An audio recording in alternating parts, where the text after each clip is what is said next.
ਨਾਨਕ ਸਿੰਘ ਦਾ novel ਹੈ ਪਵਿੱਤਰ ਪਾਪੀ। ਪਹਿਲਾ ਅੰਗ। ਕਿਉਂ, ਸੁੱਖ ਤੇ ਹੈ? ਪਤੀ ਦੇ ਉਦਾਸ ਚਿਹਰੇ ਵੱਲ ਤੱਕ ਕੇ ਮਾਇਆ ਨੇ ਪ੍ਰਸ਼ਨ ਕੀਤਾ। ਕੁਝ ਨਹੀਂ ਕਹਿ ਕੇ ਤੇ ਬਿਨਾਂ ਉਸ ਵੱਲ ਤੱਕਿਆਂ ਪੰਨਾ ਲਾਲ ਅੰਦਰ ਲੰਘ ਗਿਆ। ਪਰ ਇਸ ਕੁਝ ਨਹੀਂ ਵਿੱਚੋਂ ਮਾਇਆ ਨੂੰ ਇੰਝ ਪ੍ਰਤੀਤ ਹੋਇਆ ਜਿਵੇਂ ਬੜਾ ਕੁਝ ਇਸ 'ਚ ਲੁਕਿਆ ਹੋਇਆ ਹੈ। ਉਹ ਛੋਟੇ ਇੰਦਰ ਕੁਮਾਰ ਨੂੰ ਕੁੱਛੜੋਂ ਉਤਾਰ ਕੇ ਵੀਣਾ ਨੂੰ ਫੜਾਉਂਦੀ ਹੋਈ ਪਤੀ ਦੇ ਮਗਰੇ ਅੰਦਰ ਜਾ ਪਹੁੰਚੀ। ਗਲੀ ਦੇ ਸਿਰੇ ਤੋਂ ਕੋਈ 4-5 ਘਰ ਛੱਡ ਕੇ ਇੱਕ ਨੀਵੇਂ ਜਿਹੇ ਮਕਾਨ ਦੀ ਛੱਤ ਹੇਠ ਇਹ ਟੱਬਰ ਆਪਣੇ ਗ੍ਰਸਤ ਦੇ ਬੋਝਲ ਗੱਡੇ ਨੂੰ ਕਿਸੇ ਨਾ ਕਿਸੇ ਤਰ੍ਹਾਂ ਧੱਕਾ ਦੇਣ ਲਈ ਅਨੇਕਾਂ ਮਾਨਸਿਕ ਪੀੜਾਂ ਦਾ ਟਾਕਰਾ ਕਰ ਰਿਹਾ ਸੀ। ਪੰਨਾ ਲਾਲ ਦੀ ਹਾਲਤ ਇਸ ਵੇਲੇ ਉਸ ਪੰਛੀ ਵਰਗੀ ਸੀ ਜਿਹੜਾ ਆਕਾਸ਼ 'ਚ ਉਡਾਰੀਆਂ ਲਾਉਂਦਾ ਹੋਇਆ ਖੰਭਾਂ 'ਚ ਬੰਦੂਕ ਦਾ ਛਰਾ ਲੱਗਣ ਕਰਕੇ ਭੁੰਜੇ ਡਿੱਗ ਕੇ ਫੜਫੜਾਉਣ ਲੱਗ ਪੈਂਦਾ। ਉਹਨੇ ਬੜੇ ਚੰਗੇ ਦਿਨ ਵੇਖੇ ਸਨ। ਕਦੇ ਉਹਦੀ ਗੁੱਡੀ ਸਿਖਰ ਤੇ ਚੜ੍ਹੀ ਹੋਈ ਸੀ, ਪਰ ਕਾਰ ਵਿਹਾਰ 'ਚ ਘਾਟਾ ਪੈ ਜਾਣ ਕਰਕੇ ਉਹ ਅਤ ਗਰੀਬੀ ਦੇ ਦਿਨ ਬਿਤਾ ਰਿਹਾ।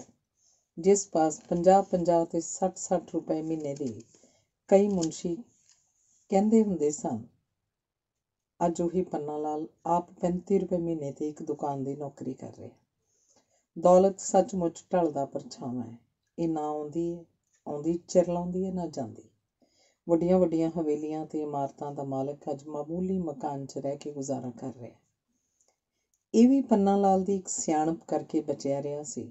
ਜਿਨੀ ਦਿਨੀ ਘਾਟੇ ਦੇ ਹੜ੍ਹ 'ਚ ਉਹਦਾ ਸਭ ਕੁਝ ਰੁੜਦਾ ਜਾ ਰਿਹਾ ਸੀ। ਉਹਨੇ ਮਕਾਨ ਮਾਇਆ ਦੇ ਨਾਂ ਰਜਿਸਟਰੀ ਕਰਵਾ ਦਿੱਤਾ ਸੀ। ਕਿਸੇ ਦਿਆਨਤੀ ਦੇ ਖਿਆਲ ਨਾਲ ਨਹੀਂ, ਸਗੋਂ ਇਹ ਸੋਚ ਕੇ ਕਿ ਹੋਰ ਜੇ ਕੁਝ ਵੀ ਨਾ ਰਿਹਾ ਤਾਂ ਘੱਟੋ ਘੱਟ ਸਿਰ ਲੁਕਾਉਣ ਨੂੰ ਇੱਕ ਛੱਤ ਤਾਂ ਹੋਏਗੀ। ਮੁਸੀਬਤ ਜੇ ਇਕੱਲੀ ਆਈ ਤਾਂ ਮੁਸ਼ਕਿਲ ਹੀ ਕੀ ਹੋਈ। ਇੱਕ ਤੋਂ ਬਾਅਦ ਦੂਜੀ, ਦੂਜੀ ਤੋਂ ਬਾਅਦ ਤੀਜੀ, ਇਸੇ ਤਰ੍ਹਾਂ ਅਨੇਕਾਂ ਸੱਟਾਂ ਸਹਿ ਸਹਿ ਕੇ ਪੰਨਾ ਲਾਲ ਜੇ ਮੁੱਕਿਆ ਨਹੀਂ ਤਾਂ ਮੁੱਕਣ ਵਾਲਾ ਜ਼ਰੂਰ ਹੋ ਗਿਆ। ਉਹਦਾ ਭਾਰਾ ਗੋਰਾ ਸਰੀਰ ਇਸ ਵੇਲੇ ਇੰਨਾ ਨਿੱਘਰ ਗਿਆ ਜਿਵੇਂ ਖਾਧਾ ਪੀਤਾ ਉਹਨੂੰ ਲੱਗਦਾ ਹੀ ਨਹੀਂ। ਦਿਨ ਰਾਤ ਦੀ ਚਿੰਤਾ ਨੇ ਉਹਦਾ ਸਾਰਾ ਲਹੂ ਤੁਪਕਾ ਕਰਕੇ ਚੂਸ ਲਿਆ।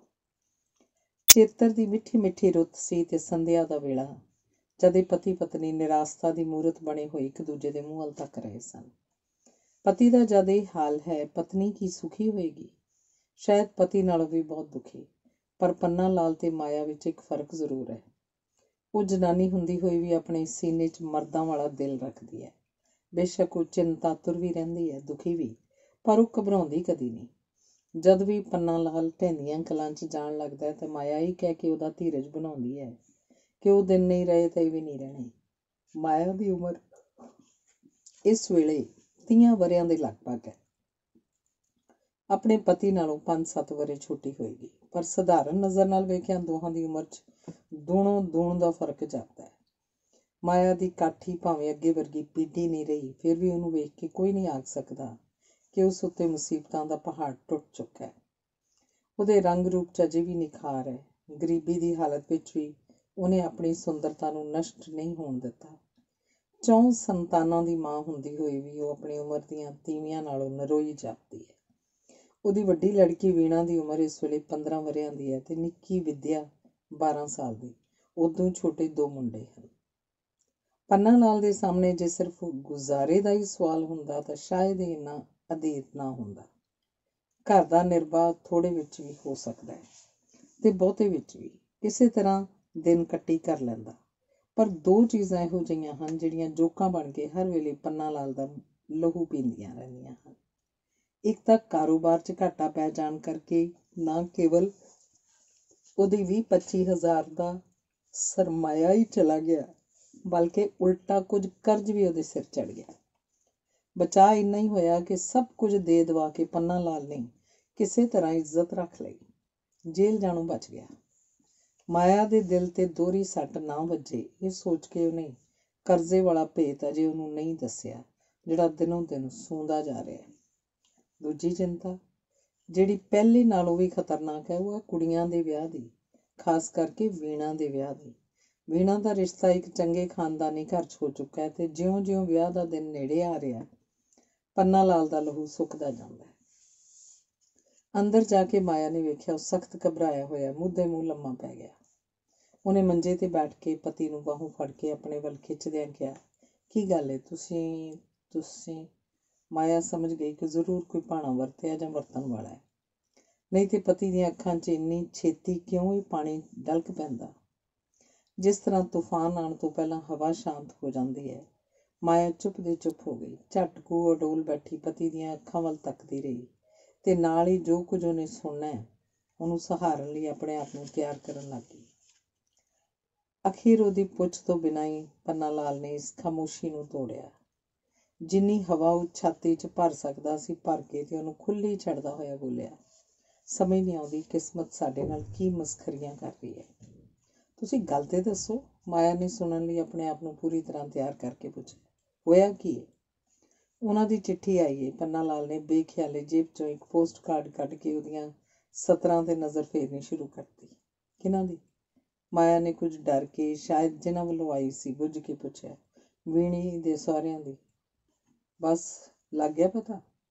ਕਹਿੰਦਿਆਂ ਮਾਇਆ ਦੇ ਚਿਹਰੇ ਉੱਤੇ ਗੁੱਸਾ ਭੱਕ ਗਿਆ। ਇਹ ਤੇ ਅੱਗੇ ਹੀ ਪਿਆ ਦਿਸਦਾ ਸੀ। ਮੈਨੂੰ ਸੁਪਨੇ ਹੀ ਭੈੜੇ ਆਉਂਦੇ ਸੀ ਕਈਆਂ ਦਿਨਾਂ ਤੋਂ। ਕੀ ਲਿਖਿਆ ਨੇ? ਅਸੀਂ ਸਾਕ ਨਹੀਂ ਲੈਂਦੇ। ਜਿਉਂ ਮਾਇਆ ਬੋਲੀ ਜਾਂਦੀ ਉਹਦੇ ਸ਼ਬਦਾਂ ਦੀ ਤਲਖੀ ਵੱਧਦੀ ਜਾ ਰਹੀ ਸੀ। ਜ਼ਬਾਨੋਂ ਕੁਝ ਕਹੇ ਬਿਨਾਂ ਹੀ ਪੰਨਾ ਲਾਲ ਨੇ ਹਾਂ 'ਚ ਸਿਰ ਹਿਲਾਇਆ। ਮਾਰੇ ਸਾਡੀ ਜੁੱਤੀ ਤੋਂ, ਕਹਿਣ ਨੂੰ ਮਾਇਆ ਕਹਿ ਗਈ, ਪਰ ਉਹਦੇ ਦਿਲ ਨੂੰ ਬਰਾਬਰ ਡੋਬੂ ਪੈ ਰਹੇ ਸਨ। ਕਹਿਰ ਦਰਵੇਸ਼ ਬਰ ਜਾਨ ਦਰਵੇਸ਼ ਵਾਂਗੂ ਕਿਸੇ ਵੇਲੇ ਚਾਹੁੰਦੀ ਸੀ ਕਿ ਆਪਣੇ ਆਪ ਨੂੰ ਭੰਨ ਤੋੜ ਕੇ ਪੁਰਜ਼ੇ ਕਰਕੇ ਕਿਸੇ ਅਜਿਹੀ ਥਾਂ ਸੁੱਟ ਦੇਵੇ ਕਿ ਮੁੜ ਕੇ ਨਾ ਕੋਈ ਇਹੋ ਜਿਹਾ ਵਾਕ ਉਹਦੇ ਕਰਨੀ ਪਵੇ, ਨਾ ਹੀ ਉਹਦੇ ਅੰਦਰ ਆਪਣੀ ਬੱਚੀ ਦੀ ਬਦਕਿਸਮਤੀ ਬਾਰੇ ਕੋਈ ਕਸ ਕੋਠੇ। ਉਹ ਹੰਬਲਾ ਮਾਰ ਕੇ ਉੱਠ ਖੜੋਤੀ, ਜਿਵੇਂ ਕੁਝ ਕਰ ਗੁਜ਼ਰਨਾ ਚਾਹੁੰਦੀ ਹੋਵੇ, ਪਰ ਫਿਰ ਉਵੇਂ ਹੀ ਮੰਜੇ 'ਤੇ ਬੈਠਦੀ ਬੋਲੀ, ਚਲੋ ਫੇਰ ਕੀ ਹੋਇਆ? ਇੱਕ ਦਰ ਬੱਧਾ 100 ਦਰ ਖੁੱਲ੍ਹੇ। ਜਿੱਥੇ ਸਾਡੀ ਕੁੜੀ ਦੇ ਸੰਜੋਗ ਹੋਣਗੇ ਹੋ ਜਾਏਗਾ। ਧੀਆਂ ਕਦੇ ਕਿਸੇ ਦੇ ਬੈਠੀਆਂ ਰਹੀਆਂ ਨੇ, ਪਰ ਸਾਡੇ ਲਈ ਤਾਂ ਸਾਰੇ ਦਰ ਬੰਦ ਹੋ ਚੁੱਕੇ ਨੇ।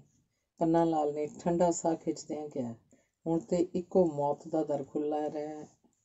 ਵਿੱਚੋਂ ਹੀ ਮਾਇਆ ਬੋਲੀ, ਹਰ ਵੇਲੇ ਭੈੜੀਆਂ ਜ਼ਬਾਨਾਂ ਨਾ ਕੱਢਿਆ ਕਰੋ।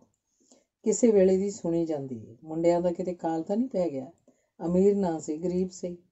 ਪਰ ਮਾਇਆ ਦੇ ਸੀਨੇ 'ਚ ਬਰਛੀਆਂ ਵੱਜਣ ਲੱਗੀਆਂ ਜਦੋਂ ਉਹਨੂੰ ਖਿਆਲ ਆਇਆ, ਮੇਰੀ ਹਨੇਰੇ 'ਚ ਚਾਨਣ ਕਰਨ ਵਾਲੀ ਤੇ ਸੱਤਾਂ ਸੁਚੱਜਾਂ ਵਾਲੀ ਧੀ ਕਿਸੇ ਕੰਗਾਲ ਦੀ ਗੱਲ ਮੜਨ ਜੋਗੀ। ਕੀ ਲਿਖਿਆ ਨੇ? ਸੁਣਾਓ ਤੇ ਸਹੀ। ਮਤੇ ਨਿਰਾਸਤਾ ਦੀ ਇਸ ਸਿਰ ਡੁੱਬੂ ਡੂੰਘਾਈ 'ਚੋਂ ਕੋਈ ਆਸ ਦਾ ਤਿਨਕਾ ਦਿਸ ਪਵੇ। ਇਹ ਸੋਚ ਕੇ ਮਾਇਆ ਨੇ ਪਤੀ ਨੂੰ ਚਿੱਠੀ ਸੁਣਾਉਣ ਲਈ ਕਿਹਾ, ਪਰ ਪੰਨਾ ਲਾਲ ਨੇ ਉੱਤਰ ਵਿੱਚ ਨਾ ਚਿੱਠੀ ਪੜ੍ਹੀ, ਨਾ ਹੀ ਕੋਈ ਹੋਰ ਗੱਲ ਕੀਤੀ। ਜ਼ਖਮ ਨੂੰ ਖਰੋਚ ਕੇ ਹੋਰ ਡੂੰਘਾ ਕਰਨ ਦੀ ਉਸ 'ਚ ਤਾਕਤ ਨਹੀਂ ਸੀ। ਪੋਸਟ ਕਾਰਡ ਉਹਦੀਆਂ ਉਂਗਲਾਂ 'ਚ ਹੌਲੀ ਕੰਬ ਰਿਹਾ ਸੀ। ਮਾਇਆ ਦੀ ਨਜ਼ਰ ਹੁਣ ਪਤੀ ਵੱਲੋਂ ਹਟ ਕੇ ਉਸ ਚੱਪਾਕੂ ਕਾਗਜ਼ ਉੱਤੇ ਟਿਕੀ ਹੋਈ ਸੀ। ਇਸ ਵੇਲੇ ਕਾਕੇ ਨੂੰ ਕੁੱਛੜ ਲਈ ਵੀਣਾ ਅੰਦਰ ਆਈ ਤੇ ਮਾਂ ਨੂੰ ਕਹਿਣ ਲੱਗੀ, ਬੇਜੀ ਬਸੰਤ ਨੂੰ ਹਟਾ ਦਿਓ, ਮੱਛਰਦਾ ਪਿਆ ਜੇ। ਘੜੀ ਦਵਾਤ ਵਿੱਚ ਉਂਗਲਾਂ ਡੋਬ ਕੇ ਮੇਰੇ ਮੂੰਹ ਤੇ ਮਲਦਾ ਜੇ। ਵੀਣਾ ਦੇ ਪਤਲੇ ਚਿਹਰੇ ਉੱਤੇ ਸ਼ਾਹੀ ਦਾ ਧੁੰਦਲਾ ਜਿਹਾ ਦਾਗ ਸੀ, ਜਿਹੜਾ ਪੂੰਝਣ ਨਾਲ ਉਹਦੀ ਗੱਲ੍ਹ ਤੋਂ ਲੈ ਕੇ ਠੋਡੀ ਤੱਕ ਫੈਲ ਕੇ ਸਿਲੋਨ ਦੇ ਨਕਸ਼ੇ ਵਰਗਾ ਬਣ ਗਿਆ ਸੀ। ਇਸ ਦਾਗ ਨੇ ਉਹਦੇ ਭੈੜੇ ਉਜਲੇ ਚਿਹਰੇ ਨੂੰ ਹੋਰ ਵੀ ਦਿਲ ਖਿੱਚਵਾਂ ਬਣਾ ਦਿੱਤਾ ਸੀ। ਵੀਣਾ ਦੇ ਚਿਹਰੇ ਉੱਤੇ ਮੋਟੀਆਂ ਬਲੌਰੀ ਅੱਖਾਂ ਉਹਦੀ ਸੁੰਦਰਤਾ ਨੂੰ ਕਈ ਗੁਣਾ ਵਧਾ ਰਹੀਆਂ ਸਨ। ਇਸ ਵੇਲੇ ਉਹ ਬਾਲਪੁਣੇ ਤੇ ਜਵਾਨੀ ਵਿਚਲੀ ਅਵਸਥਾ 'ਚ ਸੀ। ਉਹਨੇ ਪਿੱਠ ਵੱਲੋਂ ਵੇਖ ਕੇ ਦਿਲ 'ਚ ਮਿੱਠੀ ਜਿਹੀ ਤੀਬਰਤਾ ਜਾਗ ਉੱਠਦੀ ਸੀ। ਉਹਦਾ ਚਿਹਰਾ ਵੇਖਣ ਦੀ, ਗੋਰੀ ਗਰਦਨ ਉੱਤੇ ਪਲਮਦੀ ਉਹਦੀ ਮੋਟੀ ਲੰਮੀ ਗੁੱਤ ਆਪਣੇ ਆਪ 'ਚ ਜਾਦੂ ਦਾ ਅਸਰ ਰੱਖਦੀ ਸੀ। ਉਹਦਾ ਪਹਿਰਾਵਾ ਜਿੰਨਾ ਸਾਦਾ ਸੀ ਓਨਾ ਹੀ ਫੱਬਵਾਂ।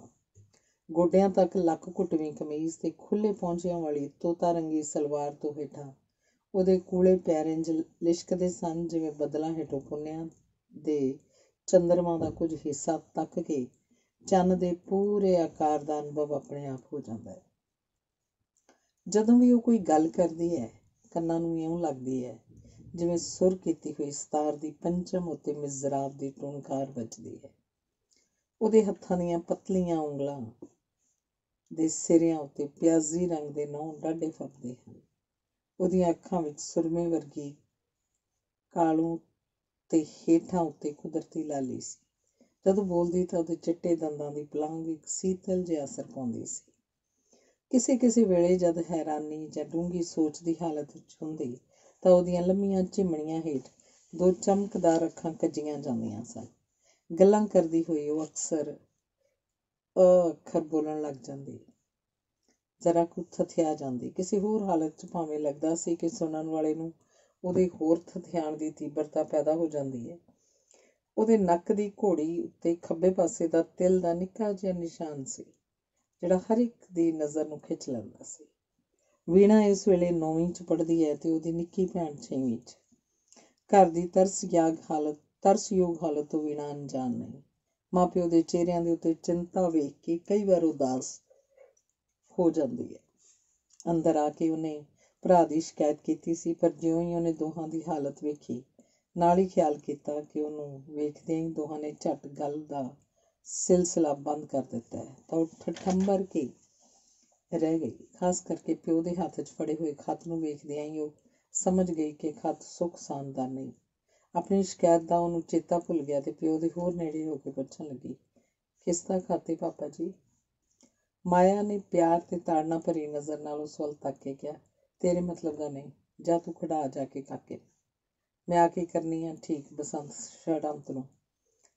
ਤੇਰੇ ਮਤਲਬ ਦਾ ਨਹੀਂ। ਵੀਣਾ ਇਸ ਗੱਲ ਨੂੰ ਸੋਚਦੀ ਪਿੱਛਾਂ ਪਰਤ ਗਈ, ਪਰ ਉਹਨੂੰ ਸਮਝਣ 'ਚ ਦੇਰ ਨਾ ਲੱਗੀ ਕਿ ਜਿਹੜੀ ਚੀਜ਼ ਬਾਬਤ ਮਾਂ ਕਹਿ ਰਹੀ ਹੈ ਤੇਰੇ ਮਤਲਬ ਦਾ ਨਹੀਂ, ਉਹ ਜ਼ਰੂਰ ਤੇ ਖਾਸ ਤੌਰ 'ਤੇ ਮੇਰੇ ਮਤਲਬ ਦੀ ਹੋ ਸਕਦੀ ਹੈ।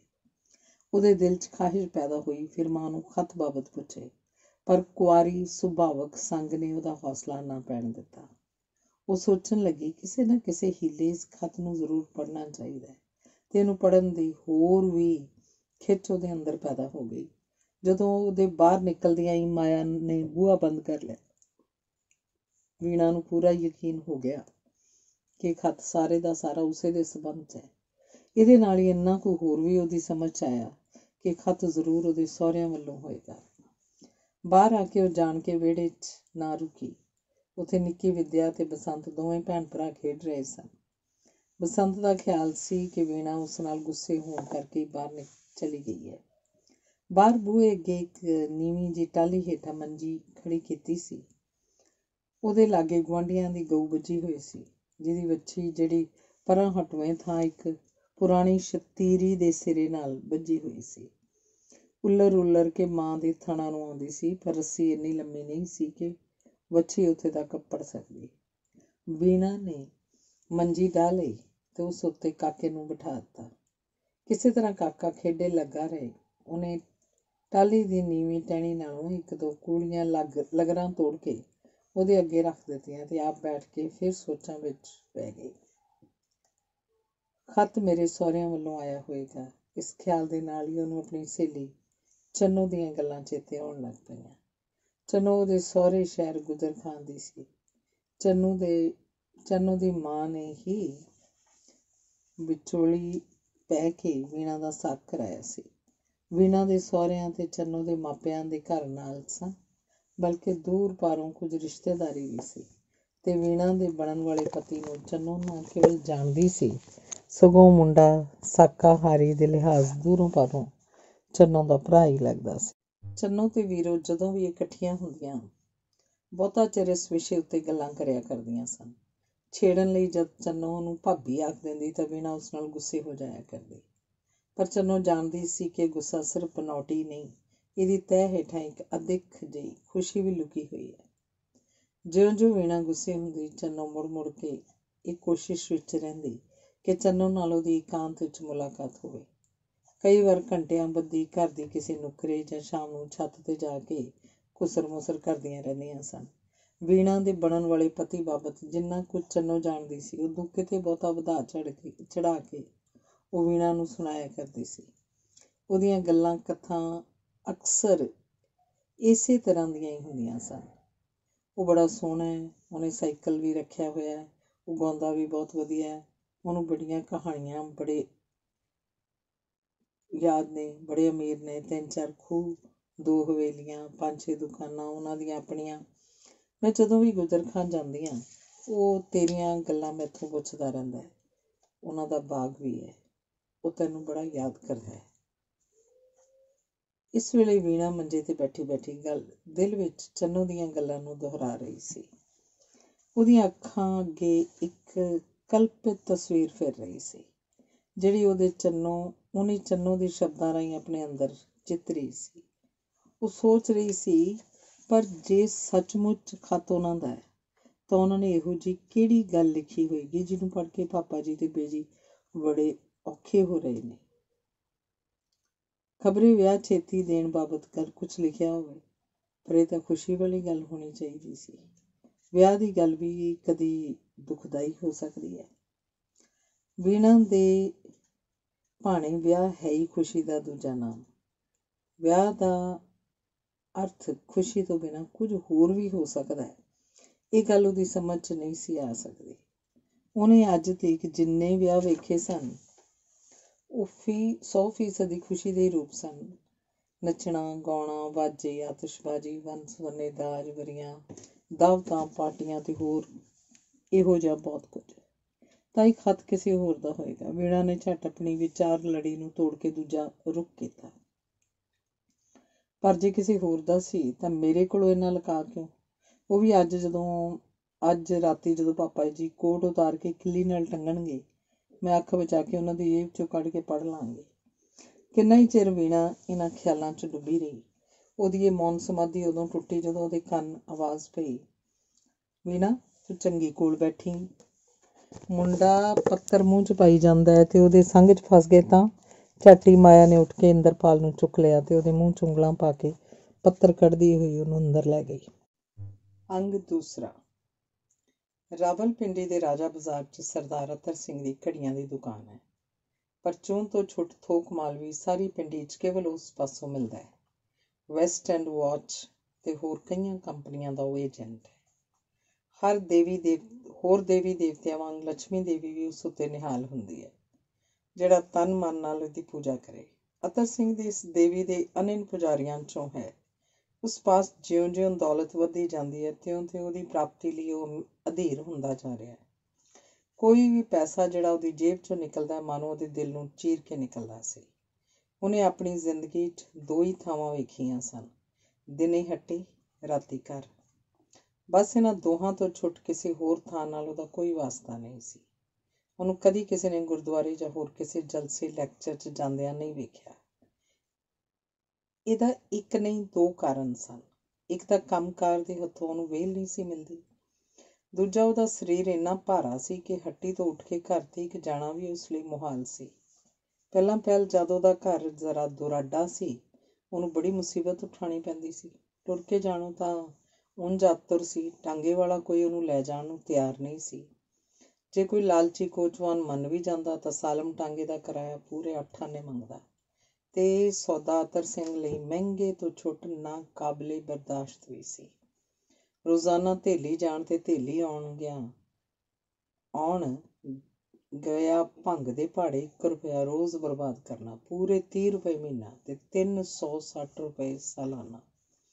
ਤੇ ਅਖੀਰ ਇਸ ਲਾਚਾਰੀ ਦਾ ਉਹਨੇ ਇਲਾਜ ਲੱਭ ਹੀ ਲਿਆ। ਦੁਕਾਨ ਦੇ ਉੱਤੇ ਇੱਕ ਚੁਬਾਰੇ 'ਚ ਟੱਬਰ ਨੂੰ ਲਿਆ ਰੱਖਿਆ। ਭਾਵੇਂ ਪੌੜੀਆਂ ਚੜ੍ਹਨ ਦੀ ਤਕਲੀਫ ਤੋਂ ਹੁਣ ਵੀ ਉਹ ਕਈ ਵਾਰੀ ਛਿੱਥਾ ਹੋ ਪੈਂਦਾ, ਕਿਉਂਕਿ ਰੋਜ਼ਾਨਾ ਇੱਕ ਵਾਰੀ ਚੜ੍ਹਨਾ ਤੇ ਉਤਰਨਾ ਪੈਂਦਾ ਸੀ। ਤੇ ਮੁਸੀਬਤ ਇਹ ਕਿ ਪੌੜੀਆਂ ਇੰਨੀਆਂ ਸੌੜੀਆਂ ਸਨ ਕਿ ਕਈ ਵਾਰ ਉਹਦੇ ਮੋਢਿਆਂ ਨੂੰ ਰਗੜਾਂ ਆ ਜਾਂਦੀਆਂ, ਪਰ ਆਖਰ ਗੁਜ਼ਾਰਾ ਤਾਂ ਕਰਨਾ ਸੀ। ਇਹ ਤੋਂ ਬਿਨਾਂ ਹੋਰ ਚਾਰਾ ਹੀ ਕੀ ਸੀ। ਜਾਣ ਪਛਾਣ ਵਾਲੇ ਕਈ ਅਤਰ ਸਿੰਘ ਨੂੰ ਸਲਾਹ ਦਿੰਦੇ, ਸਰਦਾਰ ਜੀ ਤੁਹਾਨੂੰ ਗੁਰੂ ਨੇ ਇੰਨੇ ਭਾਗ ਲਾਏ ਨੇ, 5-10 ਹਜ਼ਾਰ ਰੁਪਇਆ ਖਰਚ ਕਰਕੇ ਇੱਕ ਸ਼ਾਨਦਾਰ ਮਕਾਨ ਉਸਾਰ ਲਓ। ਤੇ ਅਤਰ ਸਿੰਘ ਹਰ ਵਾਰੀ ਇਹੋ ਜਿਹੀਆਂ ਗੱਲਾਂ ਦੇ ਉੱਤਰ 'ਚ ਹੱਸ ਕੇ ਕਹਿੰਦਾ, ਮੈਂ ਐਡਾ ਬੇਵਕੂਫ ਨਹੀਂ ਕਿ ਫਜ਼ੂਲ ਕੰਮਾਂ ਉੱਤੇ ਇੰਨਾ ਰੁਪਇਆ ਫੂਕ ਸੁੱਟਾਂ। 10,000 ਦਾ ਵਿਆਜ ਪਤਾ ਜੀ ਕੀ ਬਣਦਾ? 100 ਰੁਪਇਆ ਮਹੀਨਾ, 1200 ਰੁਪਏ ਸਾਲ ਦੇ ਹਿਸਾਬ ਲਾਓ। 10-20 ਸਾਲਾਂ 'ਚ ਇਹ ਰਕਮ ਕਿੱਥੇ ਦੀ ਕਿੱਥੇ ਜਾ ਪਹੁੰਚੇਗੀ। ਫਿਰ ਅੱਜ ਕੱਲ੍ਹ ਦੇ ਜ਼ਮਾਨੇ 'ਚ ਜਦ ਕਿ ਆਦਮੀ ਮਾਰਿਆ ਪੈਸਾ ਨਹੀਂ ਲੱਭਦਾ, ਮਕਾਨ ਉੱਤੇ ਇੰਨਾ ਰੁਪਇਆ ਪੁੱਟਣਾ ਕਿੱਧਰ ਦੀ ਅਕਲਮੰਦੀ ਹੈ। ਪੰਨਾ ਲਾਲ ਕਿਸੇ ਦੀ ਦੁਕਾਨ ਤੇ ਨੌਕਰ ਹੈ। ਭਾਵੇਂ ਮਾਲਕ ਨੇ ਉਹਨੂੰ ਹਿਸਾਬ ਕਿਤਾਬ ਲਈ ਰੱਖਿਆ ਸੀ, ਪਰ ਉਹਨੂੰ ਕਰਨੇ ਪੈਂਦੇ ਹਨ ਕਈ ਧੰਦੇ, ਮੁਨਸ਼ੀਗਿਰੀ, ਘਰ ਦਾ ਸੌਦਾ ਪੱਤਾ ਲਿਆਉਣਾ ਤੇ ਹੋਰ ਕਈ ਫੁਟਕਲ ਕੰਮ। ਪੰਨਾ ਲਾਲ ਨੂੰ ਇਸ ਦੁਕਾਨ ਤੇ ਕੰਮ ਕਰਦਿਆਂ 5 ਵਰ੍ਹੇ ਹੋ ਗਏ ਹਨ। ਉਹਨੂੰ 40 ਰੁਪਏ ਮਹੀਨੇ ਤੇ ਰੱਖਿਆ ਗਿਆ ਸੀ, ਪਰ ਪਿਛਲੇਰੀਆਂ ਗਰਮੀਆਂ ਵਿੱਚ ਮਾਲਕ ਨੇ ਮੰਦਵਾੜਾ ਕਹਿ ਕੇ ਉਹਦੇ 5 ਰੁਪਏ ਘਟਾ ਦਿੱਤੇ ਸਨ।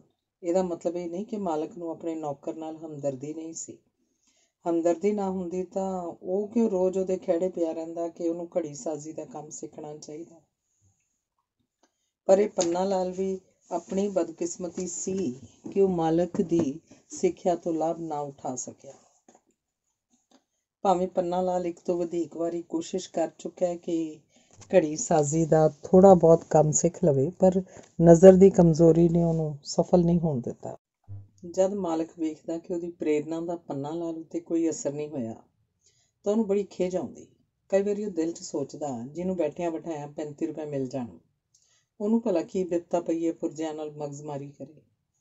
ਪੰਨਾ ਲਾਲ ਨੇ ਭਾਵੇਂ ਹਰ ਵਾਰੀ ਆਪਣੀ ਬੇਵਸੀ ਦੱਸਣ ਦੀ ਕੋਸ਼ਿਸ਼ ਕੀਤੀ, ਪਰ ਅਤਰ ਸਿੰਘ ਨੇ ਇਹਦਾ ਇਹੋ ਮਤਲਬ ਕੱਢਿਆ, ਇਹ ਬਹਾਨੇਬਾਜ਼ੀ ਹੈ। ਸਿਰਫ ਮਾਮੂਲੀ ਹਿਸਾਬ ਕਿਤਾਬ ਰੱਖਣ ਬਦਲੇ ਹਰ ਮਹੀਨੇ ਇੰਨੀ ਰਕਮ ਦੇਣੀ ਮੇਰੀ ਸਮਰੱਥਾ ਤੋਂ ਬਾਹਰ ਹੈ।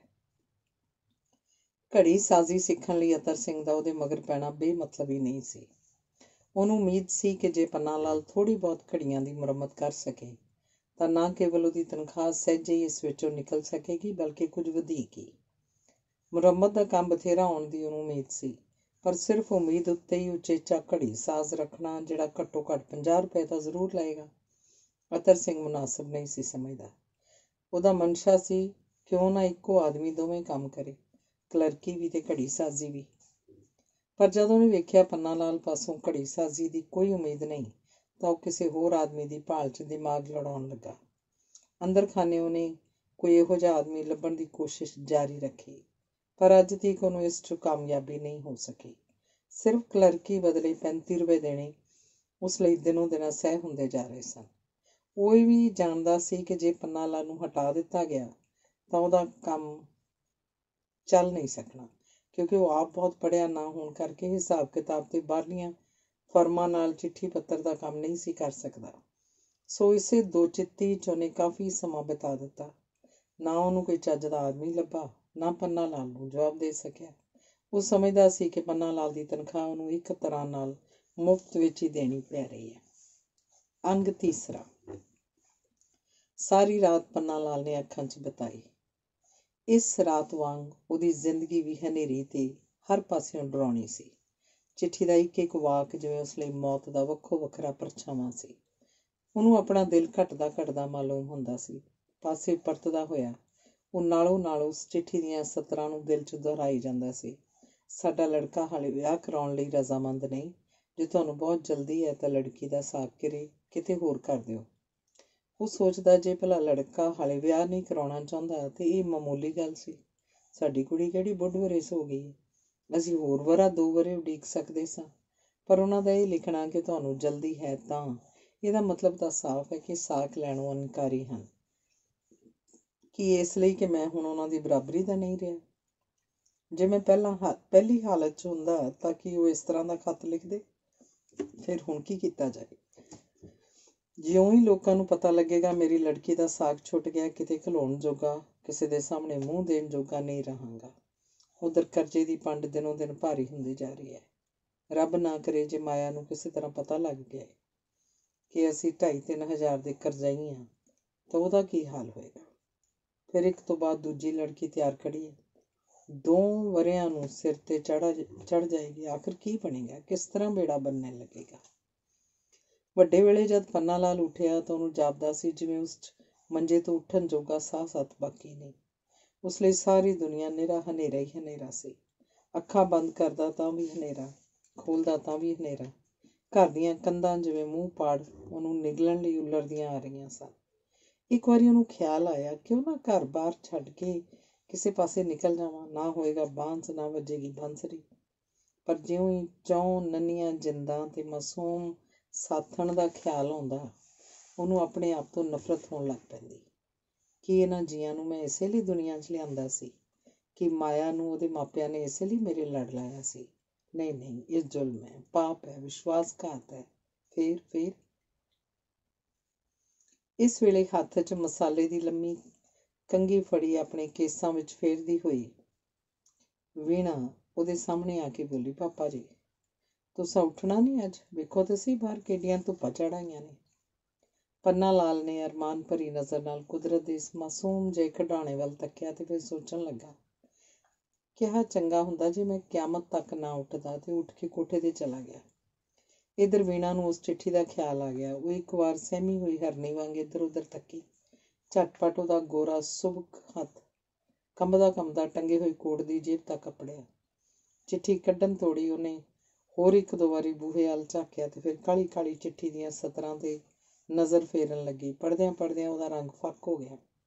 ਉਹਦੀਆਂ ਚਮਕਦੀਆਂ ਅੱਖਾਂ ਇੱਕ ਵਾਰ ਲੰਮੀਆਂ ਝਿਮਣੀਆਂ ਦੀ ਛਾਂ ਹੇਠ ਫਰਕੀਆਂ ਤੇ ਫਿਰ ਟਿਕ ਗਈਆਂ। ਉਹਨੇ ਛੇਤੀ ਨਾਲ ਕਾਰਡ ਨੂੰ ਮੁੜ ਕੋਟ ਦੀ ਜੇਬ 'ਚ ਪਾ ਦਿੱਤਾ ਤੇ ਕਮਰਿਓਂ ਬਾਹਰ ਨਿਕਲ ਗਈ। ਮੂੰਹ ਹੱਥ ਧੋ ਕੇ ਜਦ ਪੰਨਾ ਲਾਲ ਕੰਮ ਤੇ ਜਾਣ ਲਈ ਤਿਆਰ ਹੋਇਆ ਤਾਂ ਮਾਇਆ ਨੇ ਉਹਨੂੰ ਰੋਕ ਕੇ ਪੁੱਛਿਆ, ਫਿਰ ਕੀ ਸੋਚਿਆ ਜੇ? ਪੰਨਾ ਲਾਲ ਨੇ ਉੱਤਰ ਵਿੱਚ ਕੁਝ ਕਹਿਣ ਲਈ ਜ਼ਬਾਨ ਖੋਲ੍ਹਣੀ ਚਾਹੀ, ਪਰ ਕੋਸ਼ਿਸ਼ ਕਰਨ ਤੇ ਵੀ ਉਹ ਨਾ ਬੋਲ ਸਕਿਆ। ਪ੍ਰਸ਼ਨ ਹੀ ਇਹੋ ਜਿਹਾ ਸੀ ਜਿਹਦਾ ਉਸ ਕੋਲ ਕੋਈ ਉੱਤਰ ਨਹੀਂ ਸੀ। ਪਤੀ ਨੂੰ ਚੁੱਪ ਵੇਖ ਕੇ ਮਾਇਆ ਘਾਬਰ ਗਈ। ਘਬਰਾਈ ਹੋਈ ਤਾਂ ਉਹ ਰਾਤ ਦੀ ਸੀ, ਪਰ ਪੰਨਾ ਲਾਲ ਦੀ ਇਸ ਬੇਉੱਤਰ ਤੱਕਣੀ ਨੇ ਜਿਵੇਂ ਮਾਇਆ ਦੀ ਰੂਹ ਨੂੰ ਇੱਕ ਵਾਰੀ ਪੱਥਰ ਹੇਠ ਦੇ ਕੇ ਚਿੱਤ ਸੁੱਟਿਆ। ਇਹ ਜਾਣਦੀ ਹੋਈ ਵੀ ਕਿ ਉਹਦੇ ਪ੍ਰਸ਼ਨ ਦਾ ਉੱਤਰ ਨਾ ਪੰਨਾ ਲਾਲ ਕੋਲ ਹੈ, ਨਾ ਇਸ ਦੁਨੀਆ ਦੇ ਤਖਤ ਉੱਤੇ ਕਿਸੇ ਹੋਰ ਕੋਲ। ਉਹਨੇ ਆਪਣੇ ਪ੍ਰਸ਼ਨ ਨੂੰ ਦੁਹਰਾਉਂਦਿਆਂ ਪੁੱਛਿਆ, ਇਸ ਤਰ੍ਹਾਂ ਢਿੱਗੀ ਢਾਇਆਂ ਤੇ ਕੁਝ ਨਹੀਂ ਬਣਨਾ, ਕੋਈ ਨਾ ਕੋਈ ਰਾਹ ਕੱਢਣਾ ਹੀ ਪਏਗਾ। ਮਾਇਆ ਦੇ ਇਹ ਵਾਕ ਕੁਝ ਇਸ ਤਰ੍ਹਾਂ ਦੇ ਦ੍ਰਿੜ ਸਨ ਜਿਵੇਂ ਉਹ ਆਪ ਕਿਸੇ ਨਤੀਜੇ ਤੇ ਪਹੁੰਚ ਗਈ ਹੋਵੇ। ਮੈਂ ਕੀ ਦੱਸਾਂ? ਪੰਨਾ ਲਾਲ ਪਾਸੋਂ ਇਸ ਤੋਂ ਵੱਧ ਨਾ ਬੋਲਿਆ ਗਿਆ। ਤੁਸੀਂ ਮੇਰੀ ਸਲਾਹ ਐਂ ਕਰੋ, ਮਾਇਆ ਨੇ ਬੜੇ ਠਰਮੇ 'ਚ ਕਹਿਣਾ ਸ਼ੁਰੂ ਕੀਤਾ। ਜਿਹੜਾ ਜ਼ਰਾ ਮਾਸਾ ਗਹਿਣਾ ਮੇਰੇ ਕੋਲ ਹੈ, ਇਹਨੂੰ ਵੇਚ ਸੁੱਟੋ। 300-400 ਤੇ ਵਟਿਆ ਹੀ ਜਾਏਗਾ ਤੇ ਬਾਕੀ ਕੁਝ ਸਰਦਾਰ ਨੂੰ ਆਖੋ, ਵੇਖੋ ਜੇ 200-400 ਦੀ ਮਦਦ ਕਰ ਦੇ। ਉਹ ਜਾਣੇ ਅਸੀਂ ਔਖ ਕਰਕੇ 20 'ਚ ਗੁਜ਼ਾਰਾ ਕਰ ਲਾਂਗੇ। 15 ਰੁਪਈਏ ਮਹੀਨਾ ਤਨਖਾਹ 'ਚੋਂ ਕਟਾਈ ਜਾਣਾ। ਜੇ ਇੰਨਾ ਕੁ ਹੋ ਜਾਏ ਫਿਰ ਖੌਰੇ ਰੁੜ ਜਾਣੇ ਮੰਨ ਹੀ ਜਾਣ। ਸੂਲ ਤੇ ਉਹਨਾਂ ਨੂੰ ਇਸੇ ਗੱਲ ਦਾ ਉੱਠਦਾ ਵੀ ਇਹ ਭੁੱਖੇ ਹੋ ਗਏ ਨੇ, ਖਬਰੇ ਦਾਜ 'ਚ ਕੁਝ ਦੇਣਗੇ ਕਿ ਨਾ। ਉਪਰੋਕਤ ਵਾਕ ਉਸੇ ਮਾਇਆ ਦੇ ਸਨ ਜਿਹੜੀ ਰਾਤੀ ਕਹਿੰਦੀ ਸੀ, ਮੁੰਡਿਆਂ ਦਾ ਕਾਲ, ਇੱਕ ਦਰ ਬੱਧਾ 100 ਦਰ ਖੁੱਲ੍ਹੇ। ਪਰ ਇਸ ਵੇਲੇ ਉਹ ਉਹਨਾਂ ਹੀ ਕੁੜਮਾਂ ਨੂੰ ਕਿਸੇ ਤਰ੍ਹਾਂ ਵਰਚਾਉਣ ਲਈ ਸਭ ਕੁਝ ਕਰ ਗੁਜ਼ਰਨ ਨੂੰ ਤਿਆਰ ਸੀ। ਪੰਨਾ ਲਾਲ ਨੂੰ ਮਾਇਆ ਦੀ ਇਹ ਤਜਵੀਜ਼ ਕੁਝ ਜੱਚ ਗਈ। ਉਹਨੂੰ ਆਪਣੇ ਨਿਰਾਸ਼ ਜੀਵਨ 'ਚ ਆਸ ਦਾ ਨਿੱਕਾ ਜਿਹਾ ਟਿਮਕਣਾ ਦਿਸਿਆ ਤੇ ਬੋਲਿਆ, ਜੇ ਫੇਰ ਵੀ ਨਾ ਮੰਨੇ ਤਾਂ ਕਿਉਂ ਨਹੀਂ ਮੰਨਣਗੇ? ਮਾਇਆ ਨੇ ਪੂਰੇ ਦਾਈਏ 'ਚ ਕਿਹਾ, ਮੈਂ ਜਾ ਕੇ ਮਨਾ ਲਾਂਗੀ, ਤੁਸੀਂ ਕੁਝ ਕਰੋ ਤੇ ਸਹੀ। ਤੇ ਜੇ ਸਰਦਾਰ ਨੇ ਸੁੱਕਾ ਜਵਾਬ ਦੇ ਦਿੱਤਾ, ਪੰਨਾ ਲਾਲ ਨੇ ਢਹਿੰਦੇ ਦਿਲ 'ਚੋਂ ਕਿਹਾ, ਉਹ ਤੁਸੀਂ ਕੋਸ਼ਿਸ਼ ਤੇ ਕਰੋ। ਮਾਇਆ ਨੇ ਰੋਜ਼ ਕਿਹਾ, ਪਹਿਲਾਂ ਹੀ ਨੰਨਾ ਪਾ ਦਿੰਦੇ ਹੋ ਹਰ ਗੱਲ 'ਚ। ਜਵਾਬ ਕਿਉਂ ਦੇਏਗਾ? 5 ਵਰ੍ਹੇ ਨੌਕਰੀ ਕੀਤੀ ਹੈ, ਕਦੀ ਇੱਕ ਪੈਸੇ ਦੀ ਖਨਾਮੀ ਨਹੀਂ ਹੋਈ ਸਾਡੇ ਕੋਲੋਂ। ਜਿਸ ਨਾਲ 2 ਘੜੀਆਂ ਰਲ ਕੇ ਰਾਹ ਪਾਈਏ ਉਹ ਵੀ ਰਾਹ ਪਾਲਦਾ ਹੈ। ਫਿਰ ਧੀਆਂ ਧਿਆਣੀਆਂ ਸਾਰਿਆਂ ਦੀਆਂ ਸਾਂਝੀਆਂ ਹੁੰਦੀਆਂ ਨੇ। ਜ਼ਰਾ ਮਿਹਨਤ ਖੁਸ਼ਾਮਦ ਕਰ ਦੇਣੀ ਕਿਹੜੀ ਗੱਲ ਹੈ? ਜੇ ਤੁਹਾਡੇ ਆਖੇ ਨਾ ਮੰਨੇਗਾ ਤਾਂ ਮੈਂ ਆਪ ਸਰਦਾਰਨੀ ਦੇ ਘਰ ਚਲੀ ਜਾਵਾਂਗੀ। ਪੰਨਾ ਲਾਲ ਦੇ ਦਿਲ ਨੂੰ ਕੁਝ ਧੀਰਜ ਹੋਇਆ ਤੇ ਕੁਝ ਹੌਸਲਾ ਵੀ। ਉਹਦੇ ਕਦਮਾਂ 'ਚ ਜ਼ਰਾ ਕੁਰਬਾਨੀ ਆ ਗਈ। ਸਾਰੇ ਰਾਹ ਉਹ ਇਹਨਾਂ ਹੀ ਗੋਤਿਆਂ 'ਚ ਡੁੱਬਦਾ ਤਰਦਾ ਤੁਰਿਆ ਗਿਆ। ਕਦੀ ਤਾਂ ਉਹਨੂੰ ਖਿਆਲ ਆਉਂਦਾ, ਸਰਦਾਰ ਹੋਰੀ ਜ਼ਰੂਰ ਮੇਰੀ ਮਦਦ ਕਰਨਗੇ ਜਦੋਂ ਉਹਨਾਂ ਨੂੰ ਮੈਂ ਆਪਣੀ ਹਾਲਤ ਦੱਸਾਂਗਾ। ਉਹ ਆਪ ਵੀ ਬਾਲ ਬੱਚੇ ਵਾਲੇ ਨੇ, ਜ਼ਰੂਰ ਮੇਰੇ ਦੁੱਖ ਨੂੰ ਮਹਿਸੂਸ ਕਰਨਗੇ। ਪਰ ਕਦੀ ਫੇਰ ਉਹਦੇ ਖਿਆਲਾਂ ਦਾ ਰੁਖ ਦੂਜੇ ਪਾਸੇ ਪਲਟ ਜਾਂਦਾ। ਜਿਸ ਕੰਜੂਸ ਦੀ ਕੌਡੀ 'ਚ ਜਾਨ ਹੈ, ਰੋਜ਼ 10 ਘੰਟੇ ਖੜੇ ਪੈਰੀਂ ਕੰਮ ਕਰਵਾਉਣ ਤੇ ਵੀ ਜਿਹਨੂੰ 35 ਰੁਪਏ ਭਾਰੂ ਲੱਗਦੇ ਨੇ, ਕਦੋਂ ਲੱਗਾ ਮੈਨੂੰ ਸੈਂਕੜੇ ਰੁਪਏ ਕੱਢ ਕੇ ਦੇਣ। ਇਸੇ ਤਰ੍ਹਾਂ ਕਦੇ ਢਾਉਂਦਾ ਕਦੇ ਉਸਾਰਦਾ ਪੰਨਾ ਲਾਲ ਦੁਕਾਨ ਨੇੜੇ ਜਾ ਪੁੱਜਾ। ਉਹਦਾ ਦਿਲ ਜ਼ੋਰ ਦੀ ਧੜਕ ਰਿਹਾ ਸੀ। ਜਿੰਨੇ ਕਦਮ ਉਹ ਪੁੱਟਦਾ ਉਨੀ ਵਾਰੀ ਜਿਵੇਂ ਤਬਲੇ ਦੇ ਤਾਲ ਨਾਲ ਨਾਚ ਦੇ ਪੈਰ ਉੱਠਦੇ ਦੇ ਹਨ। ਉਹਦਾ ਦਿਲ ਕਹੀ ਜਾਂਦਾ, ਜੇ ਉਹਨੇ ਨਾ ਕਰ ਦਿੱਤੀ। ਦੁਕਾਨ ਆ ਗਈ। ਸਰਦਾਰ ਅਤਰ ਸਿੰਘ ਆਪਣੇ ਗਉਦਮ ਤਕੀਏ ਨਾਲ ਢਾਸਣਾ ਲਾਈ ਬੈਠਾ ਸੀ ਤੇ ਉਹ ਤੋਂ ਜ਼ਰਾ ਹਟਵੇਂ ਥਾਂ ਬੜੇ ਵੱਡੇ ਸ਼ੋਕੇਸ ਦੇ ਲਾਗੇ ਇੱਕ ਮਾੜੂਆ ਜਿਹਾ ਪਰ ਸੋਹਣੇ ਨਕਸ਼ਾ ਨੈਣਾ ਵਾਲਾ 22 ਵਰ੍ਹਿਆਂ ਦਾ ਗੱਭਰੂ ਗੋਡੇ ਦਿਲ ਨਾਲ ਲਾਈ ਪੈਰਾਂ ਭਾਰ ਬੈਠਾ ਸੀ, ਜਿਹਦੇ ਕੱਪੜੇ ਮੈਲੇ ਕੁਚੈਲੇ ਤੇ ਸਰੀਰ ਰੁਲਿਆ ਖੁਲਿਆ ਸੀ।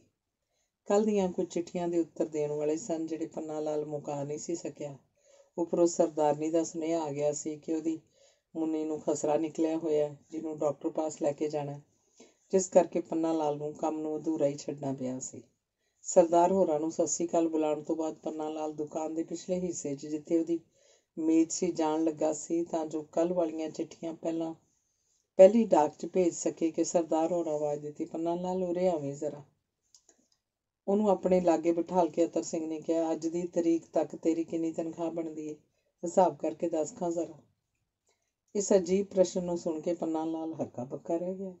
ਇਹਦਾ ਮਤਲਬ ਪੁੱਛਣ ਲਈ ਉਹ ਜ਼ੁਬਾਨ ਨੂੰ ਹਰਕਤ ਦੇਣ ਹੀ ਲੱਗਾ ਸੀ ਕਿ ਇਹ ਤੋਂ ਪਹਿਲਾਂ ਹੀ ਸਰਦਾਰ ਹੋਰੀ ਬੋਲੇ, ਮੈਂ ਤੈਨੂੰ ਕਈ ਵਾਰੀ ਕਹਿ ਨਹੀਂ ਸੀ ਚੁੱਕਾ ਕਿ ਤੂੰ ਘੜੀ ਸਾਜ਼ੀ ਦਾ ਥੋੜ੍ਹਾ ਬਹੁਤ ਕੰਮ ਸਿੱਖ ਲੈ। ਜੇ ਸਿੱਖ ਲੈਂਦੇ ਹੋ ਤਾਂ ਅੱਜ ਮੈਨੂੰ ਕਿਉਂ ਹੋਰ ਆਦਮੀ ਦਾ ਇੰਤਜ਼ਾਮ ਕਰਨਾ ਪੈਂਦਾ। ਇਹ ਆਦਮੀ ਘੜੀ ਸਾਜ਼ੀ ਵੀ ਜਾਣਦਾ, ਤਾਲੀਮ ਵੀ ਇਹਦੀ BA ਤੱਕ ਹੈ। ਹੁਣ ਤੂੰ ਹੀ ਇਨਸਾਫ ਨਾਲ ਦੱਸ, BA ਪਾਸ ਤੇ 10ਵੀਂ ਫੇਲ ਵਿੱਚ, ਫਿਰ ਘੜੀ ਸਾਜ਼ੀ ਦਾ ਕੰਮ ਝੂੰਗੇ 'ਚ, ਤਨਖਾਹ ਦਾ ਪਤਾ ਹੀ ਕੀ ਫੈਸਲਾ ਹੋਇਆ? 25 ਰੁਪਏ। ਮੇਰਾ ਖਿਆਲ ਹੈ ਤੂੰ ਬੁਰਾ ਨਹੀਂ ਮੰਨੇਗਾ। ਨਾਲੇ ਬੁਰਾ ਮੰਨਣ ਵਾਲੀ ਇਸ 'ਚ ਗੱਲ ਹੀ ਕਿਹੜੀ ਹੈ? ਇਹ ਤੇ ਵਪਾਰ ਹੈ, ਬਿਜ਼ਨਸ। ਤੈਨੂੰ ਜੇ ਅੱਜ ਕਿਤੋਂ 50 ਰੁਪਏ ਦੀ ਨੌਕਰੀ ਮਿਲਦੀ ਹੋਵੇ ਤਾਂ ਮੈਂ ਖੁਦ ਗਰਜ਼ ਹੋਵਾਂਗਾ ਜੋ ਤੈਨੂੰ ਕਹਾਂ ਕਿ 35 'ਚ ਮੇਰੇ ਕੋਲ ਆਇਆ ਕਰ। ਸਰਦਾਰ ਹੋਰਾਂ ਉਹ ਦੂਸਰੇ ਨੌਜਵਾਨ ਵੱਲ ਤੱਕਦਿਆਂ ਕਿਹਾ, ਇਹਨੂੰ ਕੰਮ ਦਾ ਚਾਰਜ ਦੇ ਦੇ ਤੇ ਨਾਲ ਆਪਣੀ ਤਨਖਾਹ ਦਾ ਹਿਸਾਬ ਵੀ ਵੇਖ ਲੈ। ਪਿਛਲੇ ਮਹੀਨੇ ਸ਼ਾਇਦ ਤੂੰ ਕੁਝ ਪੇਸ਼ਗੀ ਵੀ ਲਈ ਸੀ। ਪੰਨਾ ਲਾਲ ਦੀਆਂ ਅੱਖਾਂ 'ਚੋਂ ਹਰਕਤ ਤੇ ਜੋਤਨਾ ਜਿਵੇਂ ਉੱਡ ਗਈ। ਉਹਨੂੰ ਜਾਪਿਆ ਜਿਵੇਂ ਦੁਕਾਨ ਦੀ ਛੱਤ ਤੋਂ ਸੁੱਤੇ ਆ ਡਿੱਗੀ ਹੋਵੇ। ਉਹਨੇ ਸਿਰ ਫੇਰ ਕੇ ਇੱਕ ਵਾਰੀ ਗੱਭਰੂ ਵੱਲ ਤੱਕਿਆ ਤੇ ਫਿਰ ਆਪਣੇ ਮਾਲਕ ਵੱਲ। ਕੁਝ ਬੋਲਣ ਲਈ ਨਾ ਗਲੇ 'ਚ ਤਰਾਵਤ ਬਾਕੀ ਸੀ ਤੇ ਨਾ ਹੀ ਜ਼ਬਾਨ ਵਿੱਚ ਲਚਕ। ਉਹ ਇੱਕ ਵਾਰੀ ਉੱਠਣ ਲੱਗਾ, ਫਿਰ ਬੈਠ ਗਿਆ। ਸ਼ਾਇਦ ਉਹਦੇ ਸਿਰ ਨੂੰ ਚੱਕਰ ਆ ਰਹੇ ਸਨ। ਕੋਲ ਬੈਠਾ ਨੌਜਵਾਨ ਬੜੀ ਖੋਜ ਭਰੀ ਨਜ਼ਰ ਨਾਲ ਪੰਨਾ ਲਾਲ ਦੀ ਹਾਲਤ ਨੂੰ ਤੱਕ ਰਿਹਾ ਸੀ। ਅਖੀਰ ਮੇਜ਼ ਦੇ ਆਹਮੋ ਸਾਹਮਣੇ 2 ਕੁਰਸੀਆਂ ਤੇ ਦੋਵੇਂ ਬੈਠ ਗਏ। ਪੰਨਾ ਲਾਲ ਨੂੰ ਰਜਿਸਟਰ ਦੇ ਅੱਖਰ ਫੈਲਦੇ ਵਿਖਾਈ ਦਿੰਦੇ ਸਨ ਤੇ ਕਦੀ ਇਉਂ ਮਾਲੂਮ ਹੁੰਦਾ ਜਿਵੇਂ ਇੱਕ ਸਤਰ ਦੂਜੀ ਸਤਰ ਉੱਠ ਕੇ ਵੱਡੀ ਹੁੰਦੀ ਹਵਾ 'ਚ ਘੁਲਦੀ ਜਾ ਰਹੀ ਹੈ। ਉਹ ਜਿੰਨਾ ਇਸ ਮੇਜ਼ ਅੱਗੋਂ ਉੱਠ ਜਾਣ ਲਈ ਉਤਾਵਲਾ ਹੋ ਰਿਹਾ ਸੀ, ਓਨੀ ਢਿੱਲ ਪੈਂਦੀ ਜਾਂਦੀ ਸੀ। ਉਹਨੂੰ ਡਰ ਭਾਸ ਰਿਹਾ ਸੀ ਮਤੇ ਇੱਥੋਂ ਉੱਠਣ ਤੋਂ ਪਹਿਲਾਂ ਹੀ ਉਹਦੇ ਦਿਲ ਦੀ ਧੜਕਣ ਬੰਦ ਹੋ ਜਾਏ। ਉਹ ਘੜੀ ਮੁੜੀ ਅੱਖਾਂ ਮਲ ਕੇ ਉਹਨਾਂ ਅੱਗੇ ਆ ਰਹੀ ਧੁੰਦ ਨੂੰ ਹਟਾਉਣ ਦੀ ਕੋਸ਼ਿਸ਼ ਕਰਦਾ, ਪਰ ਅੱਖਰ ਫਿਰ ਵੀ ਉਹਨੂੰ ਧੁੰਦਲੇ ਹੀ ਦਿਸਦੇ ਸਨ। ਜਿੰਨੀਆਂ ਰਕਮਾਂ ਉਹਨੇ ਨਵੇਂ ਕਲਰਕ ਨੂੰ ਸਮਝਾਈਆਂ, ਉਹਨਾਂ 'ਚ ਬਹੁਤੀਆਂ ਗਲਤ ਮਲਤ ਸਨ। ਇਹਨਾਂ ਨੂੰ ਦੂਜੀ ਤੀਜੀ ਵਾਰ ਉਹਨੂੰ ਠੀਕ ਕਰਨਾ ਪੈਂਦਾ। ਚਾਰਜ ਦੇਣ ਤੋਂ ਬਾਅਦ ਪੰਨਾ ਲਾਲ ਨੇ ਆਪਣੀ ਤਨਖਾਹ ਚੁੱਕਦੀ ਕੀਤੀ। ਸਾਰਾ ਕੱਟ ਕਟਾ ਕੇ ਉਹਨੂੰ 26 ਰੁਪਏ ਮਿਲੇ, ਜਿਨ੍ਹਾਂ ਨੂੰ ਬੇਦਿਲੀ ਨਾਲ ਜੇਬ 'ਚ ਸੁੱਟ ਕੇ ਉਹ ਜਿੱਧਰੋਂ ਆਇਆ ਸੀ ਉੱਧਰ ਬਿਨਾਂ ਇੱਕ ਅੱਖਰ ਮੂੰਹੋਂ ਬੋਲਿਆ ਮੁੜ ਗਿਆ, ਕੇਵਲ ਇਸ਼ਾਰੇ ਨਾਲ ਮਾਲਕ ਨੂੰ ਪ੍ਰਣਾਮ ਕਰਕੇ। ਪਰ ਜਿਉਂ ਹੀ ਉਹ ਘਰ ਦੇ ਨੇੜੇ ਪਹੁੰਚਿਆ, ਉਹਦੇ ਪੈਰਾਂ ਨੂੰ ਜਿਵੇਂ ਕਿਸੇ ਚੀਜ਼ ਨੇ ਬੰਨ੍ਹ ਲਿਆ। ਉਹ ਉਹਨਾਂ ਹੀ ਕਦਮਾਂ 'ਤੇ ਰੁਕ ਗਿਆ। ਕਾਫੀ ਚਿਰ ਖੜੇ ਰਹਿਣ ਤੋਂ ਬਾਅਦ ਉਹ ਪਿਛਾਂਹ ਪਰਤਿਆ। ਉਹ ਸ਼ਹਿਰੋਂ ਬਾਹਰ ਸੜਕੋਂ ਸੜਕ ਤੁਰਿਆ ਜਾ ਰਿਹਾ ਸੀ। ਅੰਗ ਚੌਥਾ। 14 ਸਾਲ ਦੀ ਪੜ੍ਹਾਈ ਖਤਮ ਕਰਕੇ ਜਦ ਕੇਦਾਰ ਵਿਹਲਾ ਹੋਇਆ ਤਾਂ ਉਹ ਇਸ ਲੰਮੀ ਚੌੜੀ ਦੁਨੀਆ 'ਚ ਇਕੱਲਾ ਸੀ। ਆਪਣੇ ਆਖਣ ਨੂੰ ਉਹਦਾ ਕੋਈ ਨਹੀਂ ਸੀ। ਉਹਦਾ ਪਿਓ ਇੱਕ ਸਧਾਰਨ ਸ਼੍ਰੇਣੀ ਦਾ ਆਦਮੀ ਸੀ, ਜਿਹਨੇ ਘੜੀ ਸਾਜ਼ੀ ਦੀ ਕਿਰਤ ਕਰਕੇ ਬੜੇ ਕਸ਼ਟਾਂ ਦੀ ਕਮਾਈ ਨਾਲ ਪੁੱਤਰ ਨੂੰ ਪੜ੍ਹਾਇਆ ਸੀ। ਕੇਦਾਰ ਨੇ ਅਜੇ MA ਵੀ ਖਤਮ ਨਹੀਂ ਸੀ ਕੀਤੀ ਕਿ ਮੌਤ ਨੇ ਉਹਦੇ ਸਿਰ ਤੋਂ ਪਿਓ ਦਾ ਸਾਇਆ ਚੁੱਕ ਲਿਆ। ਉਹਦੀ ਮਾਂ ਪਾਸ ਜੋ ਬਚੀ ਖੁਚੀ ਪੂੰਜੀ ਸੀ, ਸਾਰੀ ਲਾ ਕੇ ਉਹਨੇ ਪੁੱਤਰ ਨੂੰ BA ਤੱਕ ਤਾਂ ਪਹੁੰਚਾ ਦਿੱਤਾ ਸੀ। ਮਾਂ ਦੀ ਇੱਕੋ ਇੱਕ ਸੱਦਰ ਸੀ ਪੁੱਤਰ ਨੂੰ BA ਪਾਸ ਕਰਾਉਣ ਦੀ, ਪਰ ਨਤੀਜਾ ਸੁਣਨ ਦੀ ਖੁਸ਼ਖਬਰੀ ਉਸ ਵਿਚਾਰੀ ਦੇ ਭਾਗਾਂ ਵਿੱਚ ਵੀ ਨਹੀਂ ਸੀ। ਉਹ ਮਿਆਦੀ ਬੁਖਾਰ ਦੇ ਪੰਜੇ 'ਚ ਫਸ ਕੇ ਸਦਾ ਦੀ ਨੀਂਦਰ ਸੌਂ ਗਈ। ਕੇਦਾਰ ਮੁੱਢ ਤੋਂ ਹੀ ਮਿਹਨਤੀ ਤੇ ਲਗਨ ਵਾਲਾ ਨੌਜਵਾਨ ਸੀ। ਉਹ ਜਿਸ ਕੰਮ ਪਿੱਛੇ ਪੈ ਜਾਂਦਾ, ਭੈੜਾ ਹੋਵੇ ਚੰਗਾ ਹੋਵੇ, ਇੱਕ ਵਾਰੀ ਉਹਦਾ ਪਾਰਲਾ ਕੰਢਾ ਛੋਹ ਕੇ ਛੱਡਦਾ। ਇਸ ਤੋਂ ਛੁੱਟੋ ਹੱਦ ਦਰਜੇ ਦਾ ਜਜ਼ਬਾਤੀ ਸੀ, ਇੰਨਾ ਕਿ ਜਦ ਕਦੇ ਉਹਦੇ ਜਜ਼ਬੇ 'ਚ ਕਿਸੇ ਕਾਰਨ ਹਿਲਜੁਲ ਪੈਦਾ ਹੁੰਦੀ, ਉਹ ਆਪਣੇ ਆਪ ਨੂੰ ਭੁੱਲ ਜਾਂਦਾ। ਉਹਦੀ ਉਮਰ ਇਸ ਵੇਲੇ 21-22 ਵਰ੍ਹਿਆਂ ਦੀ ਸੀ। ਮਾਪਿਆਂ ਨਾਲ ਕਿਸ ਸੰਤਾਨ ਦੀ ਮੁਹੱਬਤ ਨਹੀਂ, ਪਰ ਕੇਦਾਰ ਦੇ ਪ੍ਰਾਣ ਹੀ ਮਾਂ ਪਿਓ ਵਿੱਚ ਸਨ। ਪਿਓ ਦੀ ਮੌਤ ਦਾ ਸਦਮਾ ਅਜੇ ਉਸ ਅੰਦਰ ਤਾਜ਼ਾ ਸੀ ਕਿ ਮਾਂ ਦੀ ਹੋਂਦ ਤੋਂ ਵੀ ਵਾਂਝਿਆ ਗਿਆ। ਪੜ੍ਹਾਈ ਜਦ ਉਹਨੇ ਸ਼ੁਰੂ ਕੀਤੀ ਸੀ, ਤਕਰੀਬਨ ਉਦੋਂ ਹੀ ਉਹਦੇ ਅੰਦਰ ਰੀਝ ਸਮਾਈ ਸੀ ਕਿ ਉਹ ਬਹੁਤ ਸਾਰੀ ਪੜ੍ਹਾਈ ਕਰ ਚੁੱਕਣ ਤੋਂ ਬਾਅਦ ਆਪਣੇ ਮਾਂ ਪਿਓ ਨੂੰ ਪੱਟ ਦੇ ਪੰਘੂੜੇ ਝੁਟਾਇਆ, ਉਹਨੂੰ ਰਾਜਗੱਦੀ 'ਤੇ ਬਿਠਾ ਕੇ ਦਿਨ ਰਾਤ ਉਹਨਾਂ ਦੀ ਸੇਵਾ ਦਾ ਸੁਆਦ ਮਾਣੇਗਾ। ਪਰ ਭਾਗ ਦਾ ਦੇਵਤਾ ਕਿਸੇ ਅਣਬੋਲੀ ਤੇ ਅਣਸੁਣੀ ਆਵਾਜ਼ 'ਚ ਕਹਿ ਰਿਹਾ ਸੀ, ਕੇਦਾਰ ਕਿਉਂ ਲੰਮੇ ਦਾਈਏ ਮੰਨ ਹੈ, ਤੇਰੀਆਂ ਇਹ ਸਾਰੀਆਂ ਸਦਰਾਂ ਅਰਮਾਨਾਂ 'ਚ ਬਦਲਣ ਵਾਲੀਆਂ ਨੇ। ਅਚਾਨਕ ਹੀ ਜਦ ਕੁਦਰਤ ਨੇ ਉਸ ਪਾਸੋਂ ਮਾਂ ਖੋਹ ਲਈ ਤਾਂ ਹੁਣ ਕੇਦਾਰ ਲਈ ਇਸ ਦੁਨੀਆ 'ਚ ਬਾਕੀ ਕੀ ਰਹਿ ਗਿਆ ਸੀ। ਉਹ ਬਥੇਰਾ ਰੋਇਆ, ਕਲਪਿਆ, ਹਫ਼ਤਿਆਂ ਬੱਧੀ ਭੁੱਖਾ ਭਾਣਾ ਅੰਦਰ ਵੜ ਕੇ ਪਿਆ ਰਿਹਾ। ਪਰ ਕੀ ਏਦਾਂ ਕਰਨ ਨਾਲ ਉਹਦਾ ਗੁਆਚਿਆ ਸਵਰਗ ਲੱਭ ਪੈਣਾ ਸੀ? ਉਹਦੀ ਮਾਂ ਕਿਹਾ ਕਰਦੀ ਸੀ, ਕੇਦਾਰ ਤੂੰ ਜਦ BA ਪਾਸ ਕਰ ਲਵੇਂਗਾ ਫਿਰ ਤੇਰਾ ਵਿਆਹ ਕਰਾਂਗੇ। ਝਮ ਝਮ ਕਰਦੀ ਤੇਰੀ ਵਹੁਟੀ ਆਵੇ ਤਾਂ ਕੇਦਾਰ ਨਿਆਣਿਆਂ ਵਾਂਗ ਰੋ ਕੇ ਮਾਂ ਦੀ ਛਾਤੀ ਨਾਲ ਚੰਬੜ ਜਾਂਦਾ ਤੇ ਕਹਿੰਦਾ, ਮਾਂ ਖਬਰਦਾਰ ਜੇ ਮੈਨੂੰ ਇਹੋ ਜਿਹੀ ਗੱਲ ਆਖੀ। ਤੂੰ ਚਾਹੁੰਦੀ ਹੈ ਤੇਰਾ ਪਿਆਰ ਮੇਰੇ ਦਿਲ 'ਚੋਂ ਕੋਈ ਹੋਰ ਖੋਹ ਲਵੇ। ਇਹ ਮੈਂ ਹਰਗਜ਼ ਨਹੀਂ ਹੋਣ ਦਿਆਂਗਾ। ਤੇਰਾ ਪਿਆਰ ਗੁਆ ਕੇ ਜੇ ਮੈਨੂੰ ਰੱਬ ਵੀ ਮਿਲਣਾ ਚਾਹੇ ਤਾਂ ਮੈਂ ਉਹਨੂੰ ਵੀ ਠੁਕਰਾ ਦਿਆਂਗਾ। ਮਾਂ ਦੇ ਹੁੰਦਿਆਂ ਜਿਹੜਾ ਬੇਸਮਾਨ ਘਰ ਉਸ ਲਈ ਸਵਰਗ ਨਾਲੋਂ ਵੱਧ ਸੁਖਦਾਈ ਸੀ, ਉਸ ਘਰ 'ਚ ਹੁਣ ਕਦਮ ਰੱਖਦਿਆਂ ਹੀ ਜਿਵੇਂ ਕੇਦਾਰ ਦੇ ਕਲੇਜੇ 'ਚ ਚਸਕਾਂ ਪੈਂਦੀਆਂ ਸਨ।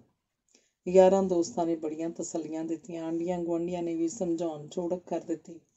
ਕੇਦਾਰ ਕਦੀ ਕਿਸੇ ਦੇ ਮਾਪੇ ਸਾਰੀ ਉਮਰ ਨਾਲ ਨਹੀਂ ਨਿਭਦੇ। ਜਿਸ ਜੀਵ ਨੂੰ ਦਰਗਾਹੋਂ ਸੱਦਾ ਆ ਗਿਆ ਉਸ ਚੱਲਣਾ ਹੀ ਸੀ। ਹੁਣ ਤੂੰ ਤਕੜਾ ਹੋ ਤੇ ਆਪਣੇ ਪੈਰਾਂ ਤੇ ਖਲੋਣਾ ਸਿੱਖ। ਪਰ ਕੇਦਾਰ ਸੀ ਕਿ ਥਿੰਦੇ ਘੜੇ ਵਾਂਗ, ਉਹਨੂੰ ਕੋਈ ਨਸੀਹਤ ਨਹੀਂ ਸੀ ਪਾਉਂਦੀ। ਅਖੀਰ ਇੱਕ ਦਿਨ ਐਸਾ ਆਇਆ ਜਦ ਕੇਦਾਰ ਦੇ ਦਿਲ ਨੇ ਉਛਾਲਾ ਖਾਧਾ। ਉਹ ਬਿਨਾਂ ਕਿਸੇ ਨੂੰ ਦੱਸਿਆ ਤੇ ਬਿਨਾਂ ਕੋਈ ਇਰਾਦਾ ਬਣਾਇਆ ਘਰੋਂ ਨਿਕਲ ਤੁਰਿਆ। ਤੁਰਨ ਲੱਗਿਆ ਜਿਹੜੀ ਪੂੰਜੀ ਉਹਨੇ ਨਾਲ ਲਈ ਉਹ 20 ਰੁਪਇਆਂ ਤੋਂ ਵੱਧ ਨਹੀਂ ਸੀ। ਘਰ 'ਚ ਇੰਨਾ ਕੁਝ ਹੀ ਸੀ। ਘਰ ਨੂੰ ਜੰਦਰਾ ਮਾਰ ਕੇ ਨਿਰਉਦੇਸ਼ ਤੇ ਬੇਨਿਸ਼ਾਨਾ ਹਾਲਤ ਵਿੱਚ ਕੇਦਾਰ ਕਈ ਥਾਈਂ ਭਟਕਦਾ ਫਿਰਿਆ। ਦਿਨੇ ਉਹ ਤੁਰਨਾ ਸ਼ੁਰੂ ਕਰ ਦਿੰਦਾ, ਰਾਤ ਜਿੱਥੇ ਪੈ ਜਾਂਦੀ ਉੱਥੇ ਲੰਮਾ ਪੈ ਰਹਿੰਦਾ। ਜਦੋਂ ਭੁੱਖ ਲੱਗਦੀ ਕਿਸੇ ਤੰਦੂਰ ਤੋਂ 2 ਫੁਲਕੇ ਖਾ ਕੇ ਪੇਟ ਦੀ ਅੱਗ ਬੁਝਾ ਲੈਂਦਾ। ਉਹਦੀ ਪੂੰਜੀ ਘਟਦੀ ਘਟਦੀ ਜਦੋਂ ਕਈ ਖਤਮ ਹੋ ਗਈ ਤਾਂ ਅਚਾਨਕ ਉਹਨੂੰ ਸੋਚ ਆ ਗਈ, ਹੁਣ ਕੀ ਕਰਾਂਗਾ। ਇਸ ਛੋਟੇ ਜਿਹੇ ਪ੍ਰਸ਼ਨ ਨੂੰ ਜਿਵੇਂ ਉਹਦੇ ਸਾਰੇ ਮਨੋਭਾਵਾਂ ਨੂੰ ਬਦਲਣਾ ਸ਼ੁਰੂ ਕਰ ਦਿੱਤਾ। ਇਸ ਵੇਲੇ ਉਹ ਰਾਵਲਪਿੰਡੀ ਦੇ ਨੇੜੇ ਤੇੜੇ ਪਹੁੰਚ ਚੁੱਕਾ ਸੀ। ਪਿੰਡੀ ਜਾ ਕੇ ਕੋਈ ਨੌਕਰੀ ਕਰ ਲਾਂਗਾ, ਇਸ ਖਿਆਲ ਨੇ ਉਹਦੇ ਕਦਮਾਂ 'ਚ ਸਿਥਲਤਾ ਦੇ ਥਾਂ ਕੁਝ ਤੇਜ਼ੀ ਲੈ ਆਂਦੀ ਤੇ ਜਿਉਂ-ਜਿਉਂ ਉਹਦਾ ਪੇਟ ਖਾਲੀ ਹੁੰਦਾ ਗਿਆ ਤੇਜ਼ੀ ਬਰਾਬਰ ਵੱਧਦੀ ਗਈ। ਅਖੀਰ ਜਦੋਂ ਪਿੰਡੀ ਪੁੱਜਾ ਤਾਂ ਉਹਦੀਆਂ ਅੰਦਰਾਂ ਨੂੰ ਚੂਹੇ ਕੁਤਰ ਰਹੇ ਸਨ। ਉਹ ਬੜੀ ਬੇਸਬਰੀ ਨਾਲ ਨੌਕਰੀ ਦੀ ਤਲਾਸ਼ ਕਰਨ ਲੱਗਾ, ਪਰ ਨੌਕਰੀ ਕੋਈ ਇਹੋ ਜਿਹੀ ਚੀਜ਼ ਨਹੀਂ ਜਿਹੜੀ ਕੋਈ ਉਸ ਲਈ ਹੱਥਾਂ 'ਤੇ ਰੱਖੀ ਬੈਠਾ ਹੋਵੇ। ਸਾਰਾ ਦਿਨ ਉਹ ਦੁਕਾਨਾਂ ਅੱਗੇ ਖਾਕ ਛਾਣਦਾ ਫਿਰਿਆ, ਪਰ ਉਹਦੀ ਮੁਰਾਦ ਪੂਰੀ ਨਾ ਹੋ ਸਕੀ। ਉਹਦਾ ਹੁਲੀਆ ਹੀ ਕੁਝ ਐਸਾ ਵਿਗੜਿਆ ਸੀ ਕਿ ਵੇਖ ਕੇ ਕੋਈ ਵੀ ਉਹਨੂੰ ਇੱਕ ਮੰਗਤੇ ਜਾਂ ਅਵਾਰਾਗਰਦ ਤੋਂ ਉੱਚਾ ਨਹੀਂ ਸੀ ਸਮਝ ਸਕਦਾ। 1-2 ਥਾਈਂ ਉਹਨੇ ਜਦ ਪ੍ਰਗਟ ਕੀਤਾ ਕਿ BA ਪਾਸ ਹੈ ਤਾਂ ਉਹਦਾ ਸਗੋਂ ਉਲਟਾ ਹੀ ਅਸਰ ਹੋਇਆ। ਲੋਕਾਂ ਨੇ ਉਹਨੂੰ ਪਾਗਲ ਸਮਝ ਕੇ ਟਿਚਕਰਾਂ 'ਚ ਉਡਾ ਦਿੱਤਾ। ਉਹਨੇ ਇਹ ਰਾਤ ਵੀ ਭੁੱਖਿਆਂ ਹੀ ਕੱਟੀ। ਰਾਤੀ ਜਦ ਮਾਈ ਵੀਰੋ ਦੀ ਬੰਨ੍ਹ 'ਤੇ, ਜਿੱਥੇ ਬਹੁਤ ਸਾਰੇ ਮੰਗਤੇ ਉਹਨੇ ਦਿਨੀਂ ਸੌਂਦੇ ਸਨ, ਲੇਟਿਆ ਹੋਇਆ ਸੀ ਤਾਂ ਉਹਨੂੰ ਚੇਤਾ ਆਇਆ ਕਿ ਨਿੱਕੇ ਹੁੰਦਿਆਂ ਉਹਨੇ ਪਿਓ ਪਾਸੋਂ ਘੜੀ ਸਾਜ਼ੀ ਦਾ ਕੰਮ ਵੀ ਤਾਂ ਸਿੱਖਿਆ ਸੀ। ਕਿਉਂ ਨਾ ਕਿਸੇ ਘੜੀਆਂ ਵਾਲੀ ਦੁਕਾਨ 'ਤੇ ਜਾ ਕੇ ਕਿਸਮਤ ਅਜ਼ਮਾਈ ਜਾਵੇ। ਤੇ ਸੱਚਮੁੱਚ ਉਹਦੀ ਇਹ ਜੁਗਤ ਕਾਰਗਰ ਸਾਬਤ ਹੋਈ। ਦਿਨ ਚੜ੍ਹੇ ਉੱਠਦਾ ਹੀ ਉਹ ਘੜੀਆਂ ਦੀ ਦੁਕਾਨ ਦੀ ਭਾਲ 'ਚ ਨਿਕਲ ਤੁਰਿਆ। ਅਖੀਰ ਉਹ ਰਾਜਾ ਬਾਜ਼ਾਰ 'ਚ ਘੜੀਆਂ ਦੀ ਇੱਕ ਵੱਡੀ ਦੁਕਾਨ ਅੱਗੇ ਜਾ ਰੁਕਿਆ। ਦੁਕਾਨ ਦਾ ਮਾਲਕ ਤਕੀਏ ਦਾ ਢਾਸਣਾ ਲਈ ਅੱਧ ਲੇਟੀ ਹਾਲਤ 'ਚ ਬੈਠਾ ਸੀ। ਹੱਥ ਦੀਆਂ ਉਂਗਲਾਂ ਨਾਲ ਕੁਝ ਗਿਣ ਰਿਹਾ ਸੀ। ਸਵੇਰੇ ਦੁਕਾਨ ਅੱਗੇ ਇੱਕ ਮੰਗਤਾ ਖੜਾ ਖਿਆਲ ਕਰਕੇ ਉਹਨੇ ਦਬਕਾ ਮਾਰਿਆ, ਚਲੋ ਚੱਲ, ਰਸਤਾ ਨਾ ਰੋਕ, ਤੁਰਦਾ ਹੋ। ਦਿਨ ਚੜ੍ਹਦਾ ਨਹੀਂ ਤੇ ਮੰਗਤੇ ਪਹਿਲਾਂ ਤੁਰ ਪੈਂਦੇ ਨੇ।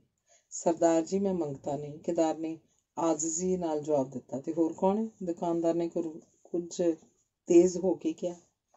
ਕੇਦਾਰ ਦੇ ਮੂੰਹੋਂ BA ਪਾਸ ਲਫ਼ਜ਼ ਨਿਕਲਦਾ ਰੁਕ ਗਿਆ। ਅੱਗੇ ਉਹ ਇਸ ਮੂਰਖਪਣੇ ਦਾ ਫਲ ਭੁਗਤ ਚੁੱਕਾ ਸੀ। ਉਹ ਬੋਲਿਆ, ਜੀ ਮੈਂ ਘੜੀ ਸਾਜ਼ੀ ਜਾਣਦਾ। ਘੜੀ ਸਾਜ਼ੀ? ਤੂੰ? ਉਹਨੂੰ ਸਿਰ ਤੋਂ ਪੈਰਾਂ ਤੀਕ ਤੱਕਦਿਆਂ ਸਰਦਾਰ ਅਤਰ ਸਿੰਘ ਨੇ ਕਿਹਾ, ਚੱਲ ਝੂਠਾ ਨਾ ਹੋਵੇ ਤੇ ਘੜੀ ਸਾਜ਼ਾਂ ਦੀ ਇਹੋ ਜਿਹੀ ਸ਼ਕਲ ਹੁੰਦੀ ਹੈ? ਉਠਾਈ ਗੀਰ ਕਿਸੇ ਥਾਂ ਦਾ, ਦੌੜ ਜਾ ਇੱਥੋਂ। ਕੇਦਾਰਨਾਥ ਨੇ ਹੋਰ ਆਜ਼ਜੀ ਨਾਲ ਕਹਿਣਾ ਸ਼ੁਰੂ ਕੀਤਾ, ਸਰਦਾਰ ਜੀ ਮਾਫ਼ ਕਰਨਾ, ਦੁਨੀਆ ਦੀਆਂ ਅੱਖਾਂ ਸਿਰਫ ਬਾਹਰਲੀ ਸ਼ਕਲ ਨੂੰ ਵੇਖ ਕੇ ਕਿਸੇ ਦੀ ਅਕਲ ਤੇ ਇਲਮ ਦਾ ਅੰਦਾਜ਼ਾ ਲਾਉਣਾ ਜਾਣਦੀਆਂ ਨੇ। ਮੈਂ ਆਪਣੇ ਆਪ 'ਚ ਬੜਾ ਕੁਝ ਹਾਂ, ਪਰ ਇਸ ਵੇਲੇ ਕੁਝ ਵੀ ਨਹੀਂ। ਇੱਕ ਮੁਸੀਬਤ ਦਾ ਮਾਰਿਆ ਪਰਦੇਸੀ ਹਾਂ, ਕਈ ਡੰਗਾਂ ਦਾ ਭੁੱਖਾ, ਪਰ ਮੰਗ ਕੇ ਖਾਣ ਨਾਲੋਂ ਮਰ ਜਾਣਾ ਚੰਗਾ ਸਮਝਦਾ। ਮੈਂ ਤੁਹਾਡੇ ਪਾਸ ਖੈਰਾਇਤ ਮੰਗਣ ਨਹੀਂ ਆਇਆ, ਮਜ਼ਦੂਰੀ ਲਈ ਆਇਆ। ਜੇ ਤੁਸੀਂ ਮੈਨੂੰ ਇੱਕ ਅੱਧ ਘੜੀ ਮੁਰੰਮਤ ਲਈ ਦੇ ਸਕੋ ਤਾਂ ਮੈਂ ਪੇਟ ਦੀ ਅੱਗ ਬੁਝਾ ਲਵਾਂ। ਉਹਦੀਆਂ ਗੱਲਾਂ ਸੁਣ ਕੇ ਅਤਰ ਸਿੰਘ ਸੋਚੀ ਪੈ ਗਏ। ਇੰਨਾ ਸੁਚੱਜਾ ਬੋਲਣ ਢੰਗ, ਇੰਨਾ ਪੁਰ ਦਰਦ ਲਹਿਜ਼ਾ ਤੇ ਇੰਨੇ ਸੁਲਝਵੇਂ ਵਾਕ ਕੀ ਮੰਗਤਿਆਂ ਜਾਂ ਅਵਾਰਾਗਰਦਾਂ ਦੇ ਹੁੰਦੇ ਨੇ। ਉਹਨੇ ਉਹਨੂੰ ਦੁਕਾਨ ਦੇ ਫੱਟੇ 'ਤੇ ਬੈਠ ਜਾਣ ਲਈ ਕਿਹਾ। ਇੱਕ ਪੁਰਾਣੀ ਘੜੀ, ਇੱਕ ਆਈ ਗਲਾਸ ਤੇ ਕੁਝ ਪੇਚਕਸ ਉਹਦੇ ਅੱਗੇ ਸੁੱਟਦਾ ਬੋਲਿਆ, ਲੈ ਭਲਾ ਇਹਨੂੰ ਖੋਲ ਕੇ ਮੁੜ ਫਿੱਟ ਕਰ। ਕੇਦਾਰ ਨੇ ਸਾਰਾ ਕੰਮ ਮੁਕਾਉਣ 'ਚ ਸਿਰਫ 20 ਮਿੰਟ ਲਾਏ। ਜਿਹਨੂੰ ਵੇਖ ਕੇ ਦੁਕਾਨਦਾਰ ਹੱਕਾ ਬੱਕਾ ਰਹਿ ਗਿਆ। ਉਹਨੇ ਪੁੱਛਿਆ, ਕੁਝ ਪੜ੍ਹਨਾ ਲਿਖਣਾ ਵੀ ਜਾਣਨਾ ਹੈ? ਜੀ ਹਾਂ, ਮੈਂ BA ਪਾਸ ਹਾਂ। BA ਪਾਸ? ਦੁਕਾਨਦਾਰ ਨੇ ਜ਼ੋਰ ਦਾ ਕਹਿ ਮਾਰਿਆ। ਤੁਸੀਂ ਇਹਦਾ ਵੀ ਇਮਤਿਹਾਨ ਲੈ ਸਕਦੇ ਹੋ, ਕਹਿ ਕੇ ਕੇਦਾਰ ਆਸ ਭਰੀ ਨਜ਼ਰ ਨਾਲ ਦੁਕਾਨਦਾਰ ਵੱਲ ਤੱਕਣ ਲੱਗਾ। ਲੈ ਪੜ੍ਹ ਇਹਨੂੰ। ਦੁਕਾਨਦਾਰ ਨੇ ਗੱਦੀ ਹੇਠੋਂ ਇੱਕ ਲਿਫਾਫਾ ਕੱਢ ਕੇ ਖੋਲ੍ਹਿਆ ਤੇ ਉਹਨੂੰ ਫੜਾਇਆ, ਜਿਹੜਾ ਅੱਜ ਦੀ ਡਾਕ 'ਚ ਆਇਆ ਸੀ। ਕੇਦਾਰ ਨੇ ਉਸ ਵਿੱਚੋਂ ਅੰਗਰੇਜ਼ੀ ਦੀ ਟਾਈਪ ਕੀਤੀ ਹੋਈ ਚਿੱਠੀ ਕੱਢੀ ਤੇ ਦਬਾ ਦਬ ਪੜ੍ਹ ਗਿਆ। ਫਿਰ ਉਹਦਾ ਪੰਜਾਬੀ 'ਚ ਤਰਜਮਾ ਕਰਕੇ ਉਹਨੇ ਦੁਕਾਨਦਾਰ ਨੂੰ ਸੁਣਾ ਦਿੱਤਾ। ਸਰਦਾਰ ਅਤਰ ਸਿੰਘ ਦੇ ਭੱਦੇ ਢਿਲਕ ਚਿਹਰੇ ਉੱਤੇ ਇੱਕ ਹੁਲਸਾਊ ਜਿਹੀ ਲਹਿਰ ਦੌੜ ਗਈ। ਉਹ ਸੋਚਣ ਲੱਗਾ, ਆਦਮੀ ਤੇ ਬੜੇ ਕੰਮ ਦਾ ਮਾਲੂਮ ਹੁੰਦਾ ਜੇ ਹੱਥਾਂ ਦਾ ਸੁੱਚਾ ਹੋਵੇ। ਉਹਨੇ ਕਈ ਤਰ੍ਹਾਂ ਦੇ ਪ੍ਰਸ਼ਨਾਂ ਦੀ ਉਸ ਉੱਤੇ ਭਰਮਾਰ ਸ਼ੁਰੂ ਕਰ ਦਿੱਤੀ ਤੇ ਹਰ ਇੱਕ ਪ੍ਰਸ਼ਨ ਦਾ ਉੱਤਰ ਉਹਨੂੰ ਪੂਰੀ ਤਸੱਲੀ ਬਖਸ਼ ਢੰਗ ਨਾਲ ਮਿਲਿਆ। ਅਖੀਰ ਉਸ ਬੇਦਿਲੇ ਜਿਹੇ ਰੌਂਚ ਕਿਹਾ, ਲੋੜ ਤੇ ਫਿਲਹਾਲ ਮੈਨੂੰ ਕੋਈ ਨਹੀਂ, ਪਰ ਤੇਰੀ ਹਾਲਤ ਤੇ ਬੜਾ ਤਰਸ ਆ ਰਿਹਾ ਹੈ। ਜੇ ਤੈਨੂੰ ਘੜੀ ਸਾਜ਼ੀ ਤੇ ਕਲਰਕੀ ਦਾ ਕੰਮ ਦਿੱਤਾ ਜਾਏ ਤਾਂ ਕੀ ਤਨਖਾਹ ਲਏਗਾ? ਸਰਦਾਰ ਜੀ, ਮੈਨੂੰ ਤੇ ਸਿਰਫ ਰੋਟੀ ਕੱਪੜੇ ਦੀ ਲੋੜ ਹੈ। ਜੋ ਵੀ ਤੁਸੀਂ ਖੁਸ਼ੀ ਨਾਲ ਦਿਓਗੇ ਲੈ ਲਵਾਂਗਾ। ਮੇਰਾ ਕਿਹੜਾ ਟੱਬਰ ਰੋਣ ਡਿਆ ਹੋਇਆ, ਇਕੱਲਾ ਘਰ ਹਾਂ। ਚੰਗਾ, ਤੈਨੂੰ 25 ਰੁਪਏ ਮਹੀਨੇ ਦਿਆਂਗਾ, ਪਰ ਜੀ ਕੰਮ ਪੂਰੀ ਮਿਹਨਤ ਤੇ ਦਿਆਨਤਦਾਰੀ ਨਾਲ ਕਰੇਗਾ। ਸ਼ੁਕਰੀਆ। ਮੇਰੇ ਲਈ ਐਦੋਂ ਘੱਟ ਵੀ ਕਾਫੀ ਸਨ। ਬਾਕੀ ਦਿਆਨਤਦਾਰੀ ਤੇ ਮਿਹਨਤ ਬਾਬਤ ਮੈਂ ਆਪਣੇ ਮੂੰਹ ਕੁਝ ਨਹੀਂ ਕਹਿਣਾ ਚਾਹੁੰਦਾ। ਇਹ ਤਾਂ ਵਕਤ ਹੀ ਦੱਸੇਗਾ। ਉੱਪਰ ਹੋ ਕੇ ਚੰਗੀ ਤਰ੍ਹਾਂ ਬੈਠ ਜਾ। ਕਹਿਣ ਤੋਂ ਬਾਅਦ ਅਤਰ ਸਿੰਘ ਨੂੰ ਇੱਕ ਪਛਤਾਵਾ ਜਿਹਾ ਲੱਗ ਗਿਆ। ਮੈਂ ਬੜੀ ਜਲਦਬਾਜ਼ੀ ਕੀਤੀ ਹੈ। 25 ਦੀ ਥਾਂ 15 ਜਾਂ 20 ਵਿੱਚ ਵੀ ਤਾਂ ਕੰਮ ਬਣ ਸਕਦਾ ਸੀ, ਜਦ ਕਿ ਉਹ ਆਪਣੇ ਮੂੰਹ ਮੰਗਣ ਡਿਆ ਹੋਇਆ। ਪਰ ਅੱਛਾ, ਜ਼ਬਾਨ ਕਰਕੇ ਮੁੱਕਰਨਾ ਆਦਮੀ ਦਾ ਕੰਮ ਨਹੀਂ। ਤੇ ਉਹਨੇ ਕੇਦਾਰ ਨੂੰ ਕਹਿਣਾ ਸ਼ੁਰੂ ਕੀਤਾ, ਹੁਣੇ ਮੇਰਾ ਆਦਮੀ ਆਉਣ ਵਾਲਾ। ਉਹ ਦਫ਼ਤਰ ਦਾ ਸਾਰਾ ਕੰਮ ਤੈਨੂੰ ਸਮਝਾ ਦੇਵੇਗਾ। ਬਾਕੀ ਘੜੀ ਸਾਜ਼ੀ ਲਈ ਤੈਨੂੰ ਜੋ ਜੋ ਚਾਹੀਦਾ ਹੋਵੇ ਲਿਸਟ ਤਿਆਰ ਕਰ ਲਈ। ਬਹੁਤ ਅੱਛਾ ਜਨਾਬ, ਪਰ ਜੇ ਮੈਨੂੰ ਥੋੜ੍ਹੇ ਜਿੰਨੇ ਪੈਸੇ ਦੇ ਸਕੋ ਤਾਂ ਮੈਂ ਦੌੜ ਕੇ ਤੰਦੂਰੋਂ ਰੋਟੀ ਖਾਵਾਂ। ਭੁੱਖ ਨਾਲ ਮੇਰੇ ਕਲੇਜੇ 'ਚ ਖੋਹ ਪੈ ਰਹੀ ਹੈ। ਹਾਂ, ਲੈ ਜਾ ਜਿੰਨੇ ਤੇਰਾ ਜੀਅ ਕਰੇ। ਕਹਿਣ ਤੋਂ ਬਾਅਦ ਅਤਰ ਸਿੰਘ ਕਮੀਜ਼ ਦੀ ਜੇਬ ਹੀ ਪਿਆ ਟਟੋਲਦਾ ਸੀ ਕਿ ਸਾਹਮਣੇ ਉਹਨੂੰ ਪੰਨਾ ਲਾਲ ਆਉਂਦਾ ਵਿਖਾਈ ਦਿੱਤਾ। ਉਹਨੇ ਖਾਲੀ ਹੱਥ ਜੇਬ 'ਚੋਂ ਕੱਢਦਿਆਂ ਕਿਹਾ, ਮੇਰਾ ਆਦਮੀ ਉਹ ਤੁਰਿਆ ਹੁੰਦਾ। 5-10 ਮਿੰਟ ਲਾ ਕੇ ਤੂੰ ਜ਼ਰਾ ਉਸ ਕੋਲੋਂ ਹਿਸਾਬ ਕਿਤਾਬ ਸਮਝ ਲੈ। ਫਿਰ ਤੈਨੂੰ ਅੱਜ ਦੇ ਦਿਨ ਦੀ ਛੁੱਟੀ ਹੋਏਗੀ। ਨਾਲੇ ਰੋਟੀ ਖਾ ਆਵੀਂ, ਨਾਲੇ ਬਾਹਰੋਂ ਸਾਬਣ ਲੈ ਲਈ, ਜਾ ਕੇ ਕੱਪੜੇ ਧੋ ਆਵੀਂ। ਗੰਦੇ ਕੱਪੜਿਆਂ ਨਾਲ ਆਦਮੀ ਬੁਰਾ ਲੱਗਦਾ ਦੁਕਾਨ 'ਤੇ ਬੈਠਾ। ਬਹੁਤ ਅੱਛਾ ਜਨਾਬ। ਕੇਦਾਰ ਨੇ ਭਾਵੇਂ ਪ੍ਰਵਾਨ ਕਰ ਲਿਆ, ਪਰ ਉਸਨੂੰ ਖਤਰਾ ਸੀ ਕਿ ਭੁੱਖ ਨੇ ਉਹਦੀ ਜੋ ਦੁਰਦਸ਼ਾ ਕਰ ਰੱਖੀ ਹੈ ਕਿ ਇਸ ਹਾਲਤ ਵਿੱਚ ਉਸ ਪਾਸੋਂ ਕੋਈ ਕੰਮ ਹੋ ਸਕੇਗਾ। ਇਸ ਤੋਂ ਬਾਅਦ ਜਿਸ ਤਰ੍ਹਾਂ ਉਹਨੇ ਪੁਰਾਣੇ ਆਦਮੀ ਪਾਸੋਂ ਚਾਰਜ ਸੰਭਾਲਿਆ, ਇਹਦਾ ਬਿਰਤਾਂਤ ਆਪਾਂ ਪੜ੍ਹ ਲਿਆ।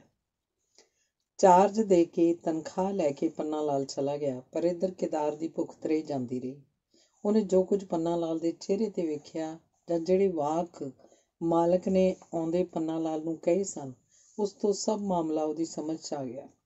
ਦੁਖੀ ਨੂੰ ਦੁਖੀ ਦੀ ਪਹਿਚਾਣ ਹੁੰਦੀ ਹੈ ਤੇ ਕੇਦਾਰ ਵੀ ਤੇ ਕਦਰ ਵੀ। ਉਹ ਦਿਲ 'ਚ ਪਛਤਾ ਰਿਹਾ ਸੀ ਕਿ ਕਿਉਂ ਨਹੀਂ ਇੱਕ ਗਰੀਬ ਆਦਮੀ ਦੀ ਰੋਜ਼ੀ 'ਤੇ ਡਾਕਾ ਮਾਰਿਆ। ਚਾਰਜ ਲੈਣ ਦੇ ਦੌਰਾਨ 'ਚ ਕਈ ਵਾਰੀ ਉਹਦੇ ਦਿਲ 'ਚ ਖਿਆਲ ਆਇਆ ਕਿ ਅਜੇ ਵੀ ਉਹ ਆਪਣੇ ਆਪ ਨੂੰ ਪੰਨਾ ਲਾਲ ਦੇ ਰਸਤੇ ਤੋਂ ਹਟਾ ਲਵੇ, ਪਰ ਜੋ ਕੁਝ ਉਹ ਚਾਹੁੰਦਾ ਸੀ ਕਰ ਨਾ ਸਕਿਆ।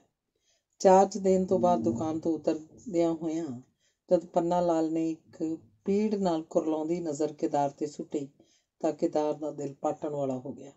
ਉਹਨੂੰ ਜਾਪਦਾ ਸੀ ਜਿਵੇਂ ਅੱਖਾਂ ਹੀ ਅੱਖਾਂ ਵਿੱਚ ਪੰਨਾ ਲਾਲ ਜਾਂਦਾ ਜਾਂਦਾ ਉਹਨੂੰ ਬੜਾ ਭਾਰੀ ਕੋਈ ਸਰਾਪ ਦੇ ਗਿਆ।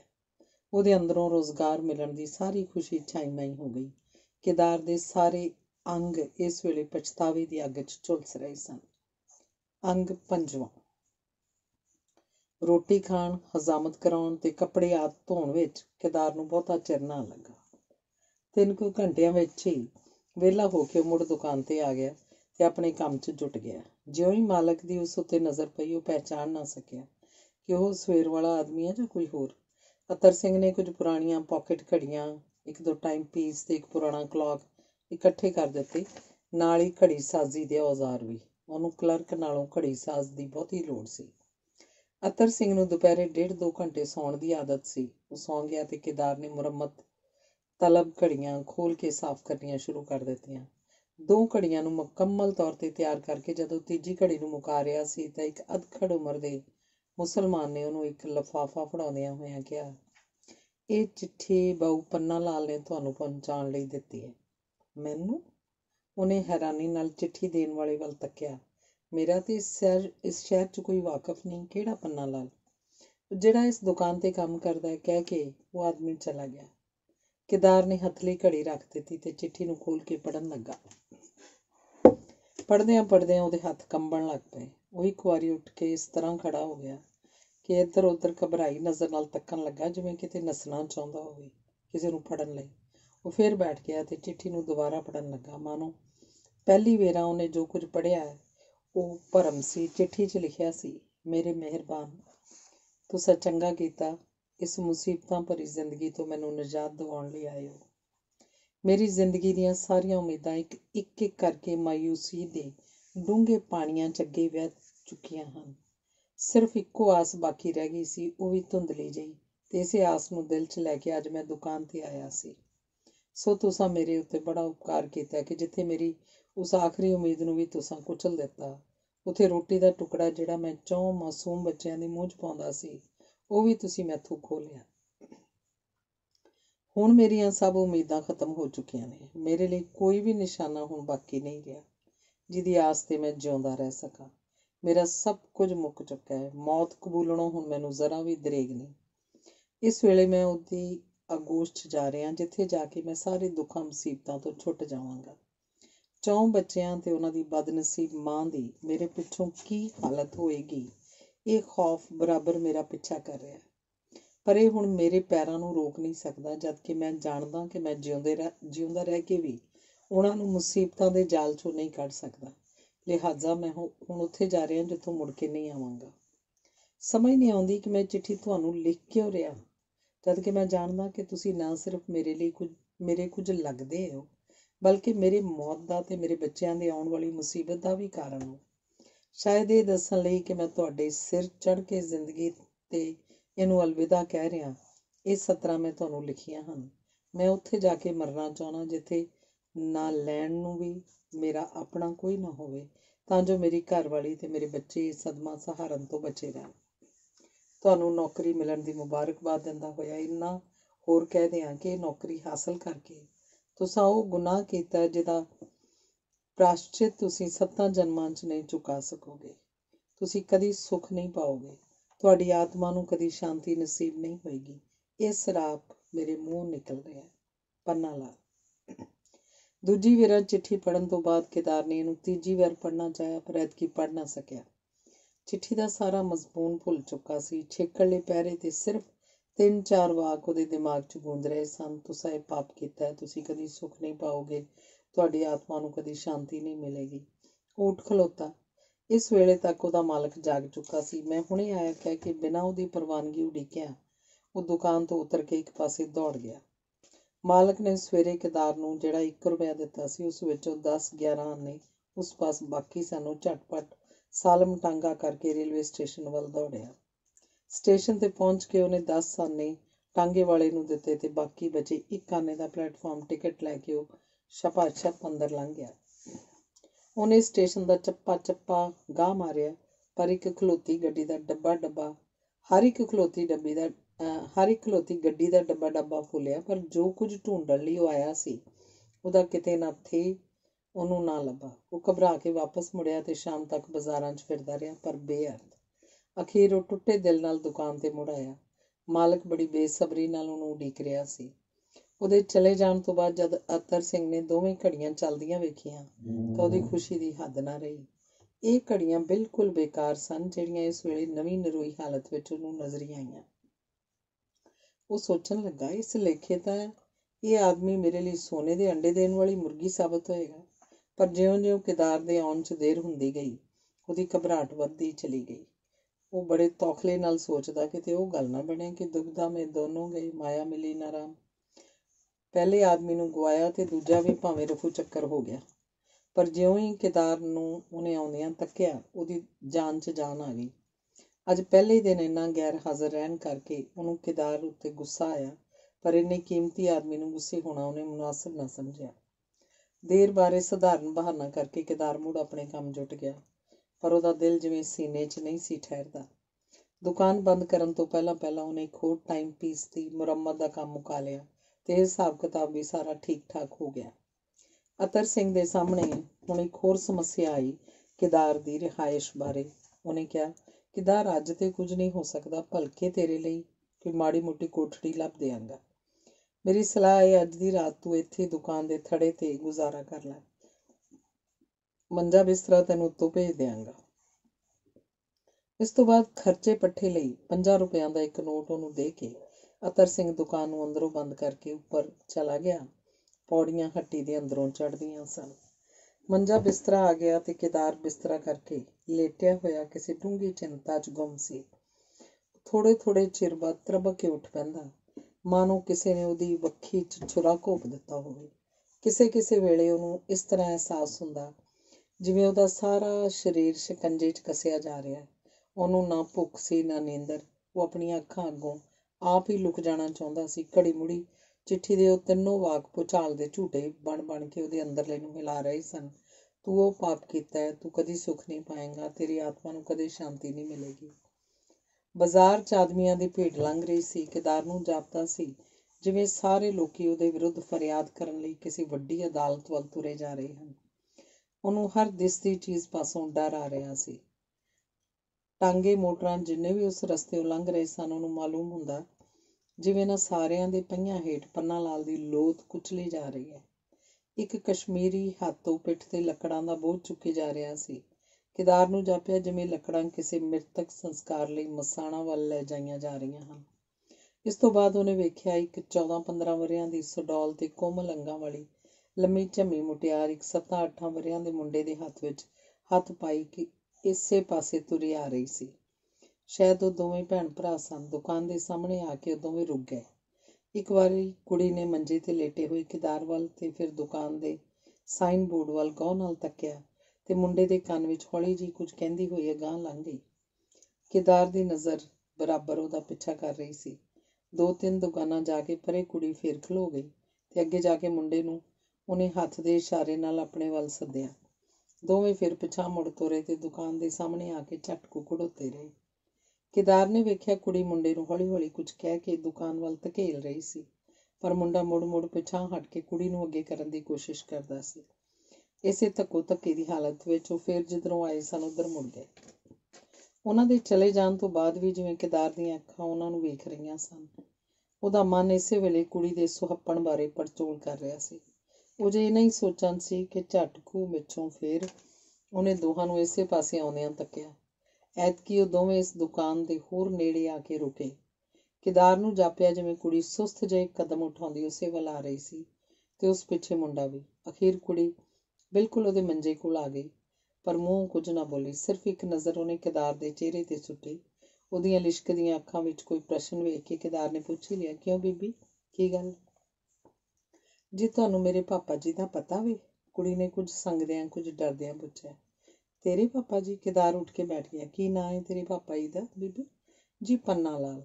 ਕੁੜੀ ਦੇ ਬੋਲਣ ਤੋਂ ਪਹਿਲਾਂ ਪਿੱਛੇ ਖੜੋਤੇ ਮੁੰਡੇ ਨੇ ਅਗਾਂਹ ਵੱਧ ਕੇ ਕਿਹਾ, ਜੀ ਸਾਡੇ ਪਾਪਾ ਜੀ ਅਜੇ ਥੋੜੀ ਘਰ ਨਹੀਂ ਆਏ। ਕੇਦਾਰ ਨੂੰ ਹੋਰ ਕੋਈ ਸਵਾਲ ਉਠਾਉਣ ਦੀ ਲੋੜ ਬਾਕੀ ਨਹੀਂ ਰਹੀ। ਕੁੜੀ ਬੋਲੀ, ਮੇਰੇ ਬੇਜੀ ਨੇ ਵੱਡੇ ਵੇਲੇ ਤੋਂ ਰੋਟੀ ਨਹੀਂ ਖਾਧੀ, ਬੜੀ ਚਿੰਤਾ ਲੱਗੀ ਹੋਈ ਹੈ ਉਹਨਾਂ ਨੂੰ। ਕੇਦਾਰ ਨੂੰ ਜਿਵੇਂ ਸਕਤਾ ਮਾਰ ਗਿਆ। ਕਿੰਨਾ ਹੀ ਚਿਰ ਉਹਨੂੰ ਕੋਈ ਉੱਤਰ ਨਾ ਵੜਿਆ। ਜਦ ਕੁੜੀ ਨੇ ਫੇਰ ਦੁਹਰਾਇਆ, ਤੁਹਾਨੂੰ ਨਹੀਂ ਪਤਾ ਜੀ, ਉਹ ਇਸੇ ਹੱਟੀ ਤੇ ਕੰਮ ਕਰਦੇ ਨੇ, ਤਾਂ ਕੇਦਾਰ ਦੀ ਹੋਸ਼ ਪਰਤੀ। ਉਹਨੇ ਬੜੀ ਮੁਸ਼ਕਿਲ ਨਾਲ ਦਿਲ ਅੰਦਰ ਉੱਠ ਰਹੇ ਕਿਸੇ ਤੂਫਾਨੀ ਗੁਬਾਰ ਨੂੰ ਰੋਕਦਿਆਂ ਕਿਹਾ, ਪਤਾ ਵੇ ਜੀ ਤੁਹਾਨੂੰ? ਐਤਕੀ ਕੁੜੀ ਦੀ ਆਵਾਜ਼ ਤੇ ਅੱਖਾਂ ਵਿੱਚ ਉਤੇਜਨਾ ਸੀ। ਕਿੱਥੇ ਨੇ ਉਹ? ਅੱਜ ਸ਼ਾਮ ਦੀ ਗੱਡੀ ਬੰਬਈ ਚਲੇ ਗਏ ਨੇ ਬੀਬੀ। ਕੇਦਾਰ ਨੂੰ ਇਹਦੋਂ ਚੰਗਾ ਝੂਠ ਕੋਈ ਨਾ ਲੱਭ ਸਕਿਆ। ਬੰਬਈ? ਦੋਵਾਂ ਭੈਣ ਭਰਾਵਾਂ ਦੇ ਮੂੰਹੋਂ ਇਕੱਠਾ ਨਿਕਲਿਆ। ਹਾਂ, ਬੰਬਈ। ਸਰਦਾਰ ਹੋਰਾਂ ਦਾ ਇੱਕ ਕੰਪਨੀ ਨਾਲ ਕੁਝ ਪੁਰਾਣਾ ਹਿਸਾਬ ਕਰਨ ਵਾਲਾ ਸੀ, ਜਿਸ ਕਰਕੇ ਉਹਨਾਂ ਤੁਹਾਡੇ ਪਾਪਾ ਜੀ ਨੂੰ ਉੱਥੇ ਭੇਜਿਆ। ਪਰ ਜੀ ਉਹ ਘਰ ਦੱਸ ਕੇ ਕਿਉਂ ਨਹੀਂ ਗਏ? ਕੁੜੀਆਂ ਦੀਆਂ ਭੋਲੀਆਂ ਅੱਖਾਂ ਨੂੰ ਹੈਰਾਨੀ ਤੇ ਡਰ ਨੇ ਹੋਰ ਵੀ ਦਿਲ ਖਿਚਵੀਆਂ ਬਣਾ ਦਿੱਤਾ ਸੀ। ਇੱਧਰ ਕੇਦਾਰ ਦੇ ਦਿਲ ਵਿਚਲੀ ਪੀੜ ਹੁਣ ਬੇਕਾਬੂ ਹੋ ਕੇ ਉਹਦੀਆਂ ਅੱਖਾਂ ਥਾਣੀ ਵਹਿ ਨਿਕਲਣ ਵਾਲੀ ਹੋ ਗਈ। ਕੁੜੀ ਦੇ ਜਵਾਬ 'ਚ ਜੋ ਕੁਝ ਸਭ ਝੂਠ ਕਹਿਣਾ ਚਾਹੁੰਦਾ ਸੀ, ਜਿਵੇਂ ਉਹਦੇ ਹਲਕ 'ਚ ਫਸ ਗਿਆ। ਤਾਂ ਵੀ ਉਸ ਧੱਕ ਧੁੱਕ ਕੇ ਕੱਢਣ ਦੀ ਕੋਸ਼ਿਸ਼ ਕੀਤੀ। ਗੱਡੀ ਵਕਤ ਤੰਗ ਸੀ, ਜਿਸ ਕਰਕੇ ਲੁਕਵੇਂ ਢੰਗ ਨਾਲ ਅੱਖਾਂ ਦੇ ਅੱਥਰੂ ਪੂੰਝਦਿਆਂ ਉਹਨੇ ਆਪਣੇ ਅਧੂਰੇ ਉੱਤਰ ਨੂੰ ਇਸ ਤਰ੍ਹਾਂ ਪੂਰਾ ਕੀਤਾ। ਮੈਨੂੰ ਜਾਂਦੇ ਹੋਏ ਆਖ ਗਏ ਸੀ ਕਿ ਤੁਹਾਨੂੰ ਘਰ ਖਬਰ ਕਰ ਦਿਆਂ, ਪਰ ਮੈਨੂੰ ਤੁਹਾਡੇ ਘਰ ਦਾ ਨਹੀਂ ਸੀ ਪਤਾ ਕਿ ਕਿਹੜੀ ਗਲੀ 'ਚ ਵੇ। ਜੀ ਅਸੀਂ ਭਾਵੜਿਆਂ ਦੀ ਗਲੀ 'ਚ ਚੌਧਰੀ ਭੋਲਾਨਾਥ ਦੇ ਮਕਾਨ ਲਾਗੇ ਰਹਿੰਦੇ ਹਾਂ, ਕੁੜੀ ਨੇ ਧੀਰਜ ਨਾਲ ਕਿਹਾ। ਅੱਛਾ, ਮੈਂ ਵੱਡੇ ਵੇਲੇ ਤੁਹਾਡੇ ਘਰ ਆਵਾਂਗਾ ਤੇ ਤੇਰੇ ਬੇਜੀ ਨੂੰ ਸਭ ਕੁਝ ਦੱਸਾਂਗਾ। ਜੀ ਤੁਸੀਂ ਹੁਣੇ ਹੀ ਚੱਲੋ ਖਾਂ, ਬੇਜੀ ਰੋਟੀ ਨਹੀਂ ਖਾਂਦੇ। ਕਹਿੰਦਿਆਂ ਕੁੜੀ ਦੀਆਂ ਅੱਖਾਂ 'ਚ ਹੰਝੂ ਭਰ ਆਏ। ਕੇਦਾਰ ਫਿਰ ਸੋਚੀ ਪੈ ਗਿਆ। ਫਿਰ ਬੋਲਿਆ, ਜੇ ਮੈਂ ਹੁਣ ਗਿਆ ਤਾਂ ਪਿੱਛੋਂ ਕੋਈ ਬਿਸਤਰਾ ਚੁੱਕ ਕੇ ਲੈ ਜਾਏਗਾ। ਮੈਂ ਵੱਡੇ ਵੇਲੇ ਜ਼ਰੂਰ ਆਵਾਂਗਾ। ਤੂੰ ਬੀਬੀ ਆਪਣੀ ਬੇਜੀ ਨੂੰ ਆਖੀ, ਫਿਕਰ ਵਾਲੀ ਬਿਲਕੁਲ ਕੋਈ ਗੱਲ ਨਹੀਂ, ਰੋਟੀ ਖਾ ਲੈਣ। ਕੁੜੀ ਦੇ ਭਾਵਾਂ ਤੋਂ ਜਾਪਦਾ ਸੀ ਜਿਵੇਂ ਅਜੇ ਵੀ ਉਹਦੀ ਤਸੱਲੀ ਨਹੀਂ ਹੋਈ। ਉਹ ਸੰਗਦੀ ਬੋਲੀ, ਜੀ ਤੁਸੀਂ ਮੇਰੇ ਨਾਲ ਚਲੇ ਚਲੋ, ਬਸੰਤ ਨੂੰ ਮੈਂ ਤੁਹਾਡੇ ਬਿਸਤਰੇ ਦੀ ਰਾਖੀ ਛੱਡ ਜਾਂਦੀ ਹਾਂ। ਕੇਦਾਰ ਦੁਬਦਾ 'ਚ ਫਸ ਗਿਆ। ਕੁਝ ਚਿਰ ਸੋਚ ਕੇ ਉਹ ਫਿਰ ਕੁੜੀ ਨੂੰ ਕਹਿਣ ਲੱਗਾ, ਚੱਲਣ ਨੂੰ ਤੇ ਹੁਣੇ ਚੱਲਦਾ, ਪਰ ਮੈਂ ਵੱਡੇ ਵੇਲੇ ਸਵੇਰੇ ਜ਼ਰੂਰ ਆਵਾਂਗਾ। ਜਾ ਬੀਬੀ ਰਾਣੀ। ਕੁੜੀ ਨੇ ਆਪਣੀ ਮੰਗ ਨੂੰ ਦੁਹਰਾਉਣ ਲਈ ਇੱਕ ਵਾਰ ਫਿਰ ਸਿਰ ਚੁੱਕਿਆ, ਪਰ ਸ਼ਾਇਦ ਕੇਦਾਰ ਦੇ ਇਨਕਾਰ ਤੋਂ ਬਾਅਦ ਉਹਨੂੰ ਗੁਸਤਾਖੀ ਜਾਪੀ। ਉਹ ਮੁੜਨ ਹੀ ਲੱਗੀ ਸੀ ਕਿ ਕੇਦਾਰ ਨੇ ਪੁੱਛਿਆ, ਗਲੀ ਦਾ ਕੀ ਨਾਂ ਹੈ ਦੱਸਿਆ ਤੂੰ ਬੀਬੀ? ਜੀ ਭਾਵੜਿਆਂ ਵਾਲੀ ਗਲੀ। ਅੱਛਾ, ਮੈਂ ਵੱਡੇ ਵੇਲੇ ਜ਼ਰੂਰ ਆਵਾਂਗਾ। ਜਾਓ ਤੁਸੀਂ ਘਰ ਜਾ ਕੇ ਆਰਾਮ ਕਰੋ। ਤੇਰਾ ਨਾਂ ਕੀ ਹੈ ਬੀਬੀ? ਮੇਰਾ ਨਾਂ ਜੀ ਵੀਣਾ, ਕਹਿ ਕੇ ਤੇ ਭਰਾ ਦਾ ਹੱਥ ਫੜ ਕੇ ਕੁੜੀ ਚਲੀ ਗਈ। ਇੱਧਰ ਕੇਦਾਰ ਦੇ ਕੰਨਾਂ 'ਚ ਵੀਣਾ ਦਾ ਕਿਹਾ ਹੋਇਆ ਉਹ ਛਿੱਕੜਲਾ ਸ਼ਬਦ ਵੀਣਾ ਸੱਚਮੁੱਚ ਵੀਣਾ ਦੀ ਆਵਾਜ਼ ਬਣ ਕੇ ਮਿੱਠੀ ਮਿੱਠੀ ਗੁੰਜਾਰ ਪੈਦਾ ਕਰਨ ਲੱਗਾ। ਅੰਗ 6ਵਾਂ। ਕਈ ਵਾਰੀ ਐਸਾ ਹੁੰਦਾ ਹੈ, ਭਵਿੱਖ 'ਚ ਵਾਪਰਨ ਵਾਲੀ ਕਿਸੇ ਦੁਰਘਟਨਾ ਦਾ ਨਿੰਮਾ ਜਿਹਾ ਝੌਲਾ ਤੁਹਾਨੂੰ ਵਰਤਮਾਨ ਵਿੱਚੋਂ ਕਿਸੇ ਨਾ ਕਿਸੇ ਸ਼ਕਲ 'ਚ ਪੈਣ ਲੱਗ ਜਾਂਦਾ ਹੈ। ਪੰਨਾ ਲਾਲ ਜਦ ਕੰਮ ਤੇ ਜਾਣ ਲਈ ਘਰੋਂ ਨਿਕਲਿਆ ਸੀ ਤਾਂ ਮਾਇਆ ਬੂਹੇ 'ਚ ਖੜੋਤੀ ਜਦ ਤੋੜੀ ਉਹਨੂੰ ਨਜ਼ਰ ਹੀ ਆਉਂਦਾ ਰਿਹਾ। ਉਹਦੀ ਪਿੱਠ ਵੇਖਦੀ ਰਹੀ।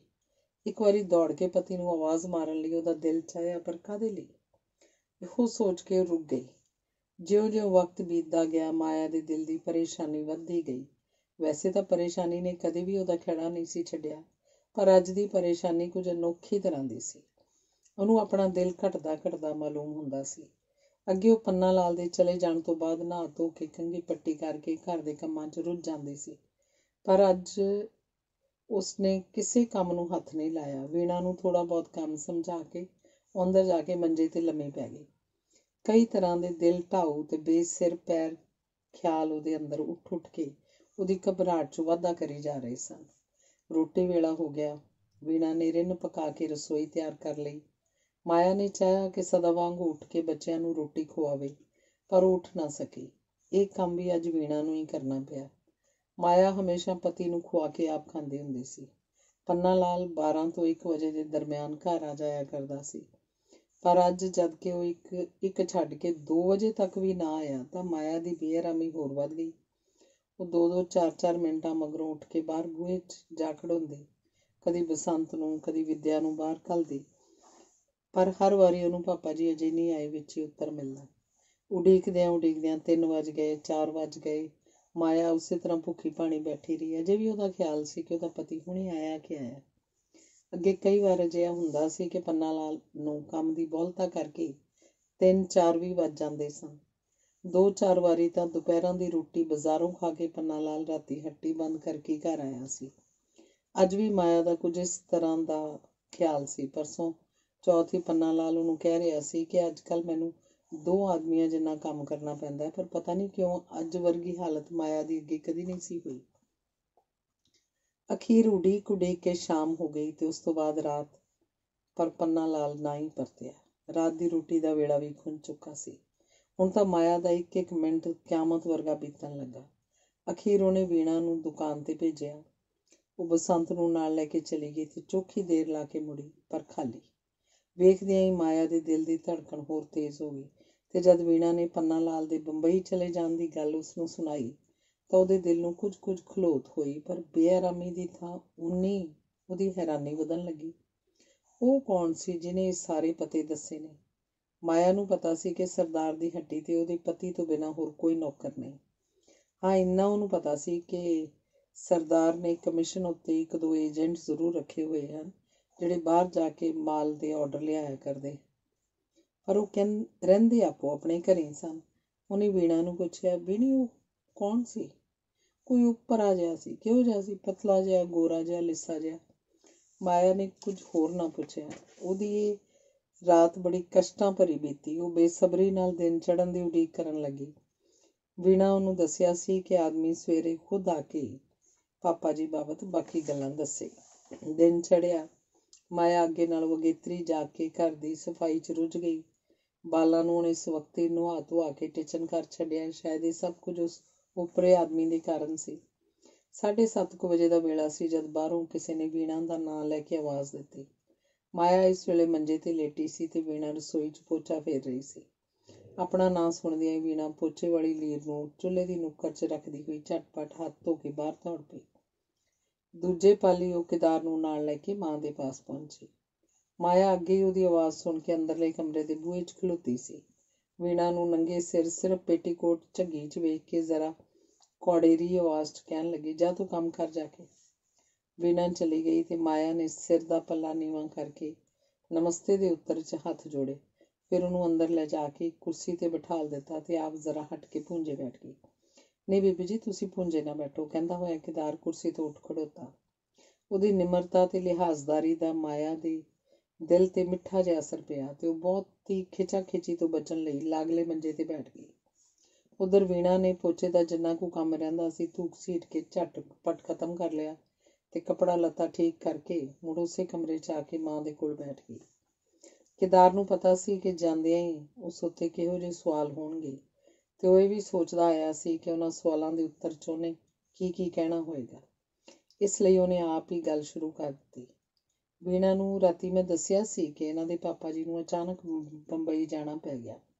ਤੁਸੀਂ ਜਾਣਦੇ ਹੋ ਬੀਬੀ ਜੀ, ਨੌਕਰੀ ਭਾਵੇਂ ਬਾਦਸ਼ਾਹ ਦੀ ਹੋਵੇ ਫਿਰ ਵੀ ਆਖਰ ਨੌਕਰੀ ਹੀ ਹੈ। ਇਸ ਤਰ੍ਹਾਂ ਬਗੈਰ ਘਰ 'ਚ ਖਬਰ ਕੀਤਿਆਂ ਚਲੇ ਜਾਣਾ ਕਿੱਡੀ ਹੈਰਾਨੀ ਵਾਲੀ ਗੱਲ ਹੈ, ਪਰ ਮਾਲਕਾਂ ਦਾ ਹੁਕਮ ਵੀ ਤੇ ਨਹੀਂ ਮੋੜਿਆ ਜਾ ਸਕਦਾ। ਮੈਂ ਕੱਲ੍ਹ ਹੀ ਬੰਬਈਓਂ ਆਇਆ। ਉੱਥੇ ਇੱਕ ਕੰਪਨੀ ਨਾਲ ਏਜੰਸੀ ਬਾਰੇ ਕੁਝ ਝਗੜਾ ਜਿਹਾ ਮੁਕਾਉਣ ਵਾਲਾ ਸੀ। ਨਾਲੇ ਕਈਆਂ ਸਾਲਾਂ ਦਾ ਹਿਸਾਬ ਸਾਫ਼ ਕਰਨਾ ਬੜਾ ਜ਼ਰੂਰੀ ਸੀ। ਜਲਦੀ ਇਸ ਕਰਕੇ ਕਰਨੀ ਪਈ ਕਿ ਲਾਹੌਰ ਦਾ ਇੱਕ ਹੋਰ ਵਪਾਰੀ ਉਸ ਕੰਪਨੀ ਦੀ ਏਜੰਸੀ ਲੈਣ ਲਈ ਕੋਸ਼ਿਸ਼ ਕਰ ਰਿਹਾ। ਸਰਦਾਰ ਹੋਰਾਂ ਸੋਚਿਆ ਐਸਾ ਨਾ ਹੋਵੇ ਕਿ ਕੰਪਨੀ ਦਾ ਕੰਮ ਹੱਥੋਂ ਚਲਾ ਜਾਏ। ਇਸੇ ਕਰਕੇ ਉਹਨਾਂ ਨੂੰ ਤੱਤ ਫੱਟ ਭੇਜਣਾ ਪੈ ਗਿਆ। ਕਿਦਾਰ ਦੇ ਪਹਿਲੇ ਪ੍ਰਭਾਵ ਨੇ ਮਾਇਆ ਦੇ ਸਾਰੇ ਫਿਕਰ ਦੂਰ ਕਰ ਦਿੱਤੇ। ਉਹਦੀ ਮਿੱਠੀ ਬੋਲੀ, ਨਿਮਰ ਤੱਕਣੀ ਤੇ ਦਿਲ ਖਿੱਚਵੀਂ ਸੂਰਤ ਨੇ ਜਿਵੇਂ ਮਾਇਆ ਦਾ ਅੱਧਾ ਦੁੱਖ ਦਰਦ ਵੰਡਾ ਲਿਆ। ਉਹ ਬੋਲੀ, ਇਹ ਤੇ ਭਰਾ ਜੀ ਕੋਈ ਗੱਲ ਨਹੀਂ, ਮਾਲਕਾਂ ਦਾ ਹੁਕਮ ਮੰਨਣਾ ਸਾਡਾ ਧਰਮ ਹੈ। ਪਰ ਮੈਨੂੰ ਬਹੁਤਾ ਫਿਕਰ ਤੇ ਇਸ ਗੱਲ ਦਾ ਸੀ ਕਿ ਨਾ ਕੋਈ ਕੱਪੜਾ ਨਾ ਬਿਸਤਰਾ, ਖਾਲੀ ਹੱਥੀਂ। ਗੱਲ ਰੋਕ ਕੇ ਕਿਦਾਰ ਬੋਲਿਆ, ਸਭ ਕੁਝ ਲੈ ਗਏ ਨੇ। ਮੇਰਾ ਇੱਕ ਬਿਸਤਰਾ ਫਾਲਤੂ ਸੀ, ਕੱਪੜੇ ਵੀ ਲੋੜੀਂਦੇ ਮੇਰੇ ਸੂਟਕੇਸ 'ਚੋਂ ਨਿਕਲ ਆਏ ਸਨ। ਮੈਂ ਧਿੰਗੋ ਜੋਰੀ ਬਿਸਤਰਾ ਤੇ ਸੂਟਕੇਸ ਉਹਨਾਂ ਦੇ ਨਾਲ ਟਾਂਗੇ 'ਚ ਰੱਖ ਦਿੱਤਾ। ਅਜੀਬ ਸੰਤ ਲੋਕ ਨੇ, ਕਿ ਇਹਨਾਂ ਚੀਜ਼ਾਂ ਦੀ ਕੀ ਲੋੜ ਹੈ? ਭਲਾ ਬੀਬੀ ਜੀ, ਪਰਦੇਸ 'ਚ ਗੁਜ਼ਾਰਾ ਹੁੰਦਾ ਕੱਪੜਿਆਂ ਬਗੈਰ? ਕਿਦਾਰ ਦੀ ਹਰ ਇੱਕ ਗੱਲ ਜਿਵੇਂ ਮਾਇਆ ਦੇ ਜ਼ਖਮਾਂ ਉੱਤੇ ਫਹੇ ਦਾ ਕੰਮ ਕਰਦੀ ਜਾ ਰਹੀ ਸੀ। ਉਹਦਾ ਦਿਲ ਇਸ ਭਲੇ ਆਦਮੀ ਨੂੰ ਅਸੀਸਾਂ ਦੇ ਰਿਹਾ ਸੀ। ਤੁਸਾਂ ਬੜੀ ਖੇਚਲ ਕੀਤੀ ਹੈ ਭਰਾ ਜੀ। ਮਾਇਆ ਦੀਆਂ ਅੱਖਾਂ ਵਿੱਚੋਂ ਉਸ ਓਪਰੇ ਨੌਜਵਾਨ ਲਈ ਸ਼ਰਧਾ ਡੁੱਲ ਰਹੀ ਸੀ। ਆਪਣੇ ਕੱਪੜੇ ਦੇ ਕੇ ਤੁਸਾਂ ਕਿੱਡੇ ਔਖੇ ਹੋਏ ਹੋਗੇ। ਨਹੀਂ ਬੀਬੀ ਜੀ, ਮੈਨੂੰ ਜ਼ਰਾ ਵੀ ਔਖਿਆਈ ਨਹੀਂ, ਪਰ ਕਿੰਨੇ ਕੁ ਦਿਨ ਉਹਨਾਂ ਨੂੰ ਰਹਿਣਾ ਪਏਗਾ ਬੰਬਈ? ਸ਼ਾਇਦ ਹਫ਼ਤਾ ਇੱਕ ਲੱਗ ਹੀ ਜਾਏ। ਤੇ ਤੁਸੀਂ ਕਦੋਂ ਆਏ ਇੱਥੋਂ? ਮੈਂ ਕੱਲ੍ਹ ਹੀ ਆਇਆ। ਜਦ ਤੱਕ ਪੰਨਾ ਲਾਲ ਹੋਰੀ ਨਹੀਂ ਆਉਂਦੇ ਉਹਨਾਂ ਦੀ ਥਾਂ ਮੈਨੂੰ ਹੀ ਦੁਕਾਨ ਤੇ ਰਹਿਣਾ ਪਏਗਾ। ਤੇ ਤੁਸੀਂ ਹੱਟੀ ਦੇ ਥੜੇ ਤੇ ਕਿਉਂ ਸੁੱਤੇ ਸੀ? ਅਜੇ ਮਕਾਨ ਦਾ ਇੰਤਜ਼ਾਮ ਨਹੀਂ ਹੋ ਸਕਿਆ। ਸ਼ਾਇਦ ਕੱਲ੍ਹ ਤੀਕ ਕੋਈ ਲੱਭ ਪਵੇ ਤੇ ਤੁਸਾਂ ਘਰ ਆ ਜਾਣਾ ਸੀ। ਇਸ ਤਰ੍ਹਾਂ ਪਰਦੇਸੀਆਂ ਵਾਂਗ ਤੁਸੀਂ ਥੜੇ ਤੇ ਸੌਂ ਰਹੇ। ਕੋਈ ਗੱਲ ਨਹੀਂ ਬੀਬੀ ਜੀ, ਮੈਂ ਬੜੇ ਆਰਾਮ ਵਿੱਚ ਹਾਂ। ਮਕਾਨ ਕਿੰਨੇ ਕੁ ਕਿਰਾਏ ਦਾ ਲੈਣ ਦੀ ਸਲਾਹ ਹੈ? ਇਹੋ 4-5 ਰੁਪਏ ਮਹੀਨੇ ਦਾ। ਇੰਨੇ ਕਿਰਾਏ ਵਾਲਾ ਮਕਾਨ ਤੇ ਆ ਸਾਡੇ ਗੁਆਂਢ ਵੀ ਇੱਕ ਵਿਹਲਾ ਪਿਆ। 5 ਰੁਪਏ ਮੰਗਦੇ ਨੇ, 4 ਤੱਕ ਲੈ ਲੈਣਗੇ। ਜੇ ਮੇਰੇ ਵਾਸਤੇ ਇੰਨੀ ਖੇਚਲ ਕਰ ਸਕੋ ਤਾਂ। ਖੇਚਲ ਦੀ ਕਿਹੜੀ ਗੱਲ ਹੈ ਭਰਾ ਜੀ? ਮੈਂ ਅੱਜ ਹੀ ਪਤਾ ਕਰ ਲਾਂਗੀ। ਮਕਾਨ ਦੀ ਮਾਲਕਣ ਬੜੀ ਚੰਗੀ ਹੈ, ਵੇਖ ਲਓ ਜਾ ਕੇ, ਜੇ ਤੁਹਾਡੇ ਪਸੰਦ ਆ ਜਾਏ। ਮੇਰੇ ਪਸੰਦ ਦੀ ਪਸੰਦ ਹੈ ਬੀਬੀ ਜੀ। ਕਿਦਾਰ ਨੇ ਜੇਬ 'ਚੋਂ ਬਟੂਆ ਕੱਢਿਆ ਤੇ ਉਸ 'ਚੋਂ 5 ਦਾ ਨੋਟ, ਜਿਹੜਾ ਇੱਕੋ ਸੀ, ਕੱਢ ਕੇ ਮਾਇਆ ਨੂੰ ਫੜਾਉਂਦਿਆਂ ਉਸ ਕਿਹਾ, ਇਹ ਲਓ ਮਹੀਨੇ ਦਾ ਕਿਰਾਇਆ, ਪੇਸ਼ਗੀ ਦੇ ਦੇਣਾ। ਪੇਸ਼ਗੀ ਦੇਣ ਦੀ ਲੋੜ ਨਹੀਂ ਭਰਾ ਜੀ, ਤੁਸੀਂ ਰੱਖੋ। ਕਹਿ ਕੇ ਮਾਇਆ ਨੇ ਨੋਟ ਉਸੇ ਨੂੰ ਮੋੜ ਦਿੱਤਾ। ਕੇਦਾਰ ਨੇ ਉਹਨੂੰ ਫੇਰ ਬਟੂਏ 'ਚ ਰੱਖ ਲਿਆ। ਤਾਂ ਵੀ ਤੁਸੀਂ ਮਕਾਨ ਨੂੰ ਇੱਕ ਵਾਰੀ ਝਾਤੀ ਮਾਰ ਲੈਂਦੇ ਤਾਂ ਚੰਗਾ ਸੀ। ਕਹਿਣ ਤੋਂ ਬਾਅਦ ਮਾਇਆ ਨੇ ਵੀਣਾ ਵੱਲ ਤੱਕਿਆ। ਜਾ ਖਾਂ ਵੀਣਾ। ਮਾਈ ਇੰਦੋ ਕੋਲੋਂ ਕੁੰਜੀ ਲੈ ਕੇ ਭਰਾ ਨੂੰ ਮਕਾਨ ਵਿਖਾ ਲਿਆ। ਕੇਦਾਰ ਨੂੰ ਮਕਾਨ ਵਿਖਾ ਕੇ ਜਦ ਵੀਣਾ ਵਾਪਸ ਮੁੜੀ ਤਾਂ ਮਾਂ ਨੂੰ ਕਹਿਣ ਲੱਗੀ, ਬੇਜੀ ਪਤਾ ਜੀ ਕਿੰਨੇ ਪੜ੍ਹੇ ਹੋਏ ਨੇ? BA ਪਾਸ ਨੇ ਬੇਜੀ। ਵੀਣਾ ਦੇ ਚਿਹਰੇ ਤੋਂ ਜਿਵੇਂ ਕੋਈ ਫਖਰ ਜਿਹਾ ਝਲਕ ਰਿਹਾ ਸੀ। ਝੂਠੀ ਨਾ ਹੋਵੇ ਤੇ ਮਾਇਆ ਨੇ ਹੱਸ ਕੇ ਜਵਾਬ ਦਿੱਤਾ, ਦੇਵੀ ਦੀ ਸਹੁੰ ਬੇਜੀ, ਉਹਨਾਂ ਦੇ ਬਟੂਏ ਤੋਂ ਮੈਂ ਆਪ ਪੜ੍ਹਿਆ ਸੀ। ਕੀ ਲਿਖਿਆ ਸੀ ਬਟੂਏ ਤੇ? ਲਿਖਿਆ ਸੀ ਕੇਦਾਰ BA। ਅੱਛਾ, ਮਾਇਆ ਨੇ ਹੈਰਾਨੀ ਨਾਲ ਕਿਹਾ। ਵੇਖਣ ਨੂੰ ਕਿੱਡਾ ਸਾਦ ਮੁਰਾਦਾ ਲੱਗਦਾ ਏ। ਅੱਜ ਕੱਲ੍ਹ BA ਪਾਸਾਂ ਦੀ ਤੇ ਕਿਧਰੇ ਮਜਾਲ ਹੀ ਨਹੀਂ ਮਿਆਉਂਦੀ। ਮੈਂ ਉਹਨਾਂ ਦੇ ਕਮਰੇ ਦੀ ਸਫਾਈ ਕਰ ਆਵਾਂ ਜਾ ਕੇ? ਕਹਿ ਕੇ ਤੇ ਬਿਨਾਂ ਉੱਤਰ ਉਡੀਕਿਆਂ ਵੀਣਾ ਰਸੋਈ 'ਚੋਂ ਬੋਕਰ ਲੈ ਕੇ ਬਾਹਰ ਨਿਕਲ ਗਈ। ਅੰਗ 7ਵਾਂ। ਤੁਹਾਨੂੰ ਇੱਕ ਗੱਲ ਦੱਸਾਂ ਬੇਜੀ। ਕੀ? ਮਾਸਟਰ ਹੋਰੀ ਨਾ ਕਈ ਵਾਰੀ ਪੜ੍ਹਾਉਂਦੇ ਪੜ੍ਹਾਉਂਦੇ ਰੋਣ ਲੱਗ ਪੈਂਦੇ ਨੇ। ਰੋਣ ਲੱਗ ਪੈਂਦੇ ਨੇ? ਆਹੋ ਬੇਜੀ, ਸ਼ੁਦੈਣ ਨਾ ਹੋਵੇ ਤੇ। ਸੱਚੀ ਬੇਜੀ, ਮੈਂ ਕਈ ਵਾਰ ਵੇਖਿਆ ਵੀ ਉਹਨਾਂ ਨੂੰ ਰੋਂਦਿਆਂ। ਪਰ ਕਿਉਂ? ਕਿਹੜੀ ਗੱਲੋਂ? ਕੀ ਪਤਾ, ਤੇ ਤੂੰ ਪੁੱਛਣਾ ਸੀ ਨਾ। ਮੈਨੂੰ ਬੇਜੀ ਆਪ ਹੀ ਰੋਣ ਆ ਜਾਂਦਾ ਉਹਨਾਂ ਵੱਲ ਤੱਕ ਕੇ। ਤੇ ਝੱਲੀ ਤਾਂ ਤੂੰ ਹੀ ਕੁਝ ਆਖਿਆ ਹੋਣਾ ਹੈ। ਦੇਵੀ ਦੀ ਸਹੁੰ ਬੇਜੀ, ਮੈਂ ਤੇ ਕਦੇ ਵੀ ਕੁਝ ਨਹੀਂ ਆਖਿਆ। ਮੈਂ ਪਾਪਾ ਜੀ ਦੀਆਂ ਗੱਲਾਂ ਵੀ ਕਰਦੀ ਸਾਂ ਤੇ ਉਹ ਰੋਣ ਹੀ ਲੱਗ ਪਏ। ਆਪਣੇ ਵੱਲੋਂ ਤੇ ਉਹ ਬੜਾ ਲੁਕਾ ਕਰਦੇ ਨੇ, ਪਰ ਮੈਂ ਏਡੀ ਅਣਜਾਣੀ ਤੇ ਨਹੀਂ ਨਾ ਬੇਜੀ। ਭਲਾ ਜਿਹੜਾ ਰੋਵੇ ਉਹਦੀਆਂ ਅੱਖਾਂ ਨਹੀਂ ਲਾਲ ਹੋ ਜਾਂਦੀਆਂ? ਪੁੱਛੀ ਤੇ ਸਹੀ ਕਿਉਂ ਰੋਂਦੇ ਨੇ? ਇੱਕ ਵਾਰੀ ਛੱਡ ਕੇ ਕਿੰਨੀ ਵਾਰ ਪੁੱਛ ਚੁੱਕੀ ਹਾਂ। ਉਹ ਹੋਰ ਗੱਲਾਂ ਹੀ ਟਾਲ ਦਿੰਦੇ ਨੇ। ਹੱਟੀ ਚਲੇ ਗਏ ਨੇ? ਹੁਣ ਤੇ ਮੈਂ ਘਰ ਛੱਡ ਕੇ ਆਈ ਹਾਂ, ਖਬਰੇ ਚਲੇ ਗਏ ਹੁਣ। ਜਾ ਖਾਂ ਸੱਦ ਲਿਆ ਜ਼ਰਾ, ਮੈਂ ਹੀ ਪੁੱਛ ਵੇਖਾਂ। ਚੰਗਾ ਕਹਿ ਕੇ ਵੀਣਾ ਝਟਪਟ ਦੌੜ ਗਈ। ਸਰਦਾਰ ਅਤਰ ਸਿੰਘ ਪਾਸ ਨੌਕਰ ਹੋਇਆਂ ਕੇਦਾਰ ਨੂੰ ਮਹੀਨੇ ਤੋਂ ਉੱਪਰ ਹੋ ਗਿਆ ਸੀ। ਇਸ ਥੋੜ੍ਹੇ ਜਿਹੇ ਸਮੇਂ 'ਚ ਹੀ ਮਾਲਕ ਉਸ ਉੱਤੇ ਇੰਨਾ ਨਿਹਾਲ ਹੋ ਗਿਆ ਕਿ ਦੁਕਾਨ ਦਾ ਸਾਰਾ ਕਾਰੋਬਾਰ ਉਹਨੇ ਕੇਦਾਰ ਨੂੰ ਸੌਂਪ ਦਿੱਤਾ। ਕੇਦਾਰ ਦੀ ਇਮਾਨਦਾਰੀ, ਸਿਆਣਪ, ਮਿਹਨਤਕਸ਼ੀ ਨੇ ਅਤਰ ਸਿੰਘ ਦੇ ਦਿਲ ਨੂੰ ਇੱਥੋਂ ਤੱਕ ਜਿੱਤ ਲਿਆ ਕਿ ਉਹਨੇ ਕੁੰਜੀ ਜੰਦਰਾ ਤੱਕ ਉਹਦੇ ਹਵਾਲੇ ਕਰਤਾ। ਘੜੀ ਸਾਜ਼ੀ ਦੇ ਕੰਮ 'ਚੋਂ ਕੇਦਾਰ ਰੋਜ਼ 4-5 ਰੁਪਏ ਕਮਾ ਲੈਂਦਾ ਤੇ ਸਾਰੀ ਖੱਟੀ ਉਹ ਬਿਨਾਂ ਇੱਕ ਪੈਸੇ ਦੀ ਹੇਰਾ ਫੇਰੀ ਤੋਂ ਰੋਜ਼ ਰਾਤ ਨੂੰ ਮਾਲਕ ਦੇ ਹੱਥੇ ਰੱਖ ਦਿੰਦਾ। ਅੰਨਾ ਕੀ ਭਾਲੇ ਦੋ ਅੱਖਾਂ। ਅਤਰ ਸਿੰਘ ਨੂੰ ਇਹੋ ਜਿਹਾ ਨੌਕਰ ਕਿੱਥੋਂ ਲੱਭਣਾ ਸੀ ਜਿਹੜਾ ਚੁਆਨੀ ਲੈ ਕੇ ਉਹਦੇ ਬਦਲੇ ਰੁਪਈਆ ਮੋੜ ਦੇਵੇ। ਦੂਜੇ ਮਹੀਨੇ ਆਪ ਹੀ ਉਹਨੇ ਕੇਦਾਰ ਦੀ ਤਨਖਾਹ 50 ਤੋਂ 40 ਕਰ ਦਿੱਤੀ। ਇੱਧਰ ਪੰਨਾ ਲਾਲ ਦੇ ਗੁਆਂਢ ਰਹਿਣ ਕਰਕੇ ਉਹਨਾਂ ਦੇ ਘਰ 'ਚ ਕੇਦਾਰ ਇੰਨਾ ਰਚ ਗਿਆ ਜਿਵੇਂ ਉਹਨਾਂ ਦੇ ਟੱਬਰ 'ਚੋਂ ਹੋਵੇ। ਹਰ 5ਵੇਂ-7ਵੇਂ ਦਿਨ ਉਹ ਆਪ ਹੀ ਇੱਕ ਚਿੱਠੀ ਪੰਨਾ ਲਾਲ ਵੱਲੋਂ ਲਿਖ ਕੇ ਮਾਇਆ ਨੂੰ ਆ ਦੱਸਦਾ। ਉਹਨਾਂ ਦੀ ਚਿੱਠੀ ਆਈ ਏ ਤੇ ਫਿਰ ਉਹਨੂੰ ਪੜ੍ਹ ਕੇ ਸੁਣਾ ਦਿੰਦਾ। ਚਿੱਠੀਆਂ 'ਚ ਜੋ ਕੁਝ ਸਮੇਂ ਦੀ ਲੋੜ ਅਨੁਸਾਰ ਲਿਖਣਾ ਉਹਨੂੰ ਜ਼ਰੂਰੀ ਭਾਸਦਾ ਲਿਖ ਦਿੰਦਾ, ਪਰ ਚਿੱਠੀ ਉਹ ਉਸ ਵੇਲੇ ਮਾਇਆ ਨੂੰ ਸੁਣਾਉਂਦਾ ਜਦੋਂ ਵੀਣਾ ਕੋਲ ਨਹੀਂ ਸੀ ਹੁੰਦੀ। ਉਹ ਜਾਣਦਾ ਸੀ ਕਿ ਵੀਣਾ ਅਵੱਸ਼ ਹੀ ਆਪਣੇ ਪਿਓ ਦੇ ਅੱਖਰਾਂ ਨੂੰ ਪਹਿਚਾਣ ਸਕਦੀ ਹੈ। ਵੀਣਾ ਨੂੰ ਹਿਸਾਬ 'ਚ ਕਮਜ਼ੋਰ ਹੋਣ ਕਰਕੇ ਟਿਊਟਰ ਦੀ ਲੋੜ ਸੀ, ਪਰ ਪੈਸੇ ਦੀ ਤੰਗੀ ਕਰਕੇ ਪ੍ਰਬੰਧ ਨਹੀਂ ਸੀ ਹੋ ਸਕਿਆ। ਇਸ ਕੰਮ ਨੂੰ ਕੇਦਾਰ ਨੇ ਆਪਣੇ ਜਿੰਮੇ ਲੈ ਲਿਆ। ਉਹ ਹਰ ਰੋਜ਼ 1 ਘੰਟਾ ਸਵੇਰੇ 1 ਘੰਟਾ ਸ਼ਾਮੀ ਵੀਣਾ ਨੂੰ ਪੜ੍ਹਾਉਂਦਾ ਸੀ। ਅੱਜ ਸਵੇਰੇ ਜਿਸ ਵੇਲੇ ਆਪਣੇ ਕਮਰੇ 'ਚ ਬੈਠਾ ਵੀਣਾ ਨੂੰ ਪੜ੍ਹਾ ਰਿਹਾ ਸੀ, ਵੀਣਾ ਨੇ ਰੋਜ਼ ਵਾਂਗ ਫਿਰ ਪੰਨਾ ਲਾਲ ਦਾ ਕਿੱਸਾ ਛੇੜ ਦਿੱਤਾ। ਉਹ ਪੁੱਛ ਬੈਠੀ, ਮਾਸਟਰ ਜੀ ਤੁਸੀਂ ਕਿਹਾ ਸੀ ਪਾਪਾ ਜੀ ਆਉਣ ਤੱਕ ਹੀ ਤੁਸੀਂ ਇੱਥੇ ਰਹੋਗੇ। ਮੈਂ ਪਾਪਾ ਜੀ ਨੂੰ ਕਹਾਂਗੀ ਤੁਹਾਨੂੰ ਨਾ ਜਾਣ ਦੇਣ। ਤੁਸੀਂ ਉਹਨਾਂ ਦੀ ਗੱਲ ਵੀ ਨਾ ਮੰਨੋਗੇ। ਜਿਉਂ-ਜਿਉਂ ਵੀਣਾ ਦਿਲ ਦੇ ਸਾਰੇ ਚਾਅ ਨਾਲ ਆਪਣੇ ਪਾਪਾ ਜੀ ਦੀਆਂ ਗੱਲਾਂ ਕਰਦੀ ਗਈ, ਕੇਦਾਰ ਦੀਆਂ ਅੱਖਾਂ ਭਰਦੀਆਂ ਆਈਆਂ ਤੇ ਅਖੀਰ ਜਦ ਗੱਲ ਖਤਮ ਕਰਕੇ ਵੀਣਾ ਨੇ ਉਸ ਵੱਲ ਧਿਆਨ ਨਾਲ ਤੱਕਿਆ ਤਾਂ ਕੇਦਾਰ ਫਿੱਸ ਪਿਆ। ਹਜ਼ਾਰ ਚਾਹੁੰਦਾ ਹੋਇਆ ਵੀ ਕਿ ਵੀਣਾ ਉਹਦੇ ਅਥਰੂਆਂ ਨੂੰ ਨਾ ਵੇਖੇ, ਉਹਨਾਂ ਨੂੰ ਲੁਕਾਉਣ 'ਚ ਅੱਜ ਕਾਮਯਾਬ ਨਾ ਹੋ ਸਕਿਆ। ਵੀਣਾ ਨੂੰ ਨਾ ਕੇਵਲ ਸਬਕ ਪੜ੍ਹਨਾ ਹੀ ਭੁੱਲ ਗਿਆ, ਸਗੋਂ ਉਹਦੇ ਆਪਣੇ ਅਥਰੂ ਵੀ ਫੁੱਟ ਨਿਕਲੇ। ਇਸ ਤੋਂ ਬਾਅਦ ਅੱਜ ਦੀ ਪੜ੍ਹਾਈ ਵੀਣਾ ਪਾਸੋਂ ਨਹੀਂ ਹੋ ਸਕੀ। ਭਾਵੇਂ ਕੇਦਾਰ ਨੇ ਉਹਨੂੰ ਪੜ੍ਹਾਉਣ ਦੀ ਬੜੀ ਕੋਸ਼ਿਸ਼ ਕੀਤੀ, ਉਹ ਬਾਲਾਂ ਵਾਲੇ ਹੱਠ ਨਾਲ ਕੇਦਾਰ ਦੇ ਖਹਿੜੇ ਪੈ ਗਈ ਕਿ ਉਹ ਰੋਣ ਦਾ ਕਾਰਨ ਦੱਸੇ, ਪਰ ਕੇਦਾਰ ਅਖੀਰ ਤੱਕ ਟਾਲਦਾ ਰਿਹਾ। ਜਦ ਵੀਣਾ ਬਿਲਕੁਲ ਬੇਵੱਸ ਹੋ ਗਈ ਤਾਂ ਕੇਦਾਰ ਦੇ ਰੋਕਦਿਆਂ ਵੀ ਉਹ ਕਿਤਾਬਾਂ ਸਮੇਟ ਕੇ ਘਰ ਵੱਲ ਤੁਰ ਪਈ ਤੇ ਜਾਂਦੀ ਹੋਈ ਕਹਿ ਗਈ ਕਿ ਮੈਂ ਬੇਜੀ ਨੂੰ ਦੱਸਣੀ ਆ, ਜਾ ਕੇ ਆਪੇ ਪੁੱਛ ਲੈਣਗੇ ਤੁਹਾਡੇ ਕੋਲੋਂ। ਕੇਦਾਰ ਨੇ ਪਿੱਛੋਂ ਬਥੇਰਾ ਕਿਹਾ, ਵੀਣਾ ਤੈਨੂੰ ਸਹੁੰ ਹੋਵੇ ਜੇ ਬੇਜੀ ਨੂੰ ਦੱਸੇ, ਪਰ ਵੀਣਾ ਨਹੀਂ ਟਲੀ ਤੇ ਉਹਨੇ ਜਾਂਦਿਆਂ ਹੀ ਮਾਂ ਨੂੰ ਦੱਸ ਦਿੱਤਾ। ਮਾਇਆ ਨੇ ਵੀਣਾ ਨੂੰ ਕੇਦਾਰ ਨੂੰ ਬੁਲਾ ਲਿਆਉਣ ਲਈ ਉਸ ਵੱਲ ਤੋਰ ਦਿੱਤਾ। ਵੀਣਾ ਨੂੰ ਭੇਜ ਕੇ ਮਾਇਆ ਸੋਚੀ ਪੈ ਗਈ, ਉਹਦਾ ਰੋਣ ਦਾ ਕੀ ਸਬੱਬ ਹੋ ਸਕਦਾ? ਖਬਰੇ ਵਿਚਾਰਾ ਘਰ ਲਈ ਉਦਰਿਆ ਹੋਵੇ, ਕੋਈ ਬਹੁਤਾ ਸਿਆਣਾ ਵੀ ਤਾਂ ਨਹੀਂ, ਅਜੇ ਉਮਰ ਹੀ ਕੀ ਸੂ। ਜਾਂ ਖਬਰੇ ਸਾਡੇ ਵਾਂਗ ਉਹ ਵੀ ਘਰੋਗੀ ਤੰਗੀਆਂ ਜਾਂ ਕਿਸੇ ਹੋਰ ਵਜ੍ਹਾ ਕਰਕੇ ਦੁਖੀ ਹੋਵੇ। ਉਹਨੇ ਇੱਥੋਂ ਤੱਕ ਹੀ ਸੋਚਿਆ ਸੀ ਕਿ ਵੀਣਾ ਕੇਦਾਰ ਨੂੰ ਬਾਹੋਂ ਖਿੱਚਦੀ ਅੰਦਰ ਆਈ। ਤੁਸੀਂ ਸੱਦਿਆ ਬੀਬੀ ਜੀ? ਕੇਦਾਰ ਜਾਣਦਾ ਹੋਇਆ ਵੀ ਅਣਜਾਣ ਬਣ ਕੇ ਬੋਲੇ। ਹਾਂਜੀ, ਮੈਂ ਹੀ ਸੱਦਿਆ। ਦੱਸੋ ਕੀ ਕੰਮ ਸੀ? ਬੈਠ ਜਾਓ ਜ਼ਰਾ। ਤੇ ਵੀਣਾ ਦੌੜ ਕੇ ਪੀੜੀ ਚੁੱਕ ਲਈ। ਬਹਿਣ ਦੀ ਵੇਲ ਨਹੀਂ ਬੀਬੀ ਜੀ, ਦੁਕਾਨ ਦਾ ਵਕਤ ਹੋ ਗਿਆ। ਕੇਦਾਰ ਨੇ ਖੜਿਆਂ ਖੜਿਆਂ ਕਿਹਾ। ਕੋਈ ਡਰ ਨਹੀਂ, ਮਾਇਆ ਦਾਈਏ ਭਰੇ ਹੱਥ 'ਚ ਬੋਲੀ। ਬਹੁਤਾ ਚਿਰ ਨਹੀਂ ਲੱਗਣਾ। ਕੇਦਾਰ ਬੈਠ ਗਿਆ। ਦੱਸੋ? ਮੈਂ ਕਿਹਾ। ਮਾਇਆ ਗੱਲ ਚਲਾਉਣ ਦੀ ਵਿਉਂਤ ਸੋਚ ਕੇ ਬੋਲੀ। ਅੱਜ ਵੀਣੀ ਨੂੰ ਥੋੜ੍ਹਾ ਪੜ੍ਹਾਇਆ ਜੀ, ਹੁਣੇ ਤੇ ਜਾਂਦੀ ਪਈ ਏ ਤੇ ਹੁਣੇ ਮੁੜ ਵੀ ਆਈਏ। ਪੁੱਛ ਲਓ ਉਸ। ਮੈਂ ਤੇ ਬਥੇਰਾ ਕਿਹਾ ਸੀ, ਆਪ ਹੀ ਨੱਸ ਆਈ ਏ ਪੜ੍ਹਾਈ ਛੱਡ ਕੇ। ਨੱਸ ਨਾ ਆਉਂਦੀ ਤੇ ਹੋਰ ਕੀ ਕਰਦੀ? ਵੀਣਾ ਮੌਕਾ ਪਾ ਕੇ ਬੋਲੀ। ਆਪ ਤੇ ਤੁਸੀਂ ਰੋਣ ਡਏ ਸੋ, ਪੜ੍ਹਦੀ ਮੈਂ ਕਿਸ ਕੋਲੋਂ? ਕੇਦਾਰ ਜਿਸ ਮੁਸੀਬਤ ਤੋਂ ਛੁਟਕਾਰਾ ਚਾਹੁੰਦਾ ਸੀ, ਅਖੀਰ ਉਹੀ ਪੇਸ਼ ਆ ਗਈ। ਉਹ ਨਿੰਮੋ ਝੂਣਾ ਹੋ ਕੇ ਬੈਠਾ ਰਿਹਾ। ਮਾਇਆ ਬੋਲੀ। ਸੱਚਮੁੱਚ ਭਰਾ ਜੀ ਕਿ ਐਵੇਂ ਕਹਿਣ ਡਈ ਏ? ਕੇਦਾਰ ਦੇ ਬੋਲਣ ਤੋਂ ਪਹਿਲਾਂ ਹੀ ਵੀਣਾ ਬੋਲ ਉੱਠੀ। 100 ਰੁਪਈਆ ਸ਼ਰਤ ਜੇ ਝੂਠ ਹੋਵੇ। ਤੁਸੀਂ ਰੋਏ ਨਹੀਂ ਸੋ ਮਾਸਟਰ ਜੀ? ਅੱਗੇ ਵੀ 2-3 ਵਾਰੀ ਮੈਂ ਤੁਹਾਨੂੰ ਵੇਖ ਚੁੱਕੀ ਹਾਂ, ਪੜ੍ਹਾਉਂਦੇ ਪੜ੍ਹਾਉਂਦੇ ਅੱਖਾਂ ਭਰ ਲੈਂਦੇ ਹੋ। ਛੁਟਕਾਰੇ ਦੀ ਸੂਰਤ ਨਾ ਵੇਖ ਕੇ ਕੇਦਾਰ ਬੋਲਿਆ। ਰੋਇਆ ਸਾਂ। ਮਾਇਆ ਬੋਲੀ। ਕਿਉਂ? ਪਰ ਕੁਝ ਨਹੀਂ, ਐਵੇਂ ਨਹੀਂ ਭਰਾ ਜੀ, ਤੁਹਾਨੂੰ ਦੱਸਣਾ ਪਏਗਾ। ਮੈਨੂੰ ਆਪਣੀ ਮਾਤਾ ਜੀ ਦੀ ਯਾਦ ਆ ਗਈ ਸੀ। ਕੇਦਾਰ ਏਦੋਂ ਚੰਗਾ ਬਹਾਨਾ ਨਾ ਕੱਢ ਸਕਿਆ। ਮਾਇਆ ਨੇ ਵੀ ਆਪਣੇ ਪ੍ਰਸ਼ਨ ਨੂੰ ਫੇਰ ਨਹੀਂ ਦੁਹਰਾਇਆ। ਮਾਇਆ ਉਸ ਪਾਸੋਂ ਉਸਦੀ ਮਾਂ ਦੀ ਮੌਤ ਦਾ ਜ਼ਿਕਰ ਸੁਣ ਚੁੱਕੀ ਹੋਈ ਸੀ। ਉਹਦੇ ਦੁੱਖ 'ਚ ਭਿੱਜ ਕੇ ਠੰਡਾ ਸਾਹ ਭਰਦੀ ਹੋਈ ਬੋਲੀ। ਸੱਚ ਕਹਿੰਦੇ ਹੋ ਭਰਾ ਜੀ, ਮੈਂ ਮਾਂ ਪਿਓ ਵਰਗੀ ਮਿੱਠੀ ਚੀਜ਼ ਦੁਨੀਆ 'ਚ ਕੋਈ ਨਹੀਂ। ਮਾਪੇ ਮਿੱਟੀ ਦੇ ਨਹੀਂ ਮਾਣ, ਪਰ ਸਿਰ 'ਤੇ ਪਈਆਂ ਨੂੰ ਹਰ ਕੋਈ ਸਹਿ ਜਾਂਦਾ ਹੈ। ਵੀਣਾ ਦਾ ਪਾਪਾ ਕਦੀ ਕਦੀ ਜਦ ਬਹੁਤ ਦੁਖੀ ਹੋ ਜਾਂਦਾ ਸੀ ਤਾਂ ਕਹਿੰਦਾ ਹੁੰਦਾ ਸੀ, ਵੀਣਾ ਦੀ ਮਾਂ, ਹੁਣ ਤੇ ਜਿਉਣ ਦਾ ਕੋਈ ਹੱਜ ਨਹੀਂ ਰਿਹਾ।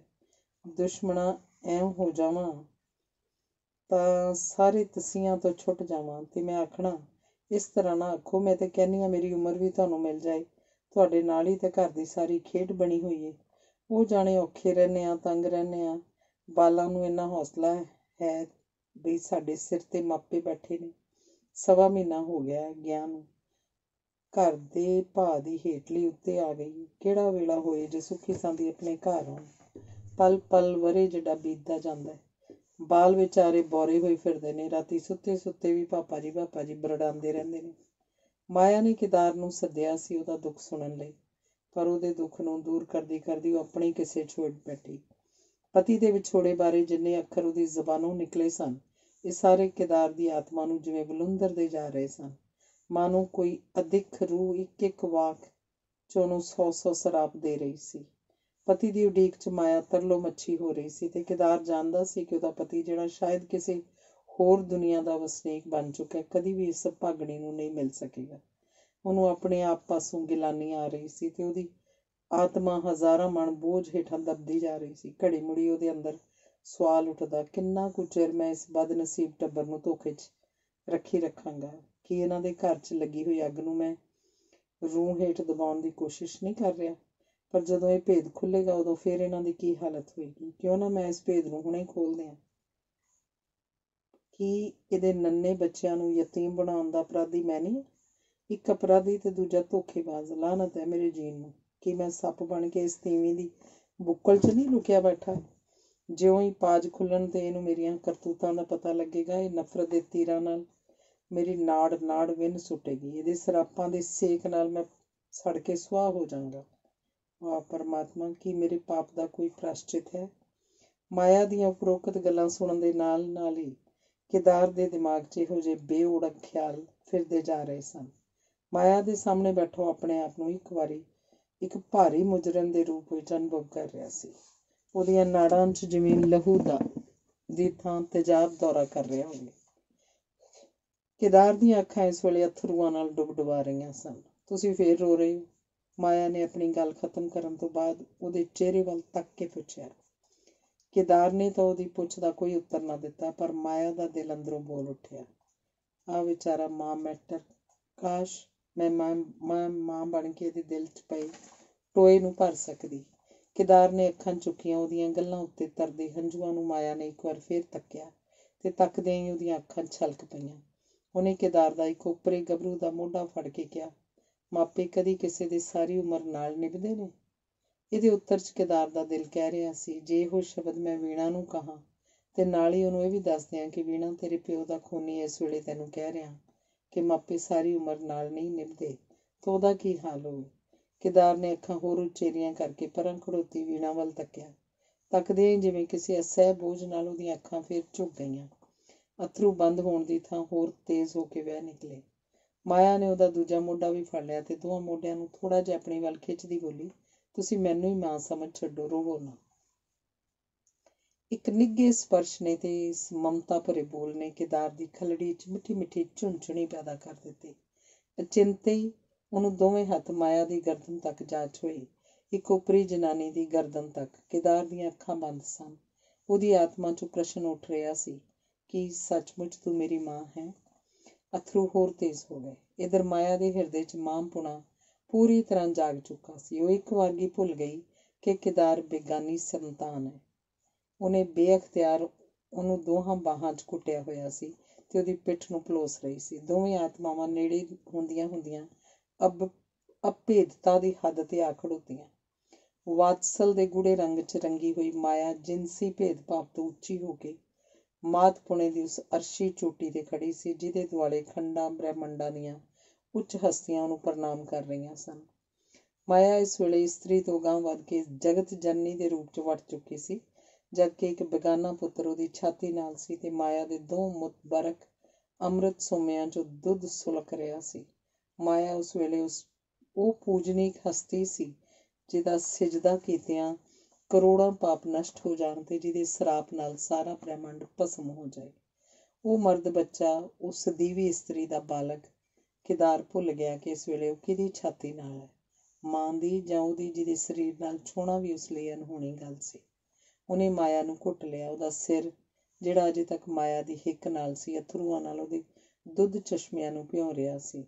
ਉਹਦੇ ਹਟਕੋਰਿਆਂ 'ਚੋਂ ਮਾਂ ਸ਼ਬਦ ਬਾਰ-ਬਾਰ ਇੱਕ ਅਣਜਾਣੇ ਬੱਚੇ ਵਾਂਗ ਨਿਕਲ ਰਿਹਾ ਸੀ। ਉੱਧਰ ਵੀਣਾ ਸਿਰ ਤੇ ਖੜੀ ਇਸ ਅਨੋਖੇ ਦ੍ਰਿਸ਼ ਨੂੰ ਵੇਖ ਕੇ ਵਿਸਮੈ ਦੀ ਵਾਦੀ 'ਚ ਗੁਆਚੀ ਹੋਈ ਸੀ।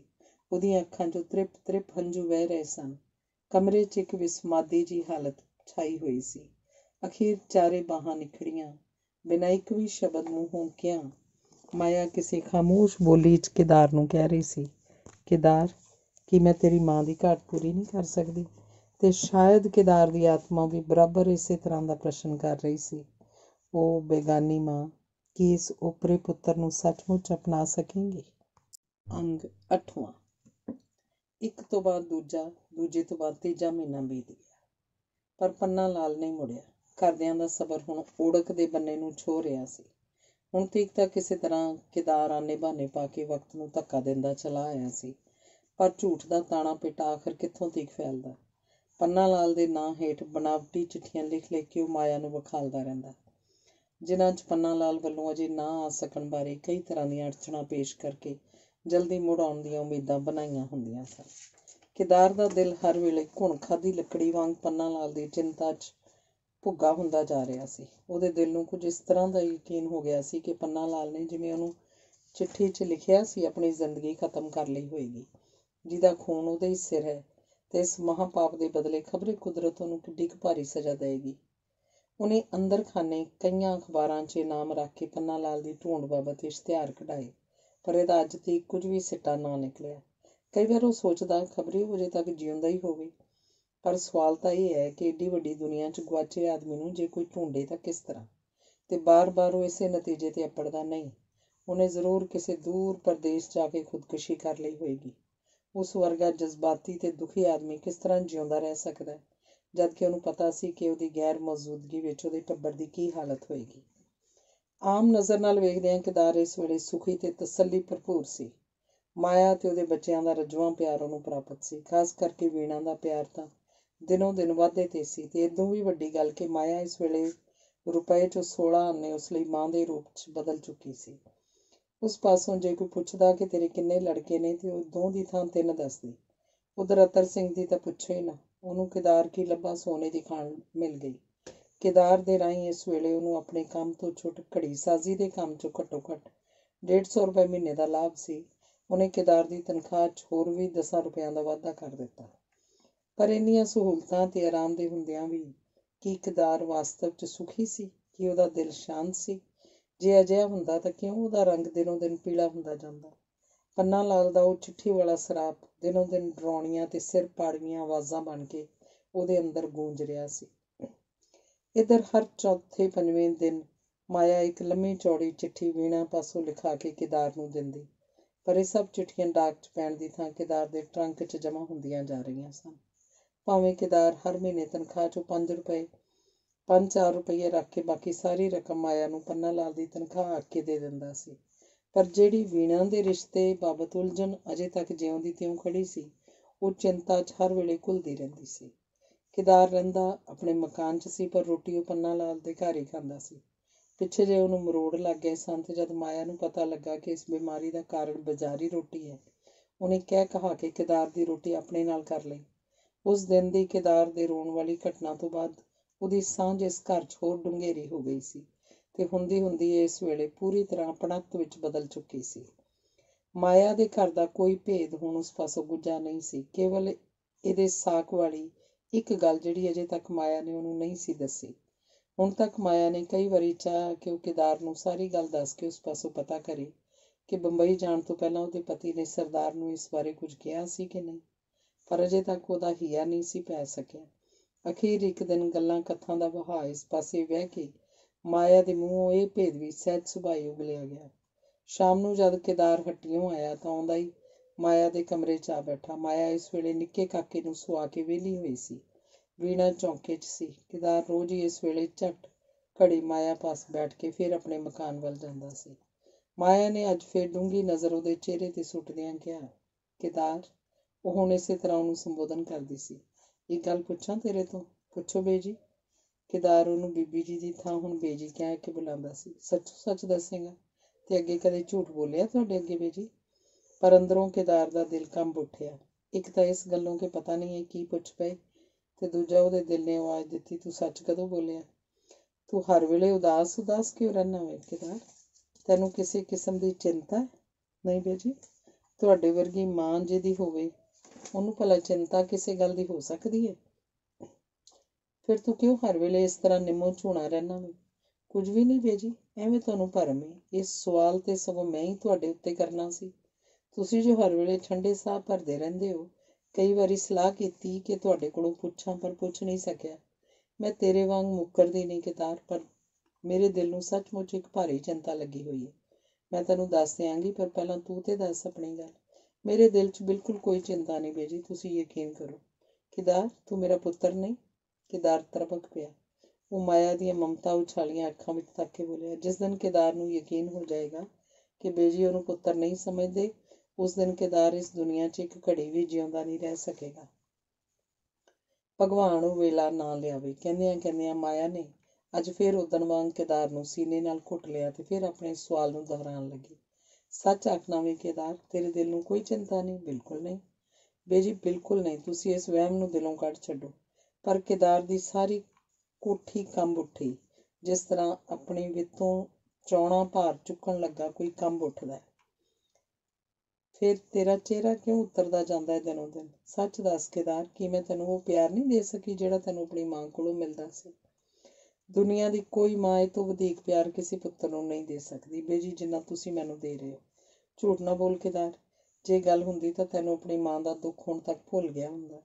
ਬੇਜੀ, ਤੁਸੀਂ ਕੀ ਕਹਿ ਰਹੇ ਹੋ? ਦੁੱਖ ਭੁੱਲਣ ਜਾਂ ਨਾ ਭੁੱਲਣ ਦਾ ਤੇ ਸਵਾਲ ਹੀ ਪੈਦਾ ਨਹੀਂ ਹੁੰਦਾ, ਜਦ ਕਿ ਮੇਰੀ ਮਾਂ ਸਵਰਗ 'ਚੋਂ ਵਾਪਸ ਆ ਗਈ। ਕੌਣ ਕਹਿੰਦਾ ਉਹ ਮਰ ਗਈ ਹੈ? ਮੇਰੀ ਮਾਂ ਮੇਰੇ ਕੋਲ ਏ। ਕਹਿੰਦਿਆਂ ਕੇਦਾਰ ਦਾ ਸਿਰ ਇੱਕ ਵਾਰੀ ਫੇਰ ਮਾਇਆ ਦੇ ਸੀਨੇ ਨਾਲ ਭੀਚਿਆ ਗਿਆ। ਮਾਇਆ ਦਾ ਦਿਲ ਮੰਨਣੋਂ ਇਨਕਾਰੀ ਸੀ, ਪਰ ਉਹ ਇਹ ਵੀ ਜਾਣਦੀ ਸੀ ਕਿ ਜਿਹੋ ਜਿਹਾ ਸਮਾਂ ਉਹਦੇ ਸਾਹਮਣੇ ਇਸ ਵੇਲੇ ਬੱਝਾ ਹੋਇਆ ਸੀ, ਇਸ ਫਿਜ਼ਾ ਵਿੱਚੋਂ ਕਿਸੇ ਦੇ ਮੂੰਹੋਂ ਝੂਠ ਨਿਕਲ ਹੀ ਨਹੀਂ ਸੀ ਸਕਦਾ। ਫਿਰ ਕੇਦਾਰ ਵਰਗੇ ਨੌਜਵਾਨ ਦੇ ਮੂੰਹ, ਇਹ ਤਾਂ ਉਹਦੇ ਭਾਣੇ ਉਕਾਣ ਹੋਣੀ ਗੱਲ ਸੀ।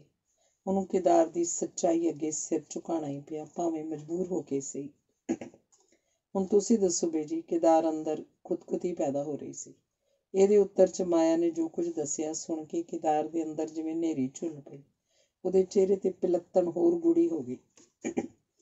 ਆਪਣੇ ਦਿਲ ਦੀ ਅਸਹਿ ਪੀੜ ਕੇਦਾਰ ਅੱਗੇ ਪ੍ਰਗਟ ਕਰਦੀ ਹੋਈ ਮਾਇਆ ਕਹਿੰਦੀ ਗਈ, 7 ਪੀੜ੍ਹੀਆਂ ਤੋਂ ਲੈ ਕੇ ਸਾਡਾ ਘਰਾਣਾ ਮੰਨਿਆ ਦੰਨਿਆ ਸੀ। ਲੋਕੀ ਸਾਡਾ ਨਾਂ ਲੈ ਕੇ ਪੰਧ ਪੈਂਦੇ ਸਨ, ਪਰ ਨਸੀਬਾਂ ਐਸੀ ਹਾਰ ਦਿੱਤੀ ਕਿ ਦਿਨਾਂ 'ਚ ਸਭ ਕੁਝ ਫੂੰ ਫਾਂ ਹੋ ਗਿਆ।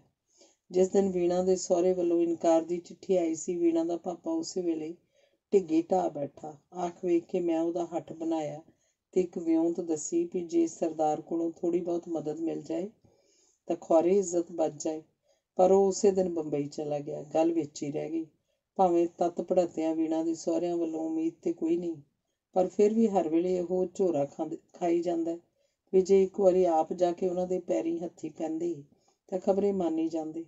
ਅਜੇ ਤੱਕ ਇਹ ਗੱਲ ਕਿਸੇ ਕੰਨੀ ਨਹੀਂ ਪਈ। ਜੇ ਸ਼ਰੀਕੇ 'ਚ ਗੱਲ ਨਿਕਲ ਗਈ ਤਾਂ ਮੈਂ ਕਿੱਥੇ ਮੂੰਹ ਲੁਕਾਵਾਂਗੀ। ਕੇਦਾਰ ਦੇ ਸਰੀਰ 'ਚ ਲਹੂ ਜੰਮਦਾ ਜਾ ਰਿਹਾ ਸੀ। ਮਾਇਆ ਦੇ ਚਿਹਰੇ 'ਤੇ ਨਾਉਮੀਦੀ ਤੇ ਪਰੇਸ਼ਾਨੀ ਦੀ ਡੂੰਘੀ ਛਾਂ ਵੇਖ ਕੇ ਬੋਲਿਆ, ਤੇ ਫਿਰ ਤੁਸੀਂ ਗਏ ਕਿਉਂ ਨਹੀਂ? ਬੇਜੀ ਇੱਕ ਵਾਰੀ ਹੋ ਆਉਂਦੇ ਤਾਂ ਕੀ ਹਰਜ ਸੀ? ਡੂੰਘੀ ਚਿੰਤਾ ਹੇਠ ਦੱਬੀ ਹੋਣ ਤੇ ਵੀ ਮਾਇਆ ਦਾ ਹਾਸਾ ਨਿਕਲ ਗਿਆ। ਤੂੰ ਕੇਦਾਰ ਭੋਲੀਆਂ ਗੱਲਾਂ ਕਰਦਾ, ਕਿਹੜਾ ਮੂੰਹ ਲੈ ਕੇ ਜਾਵਾਂ ਉਹਨਾਂ ਕੋਲ, ਇਹ ਦੱਸ। ਤਾਂ ਤੁਹਾਡਾ ਖਿਆਲ ਦਾਜ ਘੱਟ ਮਿਲਣ ਦੇ ਡਰੋਂ ਹੀ ਉਹਨਾਂ ਨੇ ਸਾਕ ਛੱਡਿਆ? ਇਹ ਤੇ ਸਾਫ਼ ਦਿਸਦਾ ਪਿਆ। ਭਲਾ ਜੇ ਤੁਸੀਂ ਉਹਨਾਂ ਨੂੰ ਚੰਗਾ ਚੋਖਾ ਦੇ ਸਕਣ ਦੀ ਉਮੀਦ ਦਿਵਾਓ ਤਾਂ ਕੀ ਤੁਹਾਡਾ ਖਿਆਲ ਇਹ ਮੰਨ ਜਾਣਗੇ? ਇਹੋ ਸੋਚ ਕੇ ਤੇ ਉਦਣ ਵੀਣਾ ਦੇ ਭਾਪੇ ਨੂੰ ਤੋਰਿਆ, ਪਰ ਮੁੜ ਕੇ ਉਸ ਨਾਲ ਗੱਲ ਕਰਨ ਦਾ ਮੌਕਾ ਹੀ ਨਹੀਂ ਮਿਲਿਆ।